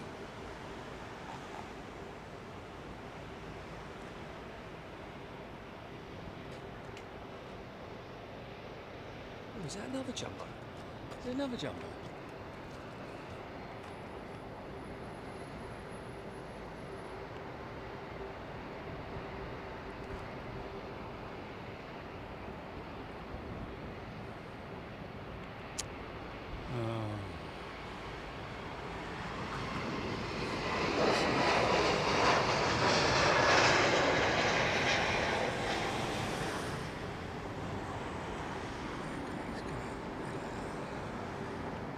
There she is.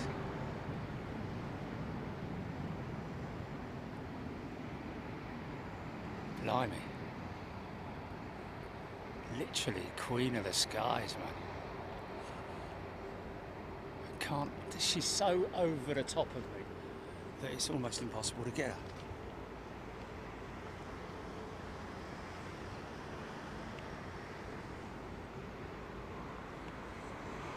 Oh, hello. No doubt in which airline that is.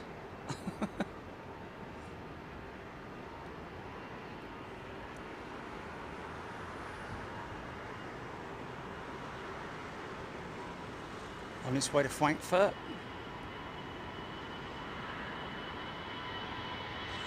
It's that condor moment. Condor moment. She's brand new, is she?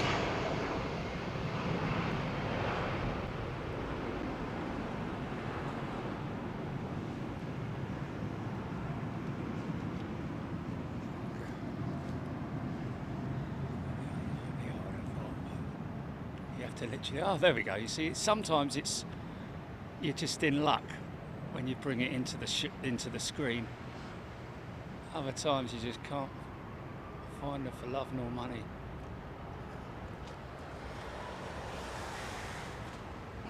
Triple Seven Screamer.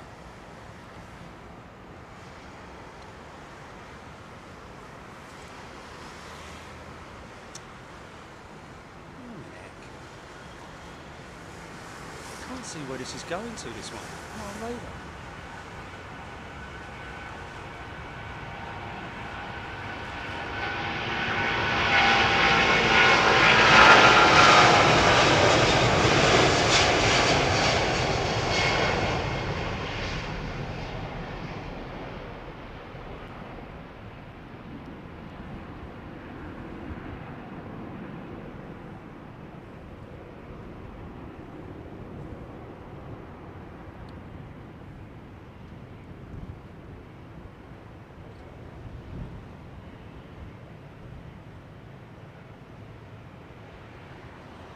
Yeah.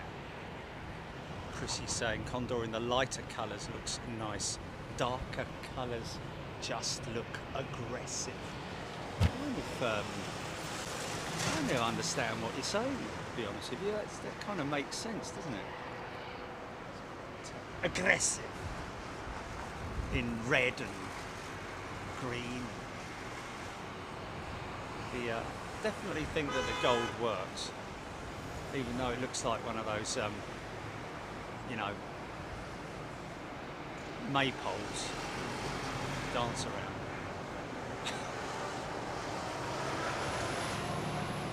Nick Gray, I actually like that Condor livery in the new blue stripes. I think the new blue one just got damaged on the ground by a forklift. Flipping heck. Got a new member, returning member, Spywalks. Good day to you, Spywalks.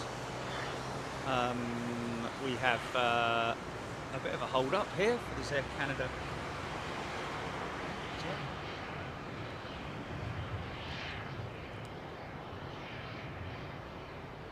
Rich S kaleidoscope plane.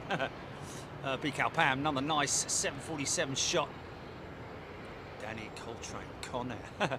Rap 8, stripes on the tail is more than enough. I kind of agree. Very sort of like, you know, it's a big statement, isn't it? Put it that way.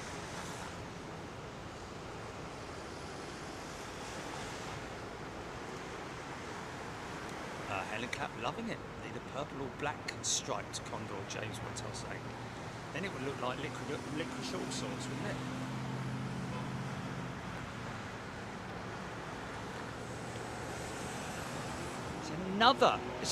Today is the day when I've seen more United 777s at Heathrow than I have recently. You know. Oh look, that BA 777 that had issues earlier on is actually about to push.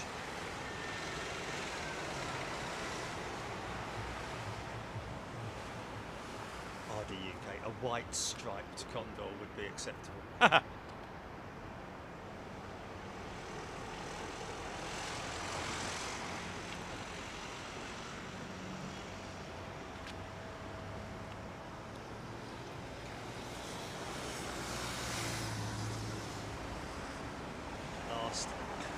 Last few jets coming out.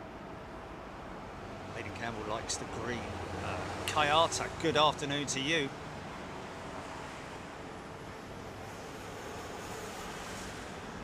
Spywalks, thank you Spywalks.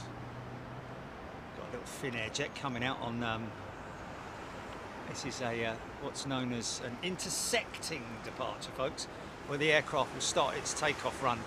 I don't know, 500 feet from the roll-on point, perhaps.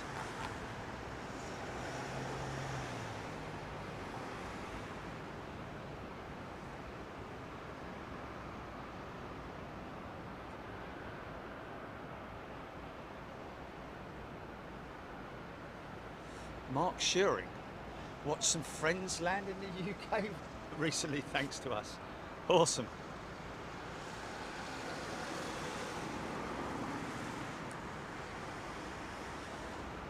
Oh yeah.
Yeah, this day in history, folks, you can look back at it. We covered it live on Big Jet TV. Was the final two 747s with British Airways, both retro jets, leaving Heathrow for their very last time, for their final journey. In miserable weather conditions, but we got it.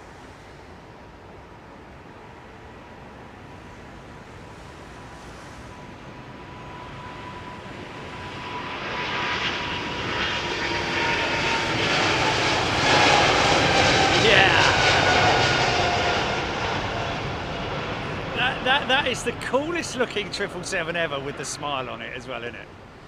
That is a really cool looking 777.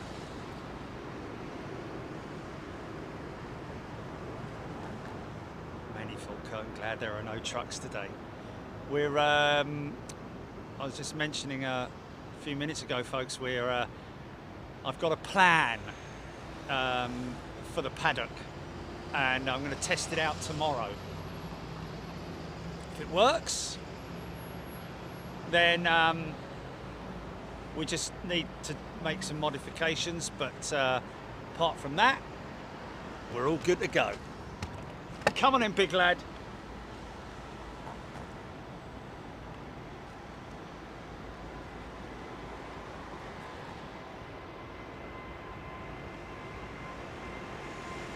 Oh, Melanie says the two 747s was when I first became aware of Big Jet TVC. How cool is that? Oh, bless.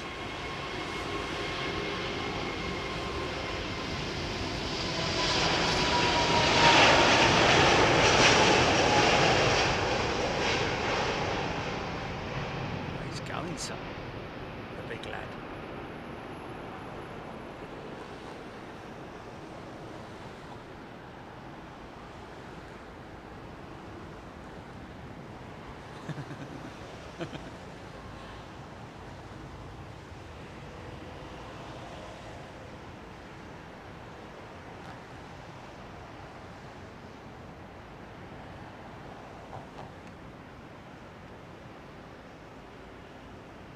Hey, listen,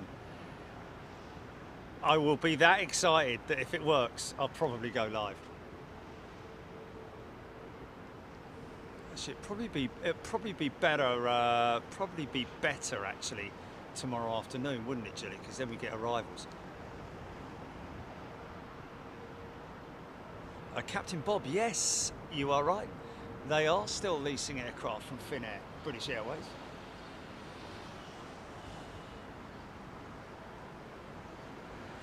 Rich, there's always a Benny Hill moment at the gate, but you just don't ever see it. There's always a moment of spending God knows how long trying to get the horses out of the sort of like, you know, the paddock within the paddock. A bit difficult to explain it, but you have to go and have a look and see. God bless you. Stephen Luscombe really likes the Condor livery. Yeah, I'll be honest with you, I've got nothing against it. Some people are very particular about it. I personally, I don't have a problem with it. God bless you.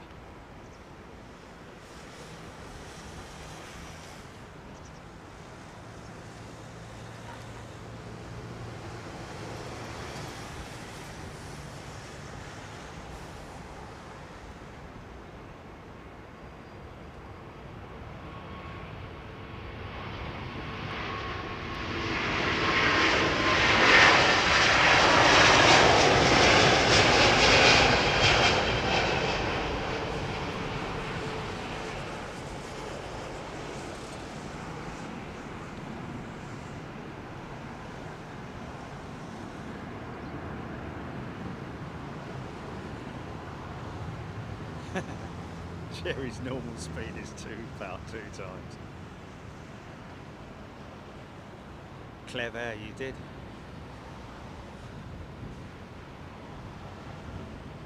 Roxy Simmons, nobody knows what I've rigged up for the paddock. You'll have to wait and see. We need to test it first because if don't want to make a big thing of it, because if it doesn't work, then we're back to the drawing board, literally. George Boomstra, good afternoon to you, my friend. He's out in Holland, I think. No, I used to think he was in South Africa because he had Boomstra as his surname, but it turns out that he is from Holland.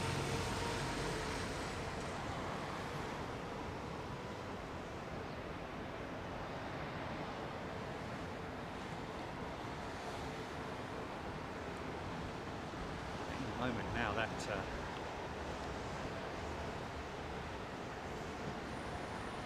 a bit of a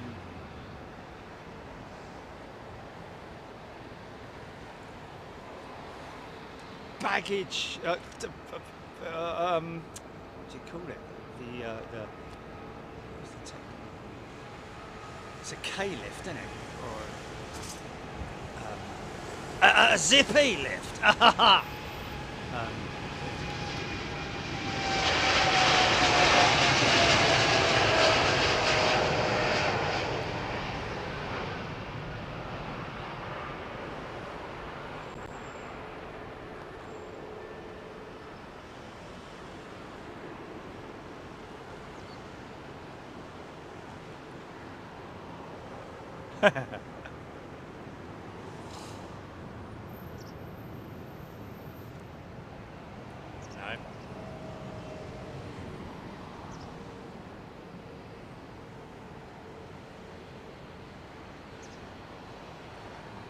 We're going to guess.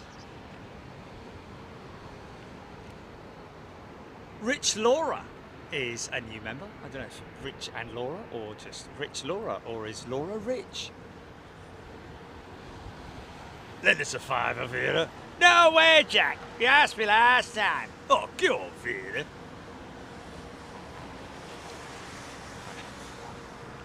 flipping rugby. So different from Get this flipping rugby out of the way, for God's sake.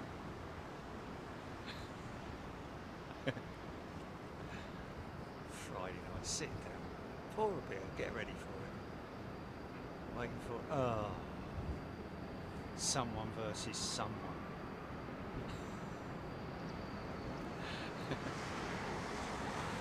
Not happy about that.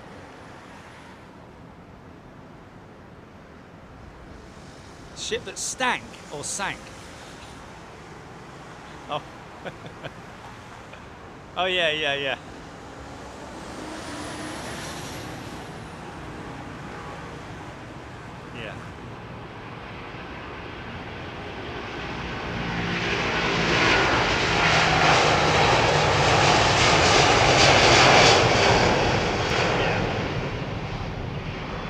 Tell you what, that I've got to say that Air Canada 777 is the coolest 777 on the planet in its bandit livery with its sunglasses on.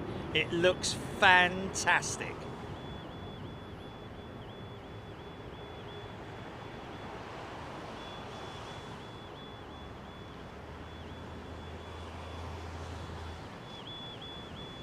What is it?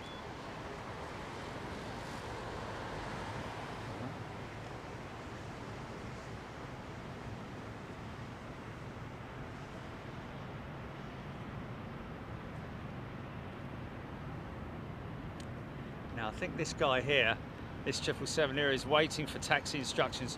Mate, you've missed 27 right departure. So we're going to put you out on 27 left. So we need to get you to taxi to whatever that next junction is and turn right, make a right.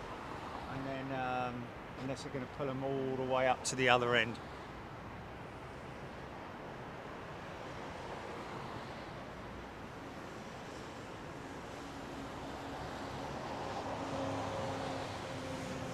Spywalks, the smile on that Canada 777 is amazing. Spywalks, but look at it and imagine it with sunglasses on. That's why it looks so flipping cool. And it's almost not a smile, it's almost like a look at me. Matteo Gunpapati tuning in from Canada, good morning.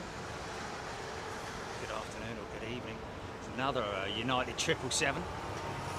Pratt & Whitney power.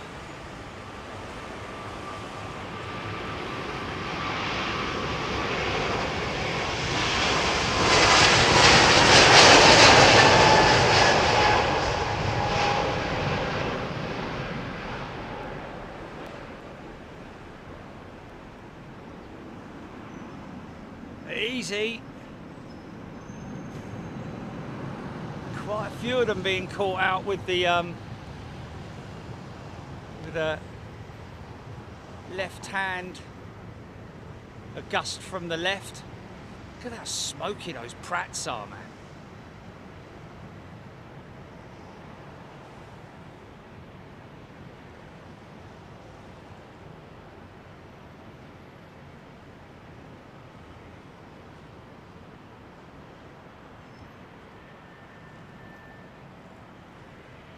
I can smell it from here.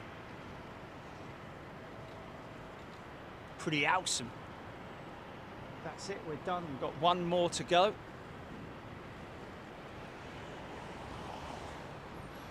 Ron boy, no. Does it involve stilts?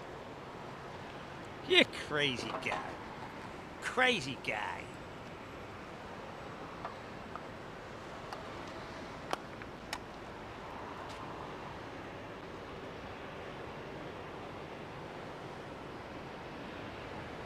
Denise Donnelly, is it Denise or Dennis? Denise, I think it's Denise Donnelly. You have to visit Longreach Fabulous Qantas Museum and see a koala. Oh yeah, you see, that's one thing I'd love to see. Aren't there places you can go where you can actually hold a koala? Oh, yeah, gonna do that. Now that's something I want to do. Yeah.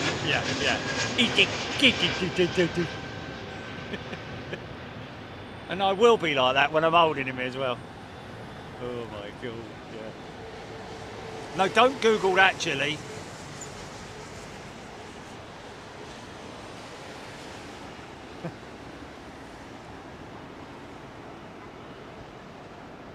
Camera on a pole with a remote, Nick Gray saying, God, they're all coming out and all the guesses are completely wrong. Shimming up a lamppost. When the little old lady goes by, oh me, oh my. Right, I just want to read out a couple of things, folks. Now, I do get, messages and emails and all kinds of stuff, and sticker requests as well. And when people send in for stickers, sometimes they might actually, some people just send letters in. But I want to say a big thank you to all the people out there as well who actually take their time to, well, I mean, you don't have to, I mean, don't feel bad if you haven't done it, but just the comments on our videos are just wonderful things to read through, much like these are when I get the when I get letters. It's a very humbling experience, and to read some of the things like, from people on YouTube, some of the comments like, we love to hear your voice, and we it's very calming to watch. We rely on it as a mental thing twice a week. So it's just a lovely thing to read what you folks send in. So can I just a big shout out firstly to Sue Gerard. I appreciate your letter, Sue. That's very kind of you, talking about lattes. We got Steve. He says he's an old fella, but please find enclosed self-addressed envelope from one of your Big Jet TV stickers. I've been watching your videos for 2 years and love every minute you are on. I'm 71 and have never flown and never will, as I have not the money to go on big holidays. Oh, if only I won that $1.5 billion. What amazes me is how the hell that A380 gets into the air, and at 500 plus ton. Anyways, Jerry and Jilly, look forward to your shows on Wednesdays and Sundays. We'll join one day. Don't worry about it, mate. Please don't feel pressured at all. Just glad to have you here, mate, and glad to have you watching. It's part of what I look forward to. Humbling, really, quite humbling. And another one, this one from Glynis. Thank you in advance. Been watching you now for a few years and love the programme. Also includes a small article about Concorde, which was quite interesting. Flight, the only time that Concorde was caught, pictured by an accompanying, well, it wasn't accompanying, it was just a tornado, an RAF tornado that happened to be on missions or whatever, and he flew right up to Concorde, flew with him for about 5 or 6 minutes, and then peeled off. Can you imagine that? Can you imagine looking out a Concorde window going like, what the hell's going on? Probably I'd imagine that the flight crew would have gone, don't worry about it, it's just a guy being nosy. And he's coming in and enjoying himself. I'm going to get this, folks. I'm just going to get this 350. So at least you got one arrival, and then we're going to be oofed. Thank you in advance. Enjoy the rest of your Sunday, and look out tomorrow.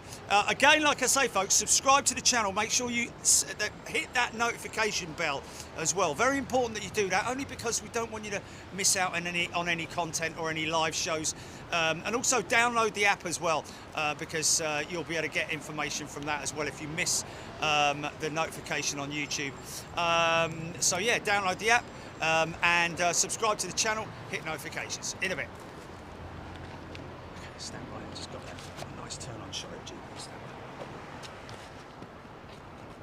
Am I going to get it?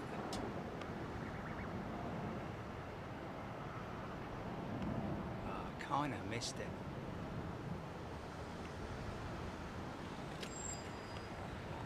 Oh yeah, the emails. Yeah. Stand by. Yes. I need to read those as well. It's very important that I do that. Let's get this. Wow, greased that one.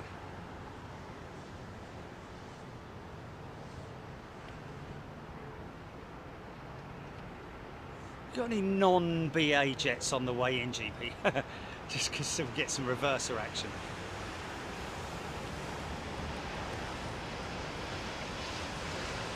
There's the green paint, folks. There it is, that oxide paint. Okay, Cathay Pacific 777. We're gonna grab that Cathay 777 because I think it might make a noise. Can I just say quickly? This shout out. Wait a minute. Wow, it's very, very long. But Mark Stapleton, thank you, sir. Really appreciate it. Really appreciate what you write, and such a long email as well. And just to say, his life and how much he loves watching Big Jet TV, and it is wonderful to hear from you, my friend.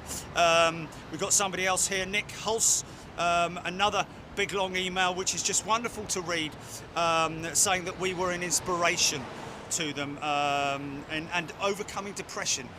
That is just a wonderful thing, man. That is just a wonderful thing. Now this BA Dreamliners, oh look at that, it's the second one today, isn't it? Is that Virgin or BA? I'm going to say it's probably Virgin. Hot brakes. Dreamliner just got out 27 left. Oh, it's WestJet, is it? Okay, Dreamliner. Yeah, it's WestJet, right. Hot brake scenario.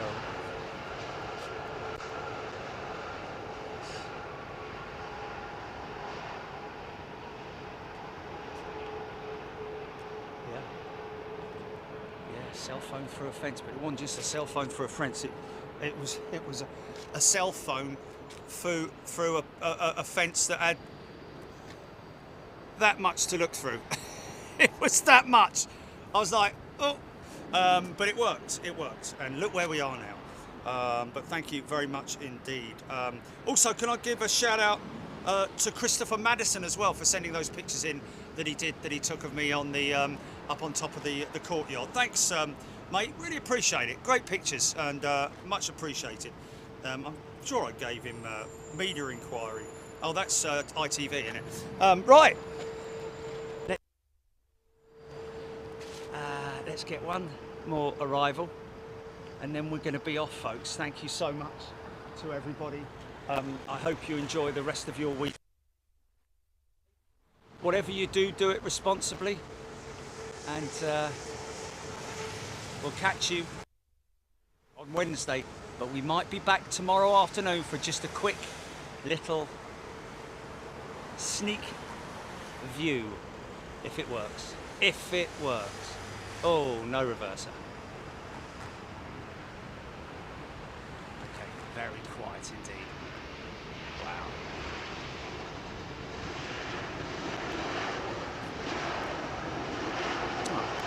Isn't that lovely? I think somebody said that before, haven't they? Oh look, this is that triple being pushed.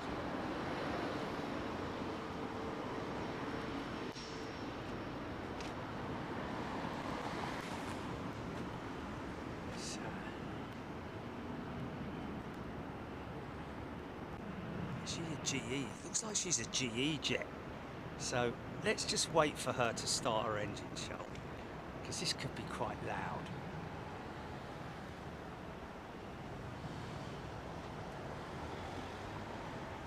Problem with the offloading equipment earlier on with this jet.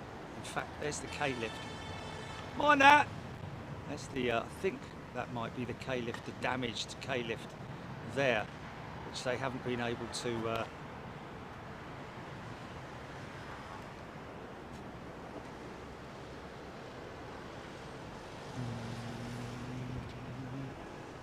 come on, nice big noisy fire up.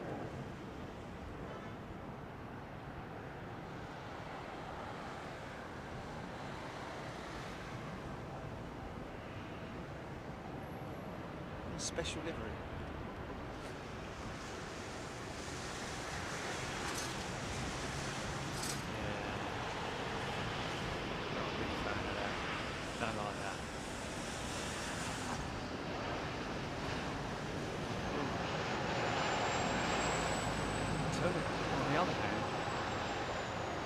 on the other hand, I'm wondering if this jet is actually not going out and is going to maintenance. No, she is going out. They've disconnected.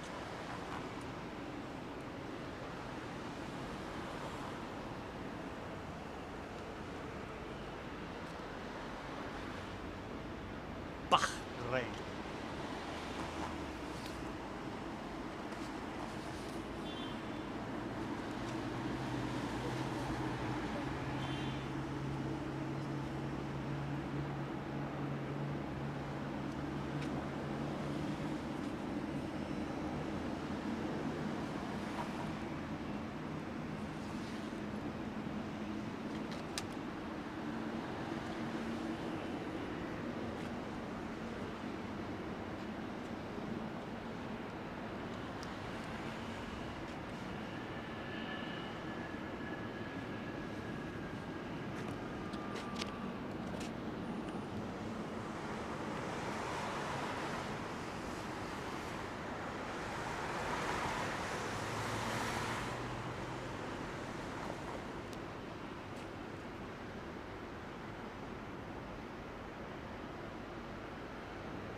Is that just vectoring over the field, GP, that Virgin jet?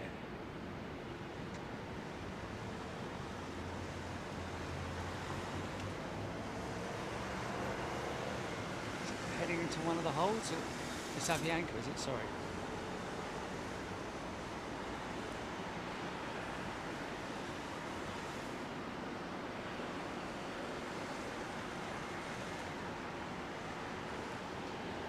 Okay, folks, look after yourselves, take care. Thank you so much for your company and for keeping everybody else company as well. You guys are a great bunch, and thank you so much. Look after yourselves, be good, and we'll see you on Wednesday, if not sooner. Take care. Cheerio. Bye-bye. Cheerio now. You there.